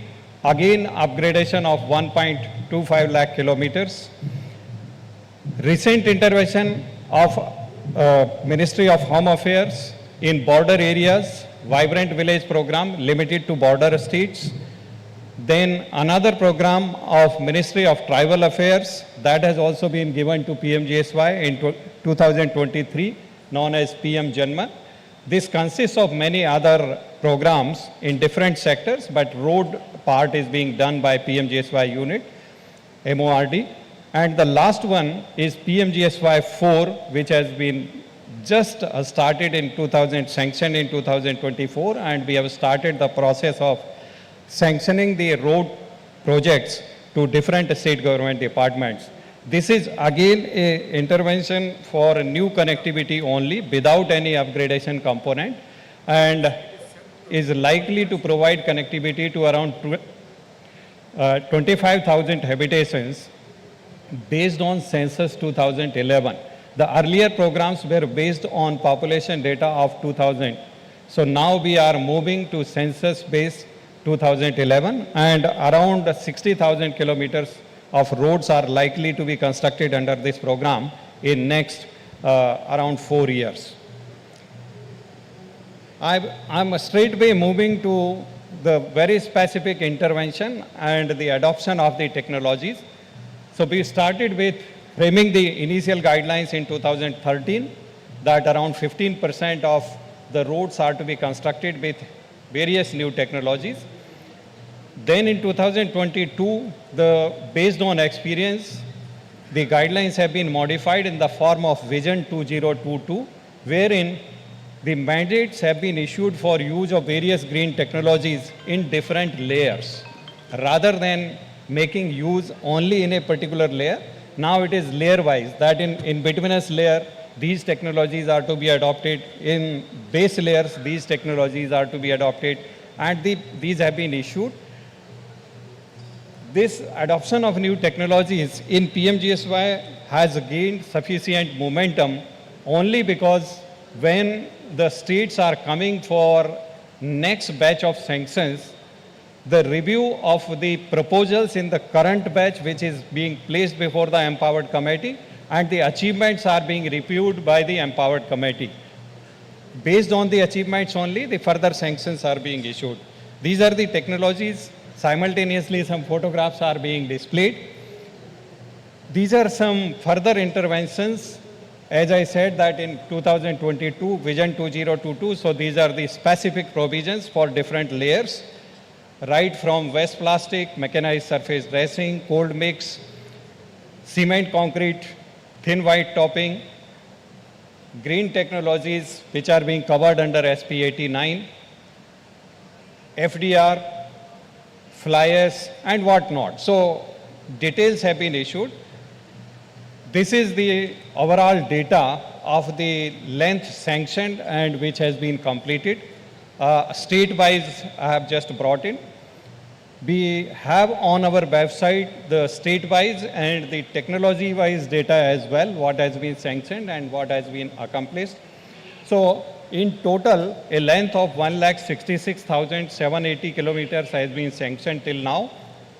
Against that, 1,27,664 kilometers has been already completed, including around 6,000 kilometers of roads using FDR in various states, majority of which is in the state of Uttar Pradesh. Now, other states like Himachal, Kerala, Jharkhand, then Bihar, they are also following and they are also adopting this FDR technology on substantial number of roads. Moving towards the maintenance, earlier we had this system, that bill of quantities, that was being prepared manually. Contractor used to submit the physical bill based on quantity of the material. PIU receives the bill, inspects the road, verifies if the bill is correct. The account officer adds taxes, bill gets approved, and check is sent to the contractor. But this was a cumbersome process and there was no check. There was no control when the maintenance is being done and when the payments are being made. This had several issues which have been simultaneously listed. Cycle of payment started from contractor submitting the bill, manual process, bill generation, taxes, etc. So everything, paper-based system and tedious record keeping. Now we have moved to e-mark, electronic maintenance of rural roads, and that has been mandated to all the states since 2019. It is a performance-based maintenance wherein no measurements are to be recorded. At the time of signing the contract of maintenance, which is inbuilt along with the construction contract, the contractor is not even quoting the rates of maintenance. The rate or the estimate prepared by the engineer along with the bill of quantities when we are publishing the tenders, along with that, so the contractor has to only agree on the rates which are, has to agree on the estimate for maintenance part. He has to quote the rates only for construction part. This has brought in a kind of discipline that whatever the engineer has estimated, in that amount the maintenance will be possible, and accordingly he will keep an eye on the construction quality, because then he has to maintain for 5 years. We started with this in 2019. This is outcome-based monitoring. Evidence-based assessment of roads. Every 2 months, the district PIUs are assessing the quality of roads, uploading the photographs online on the e-mark website. Quality in construction is rewarded. No requirement for detailed measurement. 2 more minutes, Dr. Patel. Yes, I will. Defect liability period is 5 years. Now we have started, these are some of the advantages. Because of shortage of time, I am not going through all that. Post defect liability period, again, another contract is being signed for next 5 years. So that makes 10 years. Today in the morning session, there was a presentation by Madhya Pradesh government wherein they said that now they are monitoring even those roads which have crossed 20 years. Because every 5 years or 6 years, as per the assessment, the resurfacing is being done. So now this e-mark is also coupled with artificial intelligence, and the photographs being uploaded by the executive engineer's office, they are being verified by AI whether the marks awarded for its performance are correct or there are issues. This kind of discrepancies in photographs are being pointed out by AI. We have just started with another system in addition to this 3-tier quality management system to strengthen tier 1. Today only in the morning session there was a presentation on a stage passing. So with effect from 15th of August, now we have made it mandatory that every layer of the road has to be stage passed by the concerned executing agency. He will upload the photographs, he will upload all test reports directly onto the website. And this data will be in public domain. Till now, we had the data of tier 2 and 3 in public domain, but tier 1 was missing. So there were many issues. Records could not be scrutinized, but now all this data will be in public domain. This is IT backbone of the PMGSY. Data is being posted regularly to Gati Shakti project, which has been mandated. This data has been already brought on to PM Gati Shakti.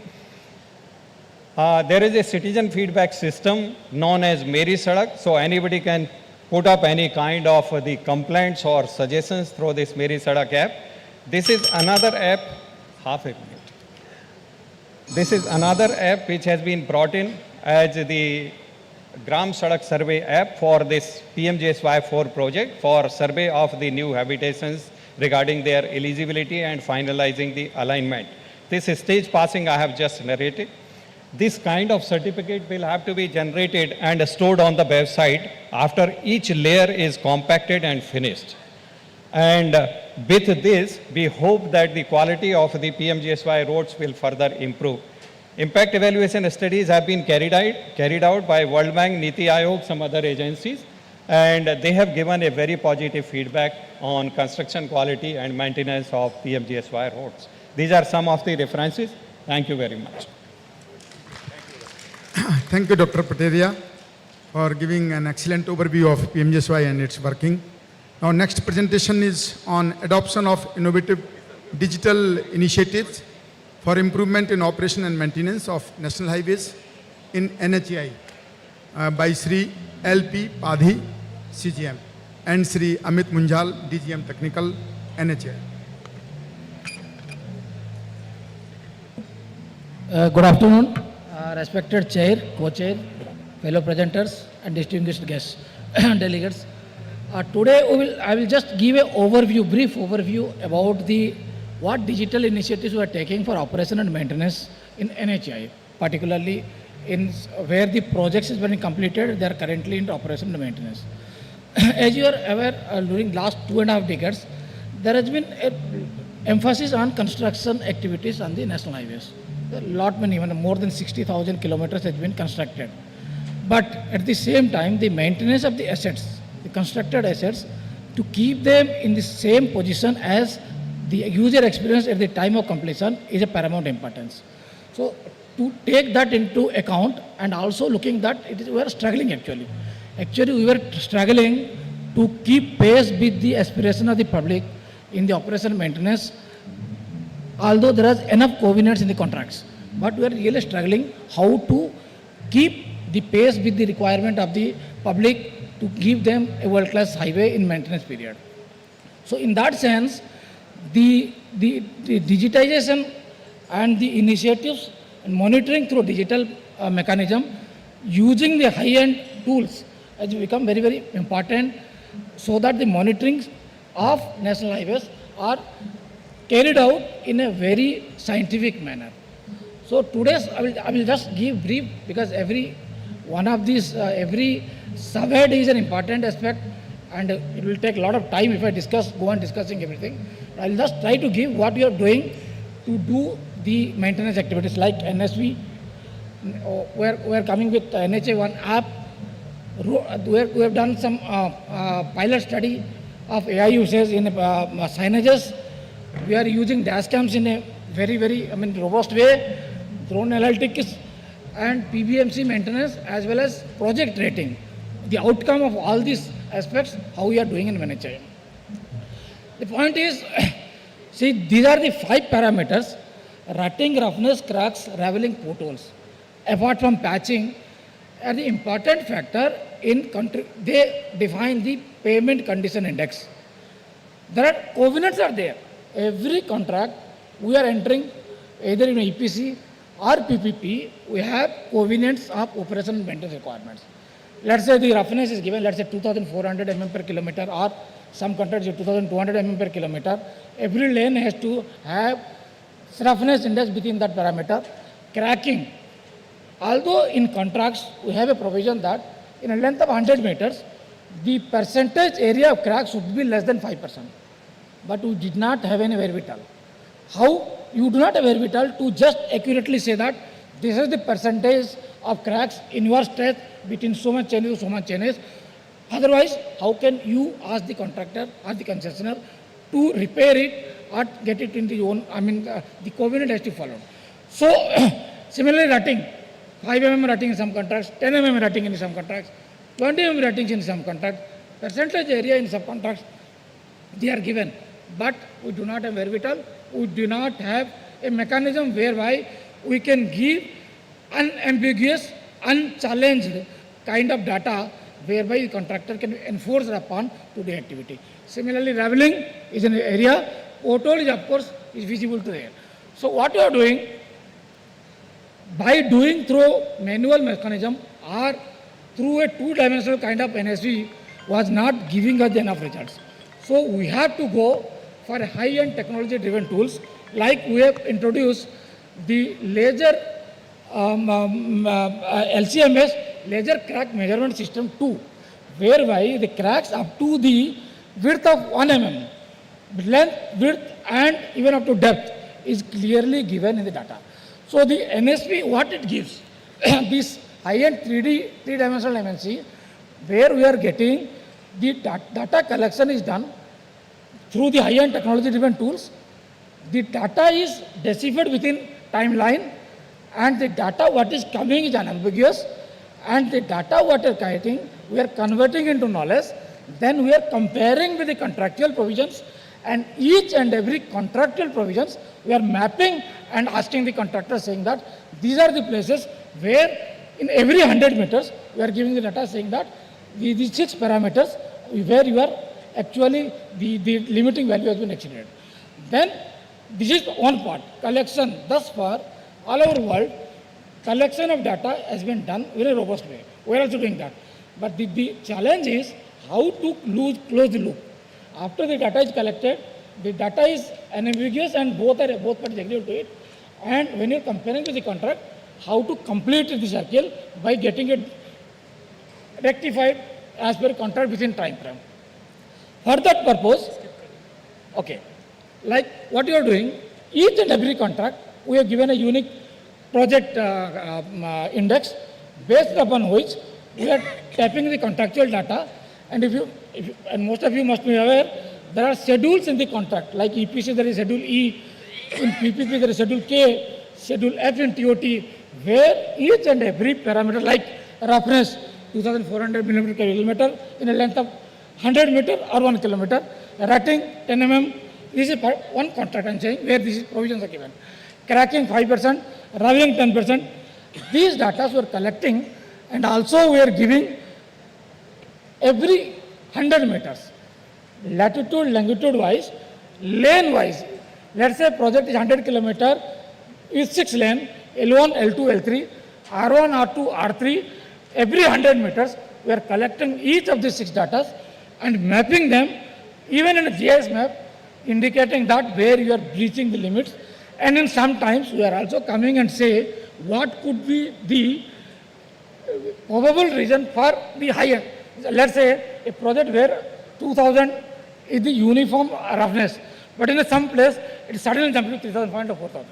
we are intimating, we are also checking with the data and saying, why there could be a possibility that there is a VUP or there is a cross-drainage structure where this is the place where the damage has been done to the approach slab, and that is why the roughness is coming. Even we are going up to that standard, if somebody is interested, there are few contractors, they are coming and collecting data for every 10 meters also. So that not only the data is given, then whenever you are going for a data-based this kind of thing, then this should be a win-win scenario. The contractor also should get advantage of the data. How he is getting advantage? Like we are giving him all the cracks, parameter of the cracks of the 1 mm, not we are restricting them only for the limiting values. Every 10 meters we are giving the cracks, rutting or rubbling or the small potholes also, lead delamination also. Then contractor is anticipating that what is going to happen to his payment next 3 months or 6 months. So he is able to do a preventive maintenance kind of thing. So there the contractors, luckily what we are doing, when we are going this data collection system and its assessment and how we are going in closed loop system, we have introduced in our own data lake a priority maintenance module, wherein all the data collected automatically they are deciphered and they are plugged into that system, whereby the contractor, the consultant, my project director, and everybody in the system, they are understanding, they are knowing the data, and the notices are automatically generated in the system itself, and the contractor is given the notices as per contractual provisions, and the ATRs, we are asking these my project directors to give the ATRs of each and every parameter which is vested in the attributables what are coming then. Then what is happening? The data now we have introduced an app whereby if anybody who is traveling on road with this kind of app, he will able to know he is traveling on a, let's say, L2, left-hand side carriageway. If he is going on L2, he will come to know what is the status of road in next 100 meters. Every 100 meters, data is collected and that will be given. That we are mapping it with GIS map. Amit will able to give you a more detailed picture on that. Good evening, everyone. Actually, when we started this project, some inputs from the field contractors, consultants, and our field units mentioned that because of some genuine reasons, some distresses are shown very high in the reports. So this app was developed so that site verification of the NSV report can be done. There is a small video which shows it. I will skip it because of the lack of time. Basically, it has two features. While doing the site inspection, you have the distress value in your screen so that you can correlate what you are seeing on road and what you have seen on the NSV. So in case you have any doubt, that can be mentioned in the app itself, or the rectification done at site, that can also be uploaded using a geo stamped photograph. So based on this, sir. Yeah, we have now calculated the data. What we are doing, this app we are going to make public soon, so that even every traveler, he will understand what is the status of the road he is traveling now. Coming back, we have done around 2 lakh lane kilometer, out of which one cycle 1 lakh lane kilometer, and this cycle we are going for 2 lakh lane kilometer. And you can see the data which are collected with this closed loop system, the data which is collected last time and after the rectification, what is the status, we are also comparing that. Yeah, this video shows cycle.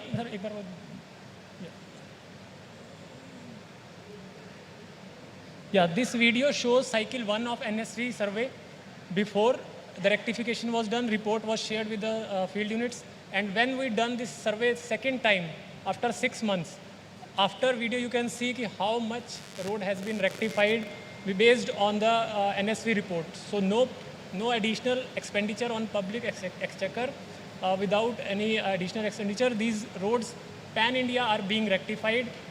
This slide shows how much achievement has been done so far. More than 60% of the roads have been rectified without any additional cost in different distresses. And based on this, some additional, we have taken some digital initiatives.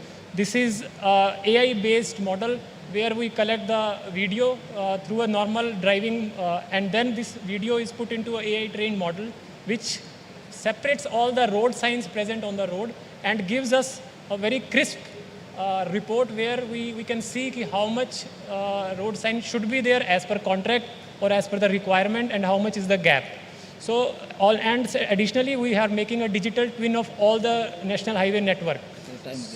So what is happening based on this pilot study whereby we have AI based, we have now captured all the signages. Now we are going for a dash cam level, AI level kind of thing whereby all the distress parameter apart from the payment parameter, the 35 parameters chosen, those parameters will be captured through a dash cam fitted into our route patrol vehicle, and these parameters will be analyzed through AI, and then it will be pushed into our NHI-1 app, whereby the contractor has to now look these coordinates as per contract provision and to maintain. So once this is successful, the phase of maintenance, the monitoring mechanism maintenance, and the way what we are doing the maintenance will change. So this is what we are now changed the RPV vehicle model where we are fitting into a dashcam, and this dashcam will collect continuously the 35 data, and through AI analytics this will be linked with the contractual provisions. So the point is what we are now doing after the NSP and other studies. This is what we are going to do. We will rate each and every project based on the payment condition index and compliance to the NHO1 app for all other distresses. This we have done model study for 285 projects, whereby we are now rating the project based on the payment condition index and compliance to the NHO1 app for all the distresses. You can see this. This is also we are going to make public to foster a competitive spirit between the concessionaires who are doing the maintenance activities, and ultimately we will also ban or debar or incentivize the contractors who are doing a good job in maintenance. So this is what NHI is doing. Thank you so much. Any questions you can intervene. Yeah. We'll reply. We will take it afterwards. Thank you so much. Thank you very much, Team NHI, for giving a nice presentation and touching upon a very important topic of digitized maintenance of highways. Now, the next presentation is by Sri Nirmal Kishan Jambulkar, Executive Director, National Highways Infrastructure Development Corporation Limited. Please.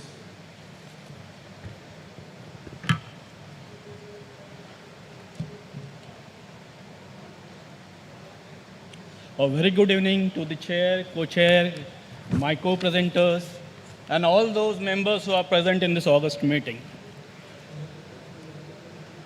Yes, we are NHIDCL. We are the youngest executive organ of Ministry of Road Transport. We construct national highways in the northeastern regions, and we are dedicated to the development of the northeast regions.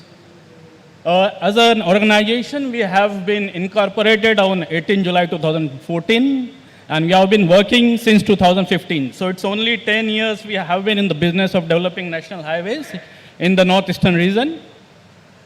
Nevertheless, we have taken large strides as a part of thing. We have constructed around 3,500 kilometers of national highways amounting to 60,000 crores, and we have in hand now about 48 projects which will be about 1,50,000 crores. So there is a lot of opportunity for everyone, the construction industry, the consulting industry, academia, and the individual experts also. Yeah, briefing, the Northeast pose specific challenges for the construction of national highways. There are geographical complexities. We construct road on very high elevations, sometimes at elevation of 18,000 meters, where we have scarce oxygen. We have very limited working season. Unlike the plains, we have monsoon season up to 7 months, and that is one of the impediments to construct the roads. Then material accessibility, infrastructure resilience, and there are unforeseen geological characteristics, how the hills behave during the monsoons, and all these things which add to our woes. But nevertheless, we are determined and committed to development of these things. So you can refer these pictures, what kind of situations we encountered during the construction and maintenance of the national highways there. I will not just take you through the glimpse of this picture, just to visualize by yourself what we face. So now we are taking other corrective measures and to face the challenges, how the hill should be stabilized before the construction of the national highways. That is one of the challenges we are facing. And we are incorporating all the new technologies towards this end. So there are pile systems and anchor systems, rock and bolt anchors, shortcutting, rock fill fences. All this we are taking. The other key initiatives are that we have various zones in our national headquarters in Delhi. So there are project monitoring division zone which focuses on tracking of the projects. There is highway and administration cell which take the administrative tasks. There is health, safety, environment and road tunnel cell which look after the tunnel projects and the safety, environmental aspects. Likewise, there are other cells which are in NHID cell to take care of every aspect of the civil works which we are executing. And we have done MOUs with all, or we are encouraging the MOUs with the specialized agencies, academic institutions to come and join us in the process of developing national highways in such a critical areas like the northeastern regions. So we have MOUs with IITs, NITs, CRRI, National Skill Development Corporation, Garden Rich Shipbuilders and Engineers for Bailey Bridges, and Norwegian Geotechnical Institute to help us in the construction of tunnels and the soil stabilization. And various technologies we have been encouraging our projects are geosynthetics, modular bridges, precast walls. These have been constructed in various parts such in Manipur, Nagaland, Jammu Kashmir. West plastic roads we have constructed in Manipur. We are using cement treated subbases. We are using modified bitumens, additives, all these things. So there are series and many of the technologies we are encouraging. We are still encouraging people to come with us to help us in our journey to construct the roads. This is all about NHIDCL. Nevertheless, everyone has a place to work with NHIDCL. The construction industry, we can forge MOUs with them for bidding of the construction projects. We encourage consulting industries to participate in our endeavors to prepare good project reports. We encourage academic institutions to advise us to come up with resource schemes, and even we encourage a particular individual expert. Many of our colleagues get retired from the government organization. We encourage them to participate as an expert, as independent technical expert to monitor the DPRs, as special project monitors, to come and inspect our roads and suggest the corrective measures way forward. So with this, I thank you very much for having patiently hearing me. And I will expect that you will collaborate with us, with NHIDCL, in working towards a good national highways so that the unreached parts of the country are made better and all the logistics supports can be provided there, providing connectivity to people and the nation. Thank you. Thank you. Thank you very much. Thank you very much for a very nice presentation. And you may be the youngest one, but you are the toughest one also to do the Herculean task of constructing roads in very difficult terrains. Thank you very much. Now, our next presenter is Mr. Bidur Kanja, Director, New Technology, Ministry of Road Transport and Highways. And he will be presenting on appropriate type and grade of bitumen for national highway projects. Mr. Bidur Kanja.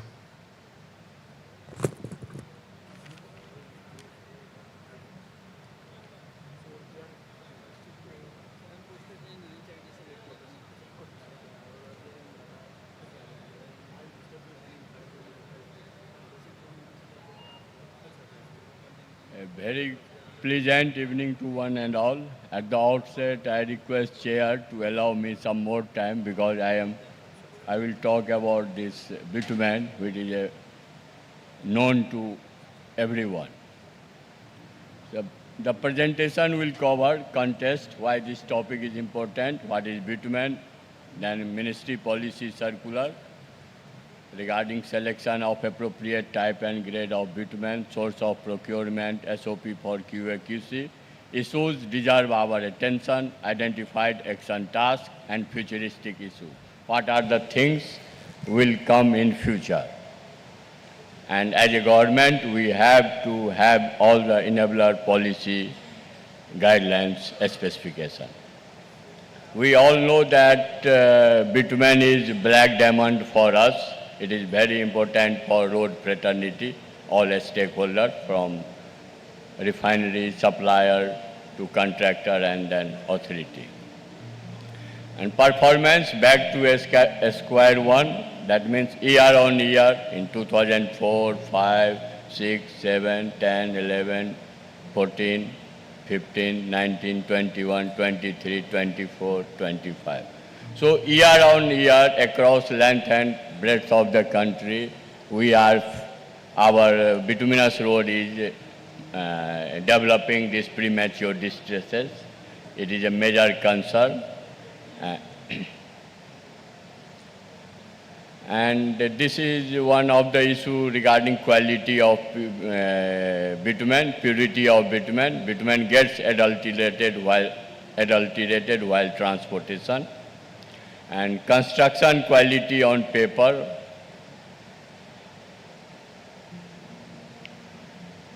The underperformance casualty factors, modes of failure and pavement design gaps, bituminous layer rutting, not considered in design, subgrade rutting we consider in our design, bottom of fatigue cracking we consider in our design, top down fatigue cracking we have not considered in design, then method of mixed design, over specification, poor quality materials and workmanship.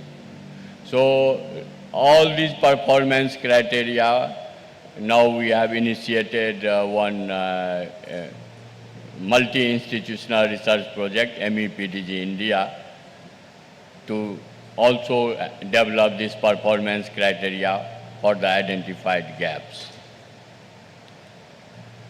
Our aim is long-lasting bituminous road which needs an integrated approach of design, construction and maintenance. A road well designed but poorly constructed fails prematurely. A road imperfectly designed but well constructed performance better than that. At present, till we come to know pavement mechanics better or more closer, the only tools available with us to have a long-lasting bituminous road is enhanced augmented quality of construction. One of that issue is selection of appropriate type and grade of bitumen, ensuring quality of bitumen, a strong aggregate skeleton, adequate rolling compaction. Bitumen we all know manufactured from crude oil, long residue, vacuum bottom like that. Bitumen demand supply status, about 35% we are importing, and annual consumption is 83 lakh ton. Composition, it is a hydrocarbon material, carbon, hydrogen, and chemically it has saturates, aromatics, resins and asphaltines. And bitumen is a viscous elastic material. It is time dependent, temperature dependent. Properties of bitumen required for this coatability, water resistance, flexibility, workability. Type of bitumen, paving grade, polymer modified bitumen, rubber modified bitumen.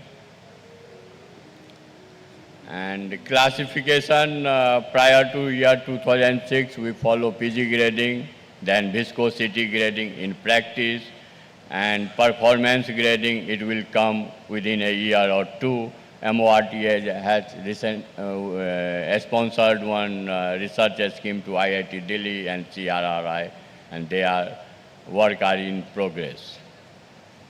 A specification and a standard, paving grade, IS 73, PMB 15462, rubber modified 17079, IRC SP 53 is also there, and some revision is under printing. Quality characteristic of paving grade bitumen, it is already given in IS 73, and there was a viscosity overlapping. So after ministry interventions, BIS has done amendment, and now for VG40, the minimum viscosity is 3600 poise.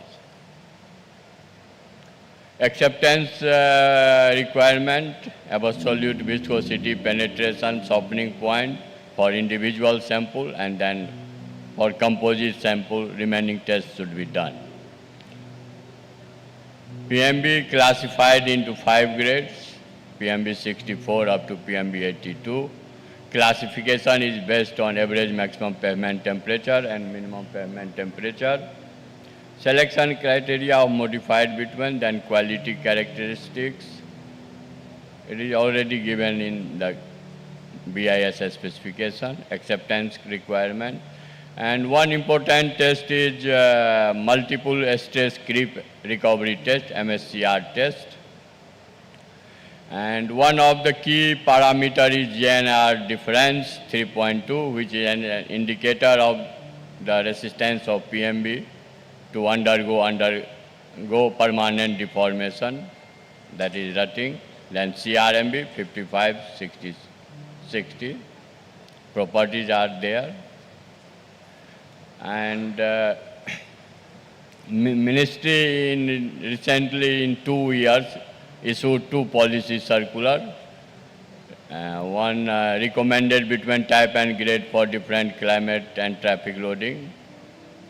And second one was use of bitumen, demand supply type and grade, specification source, and detailed SOP for QA/QC.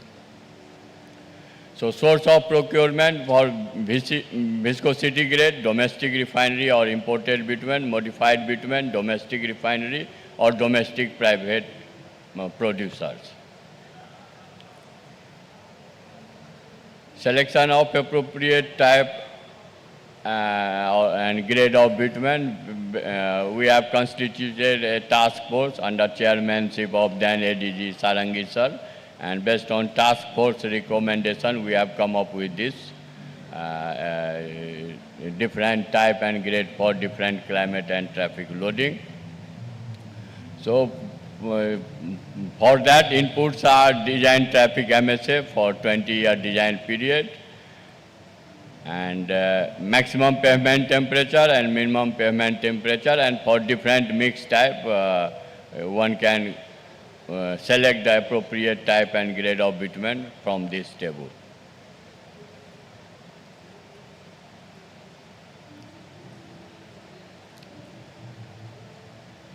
SOP, we all know that ensuring quality of bituminous binder is indispensable to have durable, flexible pavement. For the supplier have their own laboratory, ISO 17025.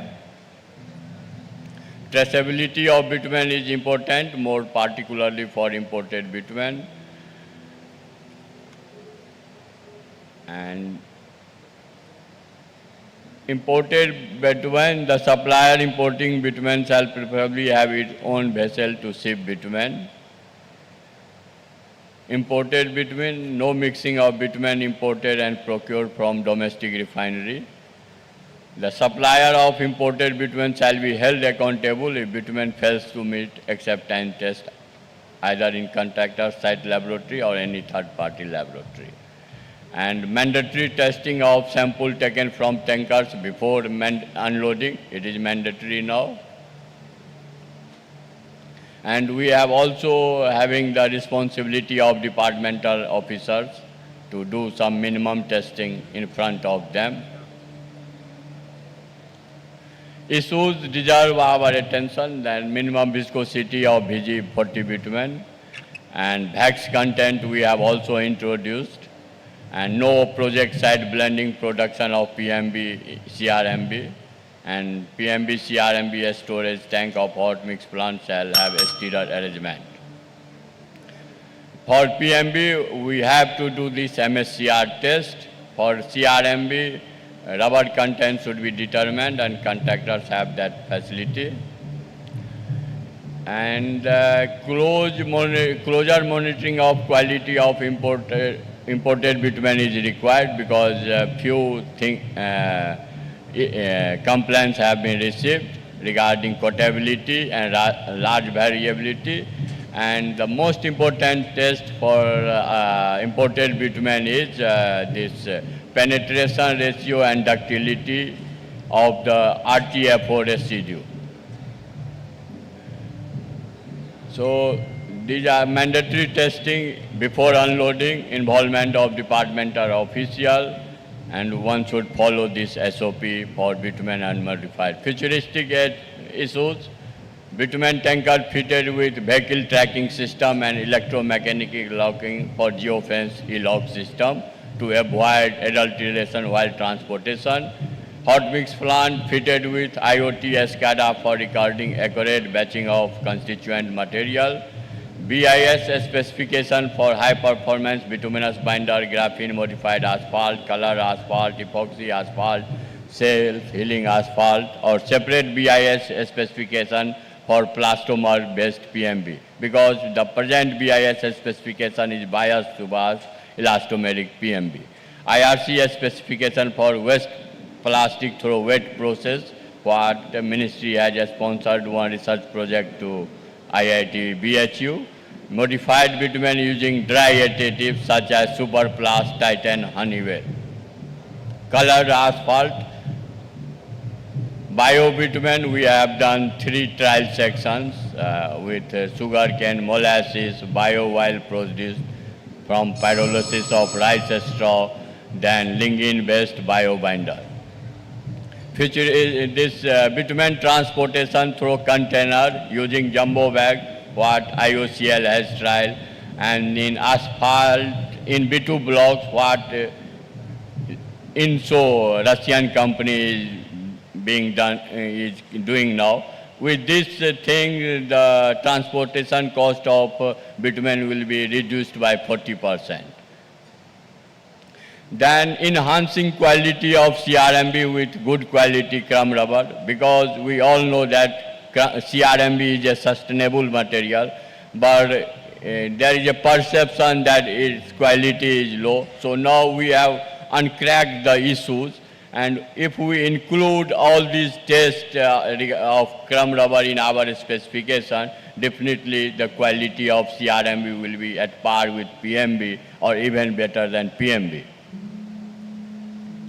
The PG grade binder, it will come in a year or 2.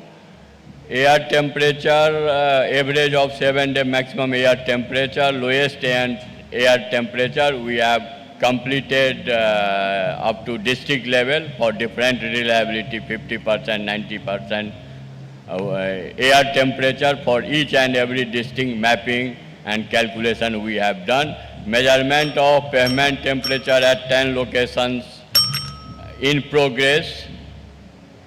At all the spreaded across 10 locations, CRRI and IIT has done instrumentation. They are measuring the pavement temperature. They will measure for 1 or 2 years, and then we develop the correlation, our own correlation for pavement temperature and NN temperature, which give us the performance grade by bituminous binder classification system for India. Thank you. Thank you. Thank you very much. Thank you very much for a very insightful presentation on various types of bitumen and their appropriate uses in national highways. Now we come to the last presentation, and that is by Sri S.K. Verma, Superintending Engineer, Border Road Organization. He will be talking on key advancement, highway technology and policy in border roads. So please welcome Sri S.K. Verma. Namaskar, good evening, respected Chairman, Co-Chair, my colleague presenter, distinguished delegates, ladies and gentlemen. In next 15 minutes or so, I will be giving a brief overview about the border roads, small introduction, what is this organization, where are we working, and what are we constructing.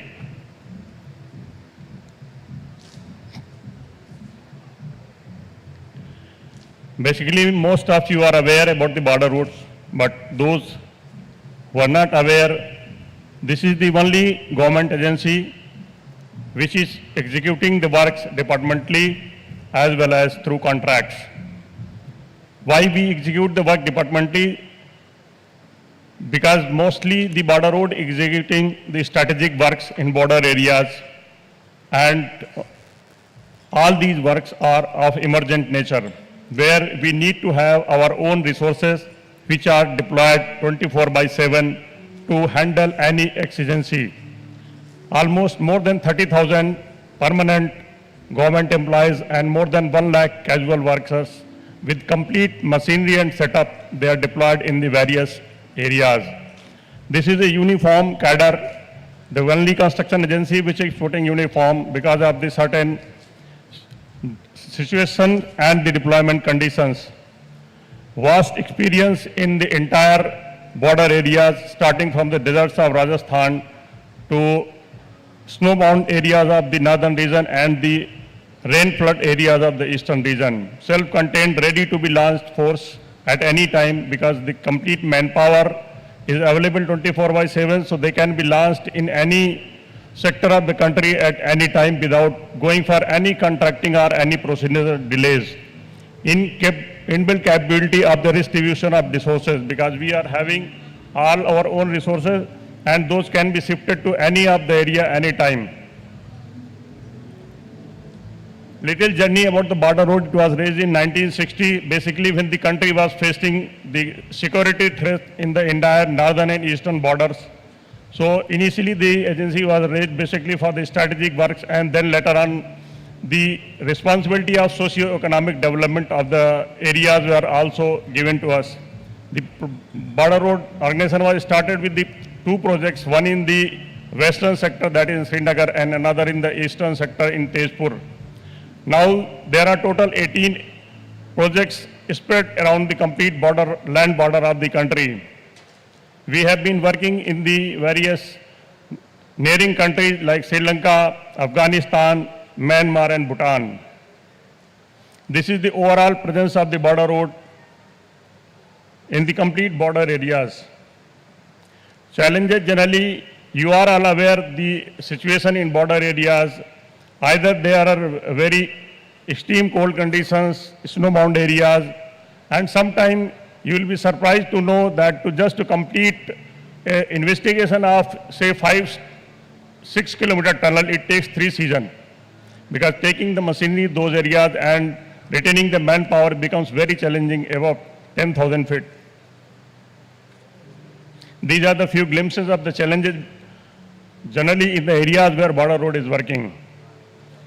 Recently, because of the modernization and policy changes, the road construction in last 3 to 4 years has been almost doubled in the border areas. Earlier, we were cutting the fresh roads of almost 1,500 to 1,600 kilometers per year. Now we are cutting more than 2,500 kilometer roads per year. And the black topping rate of the complete border areas were around 700 kilometers per year to now we are doing almost 1,500 kilometers per year. So this is because of the policy advancement of the government and the certain power, delegation of the powers given to the various executive of the border roads organization. BRO has constructed in last 65 years more than 60,500 kilometer roads and more than 1,100 bridges in the various border areas. The various milestones which recently have been accomplished by the border road is the Saser-Brangja bridge over the 15,000 feet in the northern corridor of the country, which is a very highly strategic boost to the country's security. The Jojila, we are maintaining almost 27 snowbound passes in the entire border areas. Some very important passes are the Jojila Pass, Kardungla Pass, Namikla Pass, Saserla, Umlingla, Sapikla, Rajdan Passes, Sinkunla, Kunjumla and Barlasla statewide. Then Sikkim we have the Dokiala and Nathula passes. You can see the closure time of these passes.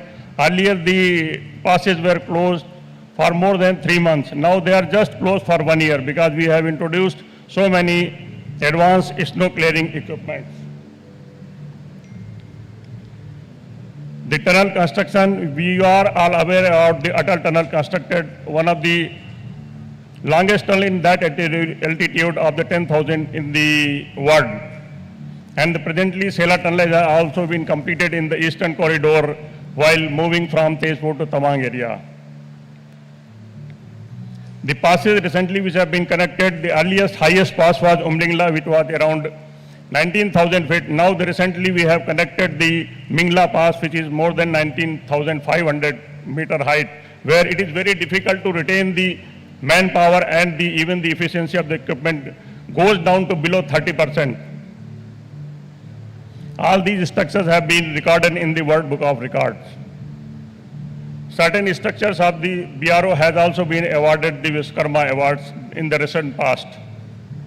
The work on Sinkunda Tunnel, which is alternate third axis to the Leh, has been started last year, and the almost more than 200 meter excavation, 400 meter excavation has been completed in this season. These are the certain recently completed roads in the different sectors of the country.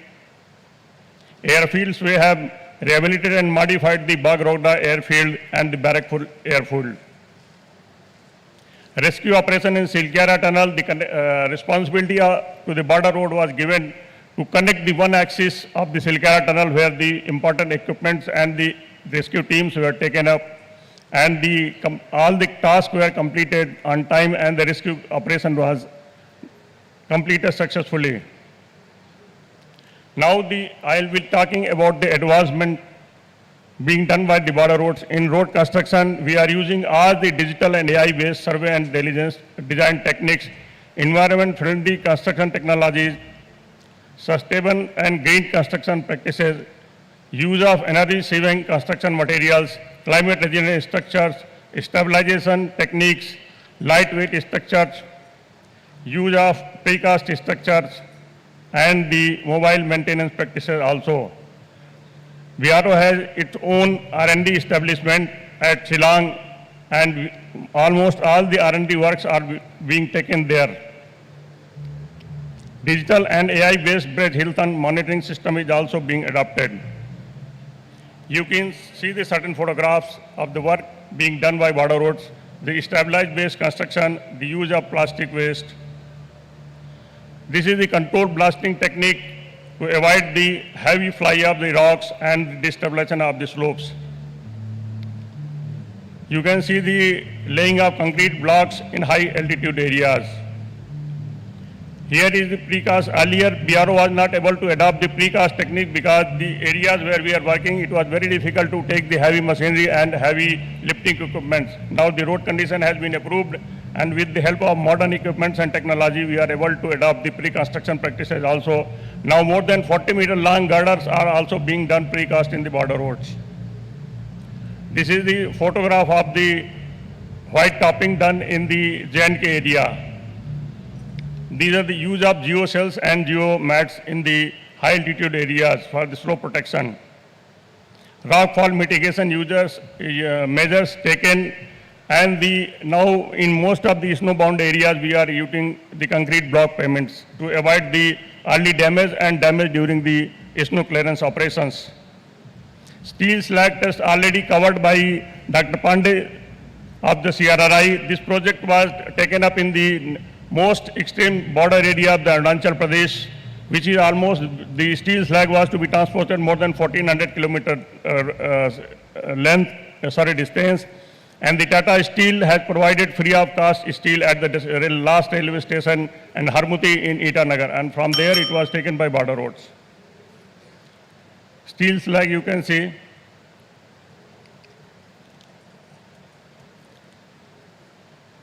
In bridge construction, almost all the new technology are being taught. We are adopting the cable steel bridges, extra dose bridges, long steel arch bridges, modular steel arch bridges, precast 3D printing of the bridges, automated concrete misting machineries, stainless steel corrosion resistant bridges, lightweight structures, use of UHPC. Recently we have completed the lab test of 150 MPa UHPC in our J&K area with the help of IIT Delhi, and now the field trials for the same concrete is being done, and the bridge of 35 meter will be constructed with the use of UHPC in the J&K area.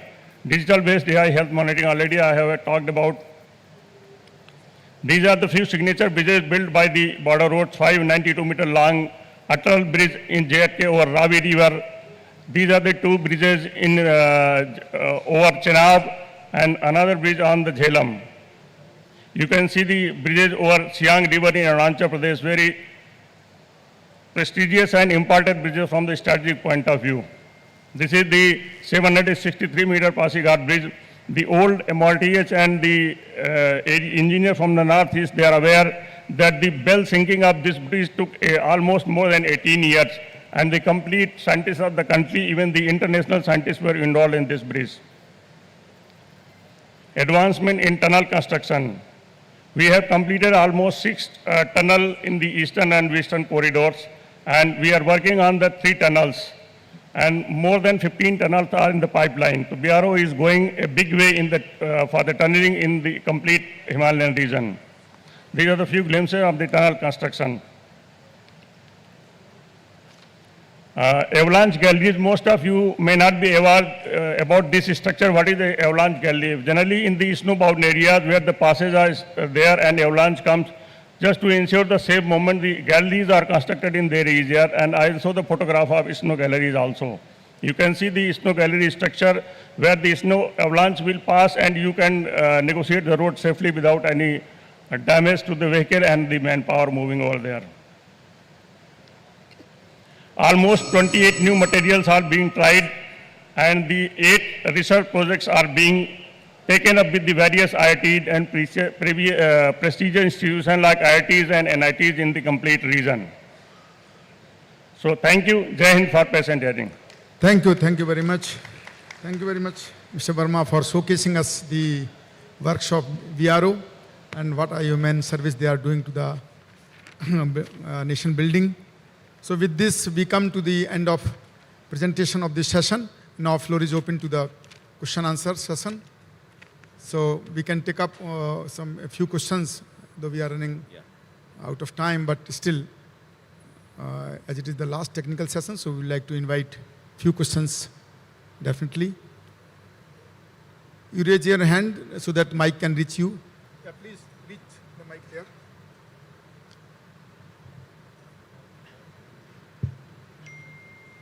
Sir, it is really commendable that in the difficult terrains, BRO has been working for the development of roads and tunnels and connectivity that is being improved. Yesterday we had a presentation in which we found that in some of the long tunnels there has been some fire accidents and things like that. So what are the precautionary measures that we have taken while designing these tunnels, and whether any such protective arrangements have been installed so that some automatic control of such type of disaster can be taken up?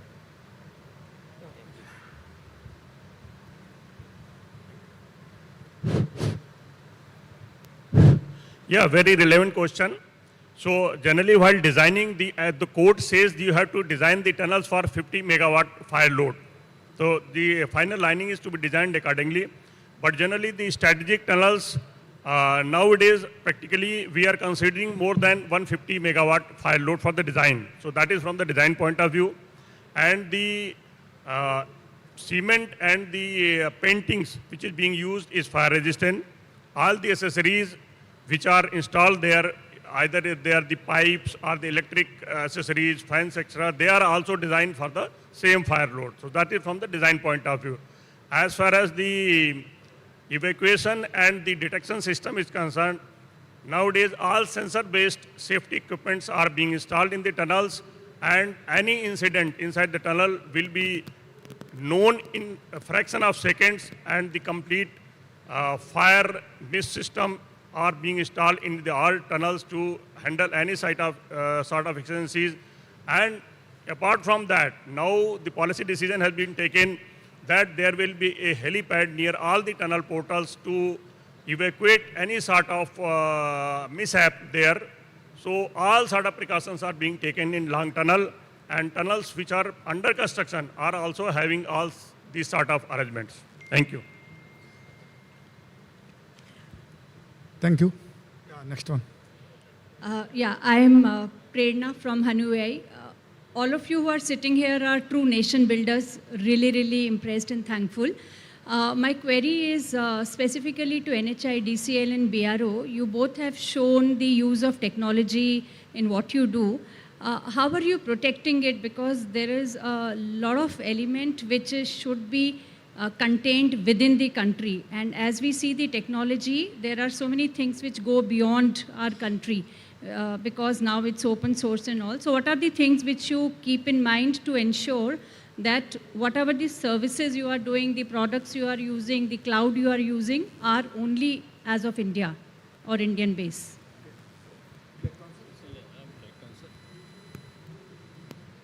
Ma'am, as such, there is no cloud services or these things that we cannot do these things. All these are international technologies and the nation technologies also. So our is a civil work. So when we do all these civil works, okay, they can be mapped on your Google also. So it is all open. Okay. So as such, what you are telling, there is no such system in place as of now. Ma'am, what Mr. Jamulkar has told, so that is correct up to some extent, that the structure which is built there and the operation which is being done there during construction, in the today's modern communication system having satellite and all these mapping systems, whatever physically they are viewing, they can match. But the data which is available in our computers, in our software, that is definitely protected with a lot of protection systems, and it is very difficult to take away those data. But definitely the process which is being done, and it can be mapped from anywhere. Thank you. Any more question? Yeah. So I think this should be the last question. Yeah, please speak up. My query is regarding the specification and to MOD department. Sir, MOD specifies requirements of the aggregate in specification book. They have classified coarse aggregate as aggregate retaining on 2.36 sieve and fine aggregate as aggregate passing through 2.36 and retaining on 75.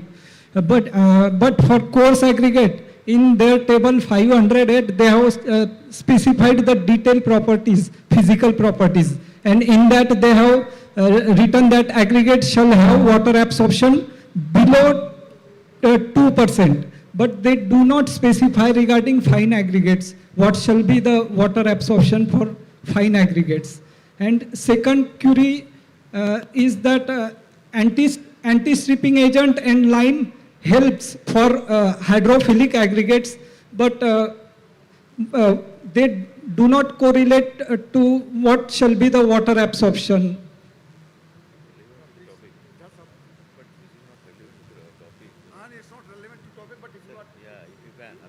See, for coarse aggregate, generally we classify based on 100% retain on 4.75 for general practice in concrete and in everything. So in water absorption also we have to do the testing up to 4.75 retained material only. But in case of bituminous mixture, we come up to 2.36 mm, retained on 2.36 mm. Because for gradation design there is primary control sieve, secondary control sieve. So based on that concept, it is 2.36 mm in case of bituminous mixture. And as far as NTS stripping or water absorption properties is concerned, our specified maximum water absorption is 2%, okay? And we have to do this coating and stripping test. And if some aggregate does not comply or satisfy, then one has to use hydrated lime or even NTS stripping agent. Thank you.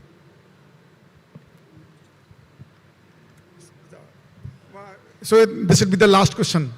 Okay. Sir, I'm Deepak Mittal from Black Gold Infra. We are into microsurfacing applications. Do we see BRO adopting all these latest technologies for preventive maintenance, microsurfacing applications and all? No, microsurfacing we are not adopting as of now, because generally our roads in hilly areas, they need a lot of slight clearance operation, heavy rain. So we have tried to test the microsurfacing, but it has not performed very successfully. Yeah, definitely now we have started working with the white topping, is the thin cementitious coat. But definitely microsurfacing we have not tried yet. So now you have this polymer modified emulsions. Yeah. So which gives very good results. Now earlier it was still 8 mm. Okay. Now we can increase the thickness also of the. So we have a project of designing the bituminous layer with the NIT Meghalaya, I think, or the R&D center Shillong is having that project, and we are doing this with the using polymer modified bitumen emulsions. Sorry. Yes. Thank you. Thank you very much. Now I think it's the end of it. And now to sum up, I would like to invite my co-chair to give his closing remarks. As we have heard, all the topics were quite interesting, and that was represented by different organizations of the Government of India. Dr. Pateria, representing NRIDA, mentioned about the challenges of the rural roads, and the most interesting thing is the rural road network length is very high, and we have only covered 17% through PMGSY through Government of India, of course, besides the state government what they are doing. But the real challenges is going to the last mile connectivity, which is the ultimate goal of the Government of India.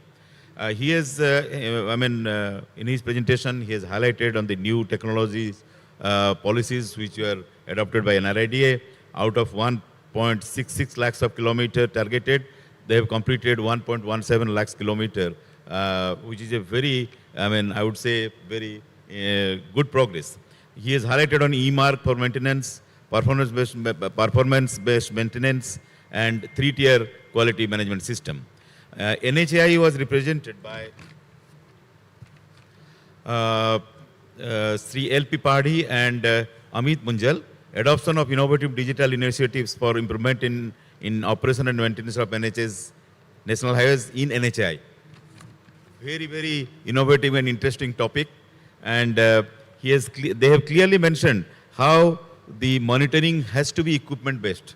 What I have understood, the most important thing today is for the maintenance, it has to be equipment based monitoring, and that will only help us, because having such large network, it is humanly impossible to do it without equipment based.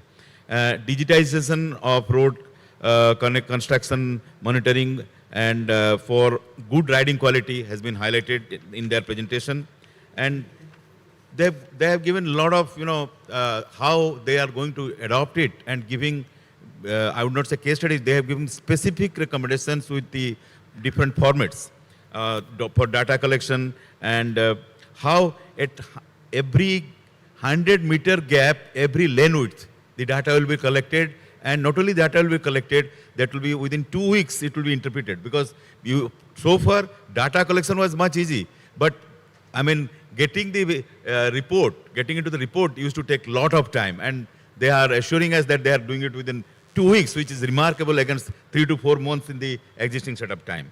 Now the third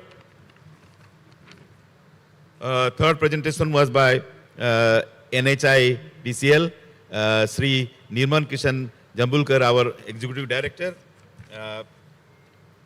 He has mentioned the challenges, border roads and NHDSL, the challenges are almost analogous.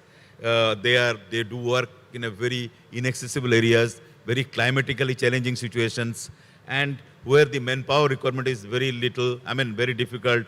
Taking good equipment is also a great challenge. In spite of that, they do a lot of things, and they have he has suggested different kind of performance-based technologies. In spite of such great challenges, they have not forgotten to take innovative technology initiatives into their construction methodology, which is really a very praiseworthy effort, because in rest of the country it is very easy, but taking new methodology and new materials into their project sites is quite praiseworthy. The fourth one was appropriate type and grade of bitumen for NH projects by Bidur Kant, our director from Ministry of Road Transport. He has very correctly said that bituminous road consists of 85% of the national highway, which is a very large number. And we want long lasting of bituminous road as against the present situation is, how much we are projecting, we are not getting the satisfactory life, I would not say life cycle, but the life period. He has mentioned the different quality aspects and also the ministry's 2 circulars, which are very, very vital. He has shown us those 2 circulars. And he has given some mandatory testing, and futuristic issues has been very, very nicely dealt by him. Then performance-based bituminous binder also he has mentioned, and it is definitely a very good presentation. Now, the last presentation was made by Mr. S.K. Verma, Superintendent Engineer, Civil Border Roads Organization, Key Advancement, Highway Technology and Policy in Border Roads. The same thing, an organization which was there from 1960, they have completed so far 63,500 kilometer roads, 1,086 number of bridges, 21 airfields and 6 tunnels. And besides that, the most interesting thing is, we are informed that 20 tunnels are undergoing construction, if I'm not wrong. This is a huge, what we have found out today, tunnel technology within last 2 decades have been improved like anything. And I think the credit goes to National Highway Authority, Border Roads, Indian Railways, and NHIDCL. All these organizations are doing a fantastic job, because within the last 2 decades, the tunnel technology has been of world-class standard. I would not hesitate to mention this, that our technology of tunnel engineering now we are going for the world-class standards. Because of the paucity of time, we beg apology from all the speakers. We wanted to hear more, but we have been given a job to finish it in time. So our apology from all of you. Thank you, sir. Thank you very much. Now I will just take a couple of minutes to sum up the session. It has been my sheer privilege and pride to chair the last and concluding session of the IRC conclave. In this session, we have had the presentations from various departments of the Government of India, and we have seen a very wide spectrum of road work which our country is doing. And we have seen the works from NRIDA, from NHI, NHIDCL and BRO. First presentation was by Dr. I.K. Pateria, who has been a legend in himself in NRIDA. I think he deserves a big clap, because he has been serving NRIDA for last, I think he's since inception, if I'm not wrong. So this is a great thing that he's there for last 25 years. And NRIDA and the PMGSY system is one which has shown the way how the computerization and the online system can help monitor and our road network, the quality control and assessment. So all the processes have been standardized by NRIDA, and he deserves a big accolades for his pioneer work. The second presentation was from a team and NHI, and it was on a very relevant topic that is on the digitalization, digital initiatives for the maintenance of road network. We have created a very huge road network in our country, whether it is national highways or it is state highways or rural roads. So the maintenance of this huge, vast network is a very big challenge, and it definitely requires the digital-based mechanisms and equipment-based monitoring. So he has presented a very panoramic view how the highways can be maintained by using the digital initiatives and the equipment-based models. The third presentation was from NHIDCL, we all know that NHIDCL is, of course, a very young organization, but it is doing a very great service to the nation by building road infrastructure in a very difficult terrain. So they are dedicated to only such works which are very difficult. And I think every civil engineer, and particularly the highway engineers, should once visit the NHIDCL or the BRO works in their lifetime, just to see in what difficult conditions the civil engineer works. The next presentation was from Ministry of Roads, Road Transport and Highways. That was again by our very legendary figure, Mr. Bidurkant Jha, and he has deliberated on the types of bitumen. To him, I would like to make a request or a suggestion that he should deliberate more on bio-bitumen. Actually, I was expecting something more on bio-bitumen, but he touched upon this thing, but he didn't deliberate much on this. Because our Honorable Minister also pointed out in his inaugural remarks that bio-bitumen is the material of today, so we should focus more on it. Then the next topic is of the important in this imported bitumen. Imported bitumen, actually our field engineers are struggling to check the use of imported bitumen, and especially when it is not of good quality. So is there any mechanism of imported bitumen being checked at the source itself, when it comes to our country, when it touches our source? Is there any quality check there?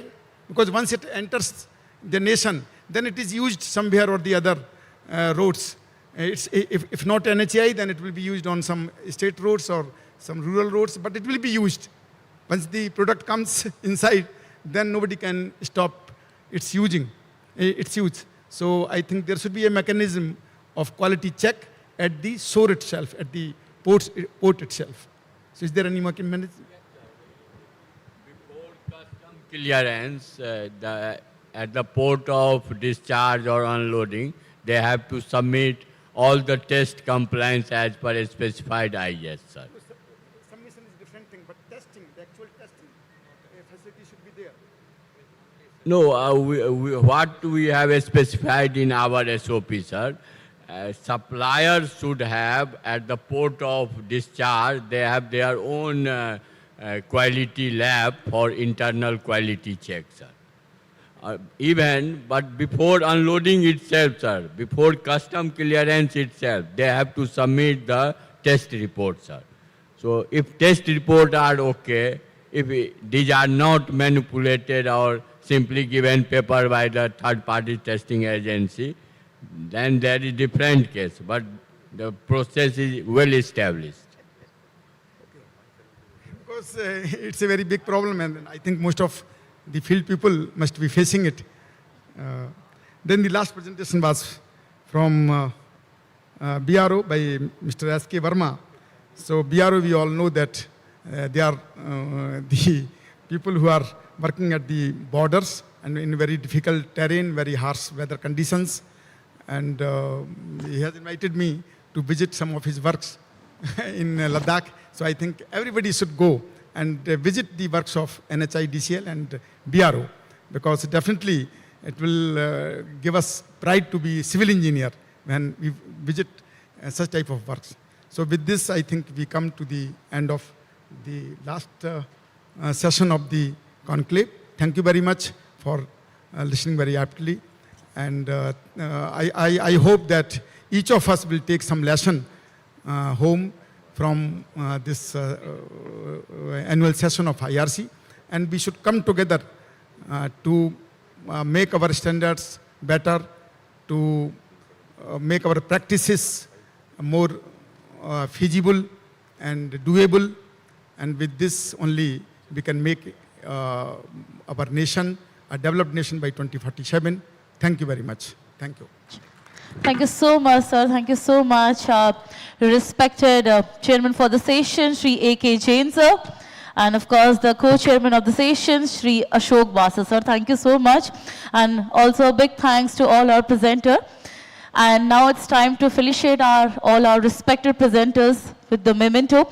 And for giving the memento, would like to request the chairman of the session, Sri A.K. Jain, former engineer-in-chief, UPPWD, and past vice president of IRC.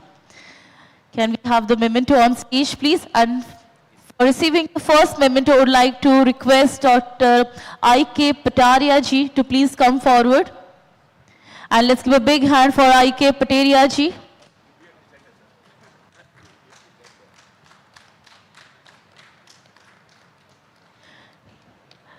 And for receiving the next memento, I would like to request Sri L.P. Padhi, CGM.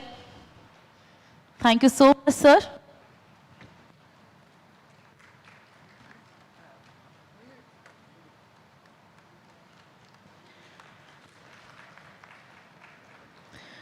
And for the next memento, I would like to request Sri Amit Munjal ji, GM Tech, NHI.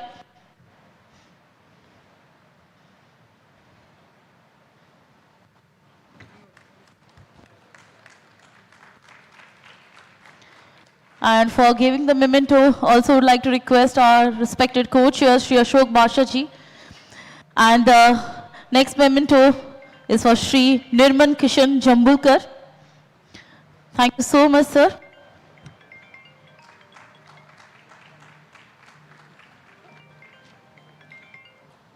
For the next memento, I would like to request Sri Vidur Khan Jha.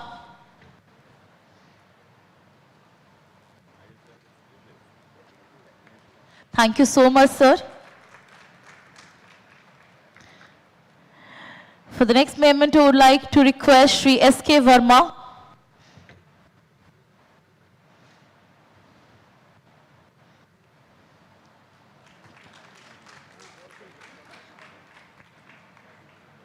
Thank you so much, sir.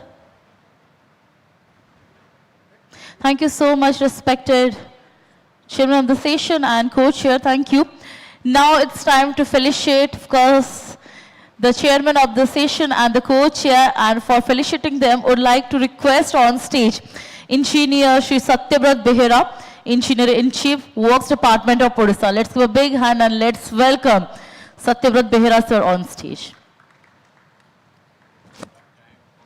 And first, we're going to felicitate the chairman of the session, Sri A.K. Jain, sir. Requesting, ladies and gentlemen, let's give a big hand.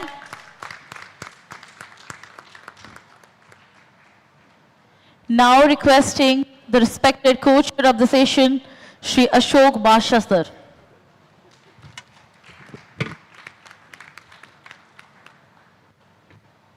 Thank you so much, Engineer Satyabrat Behera, sir. Thank you.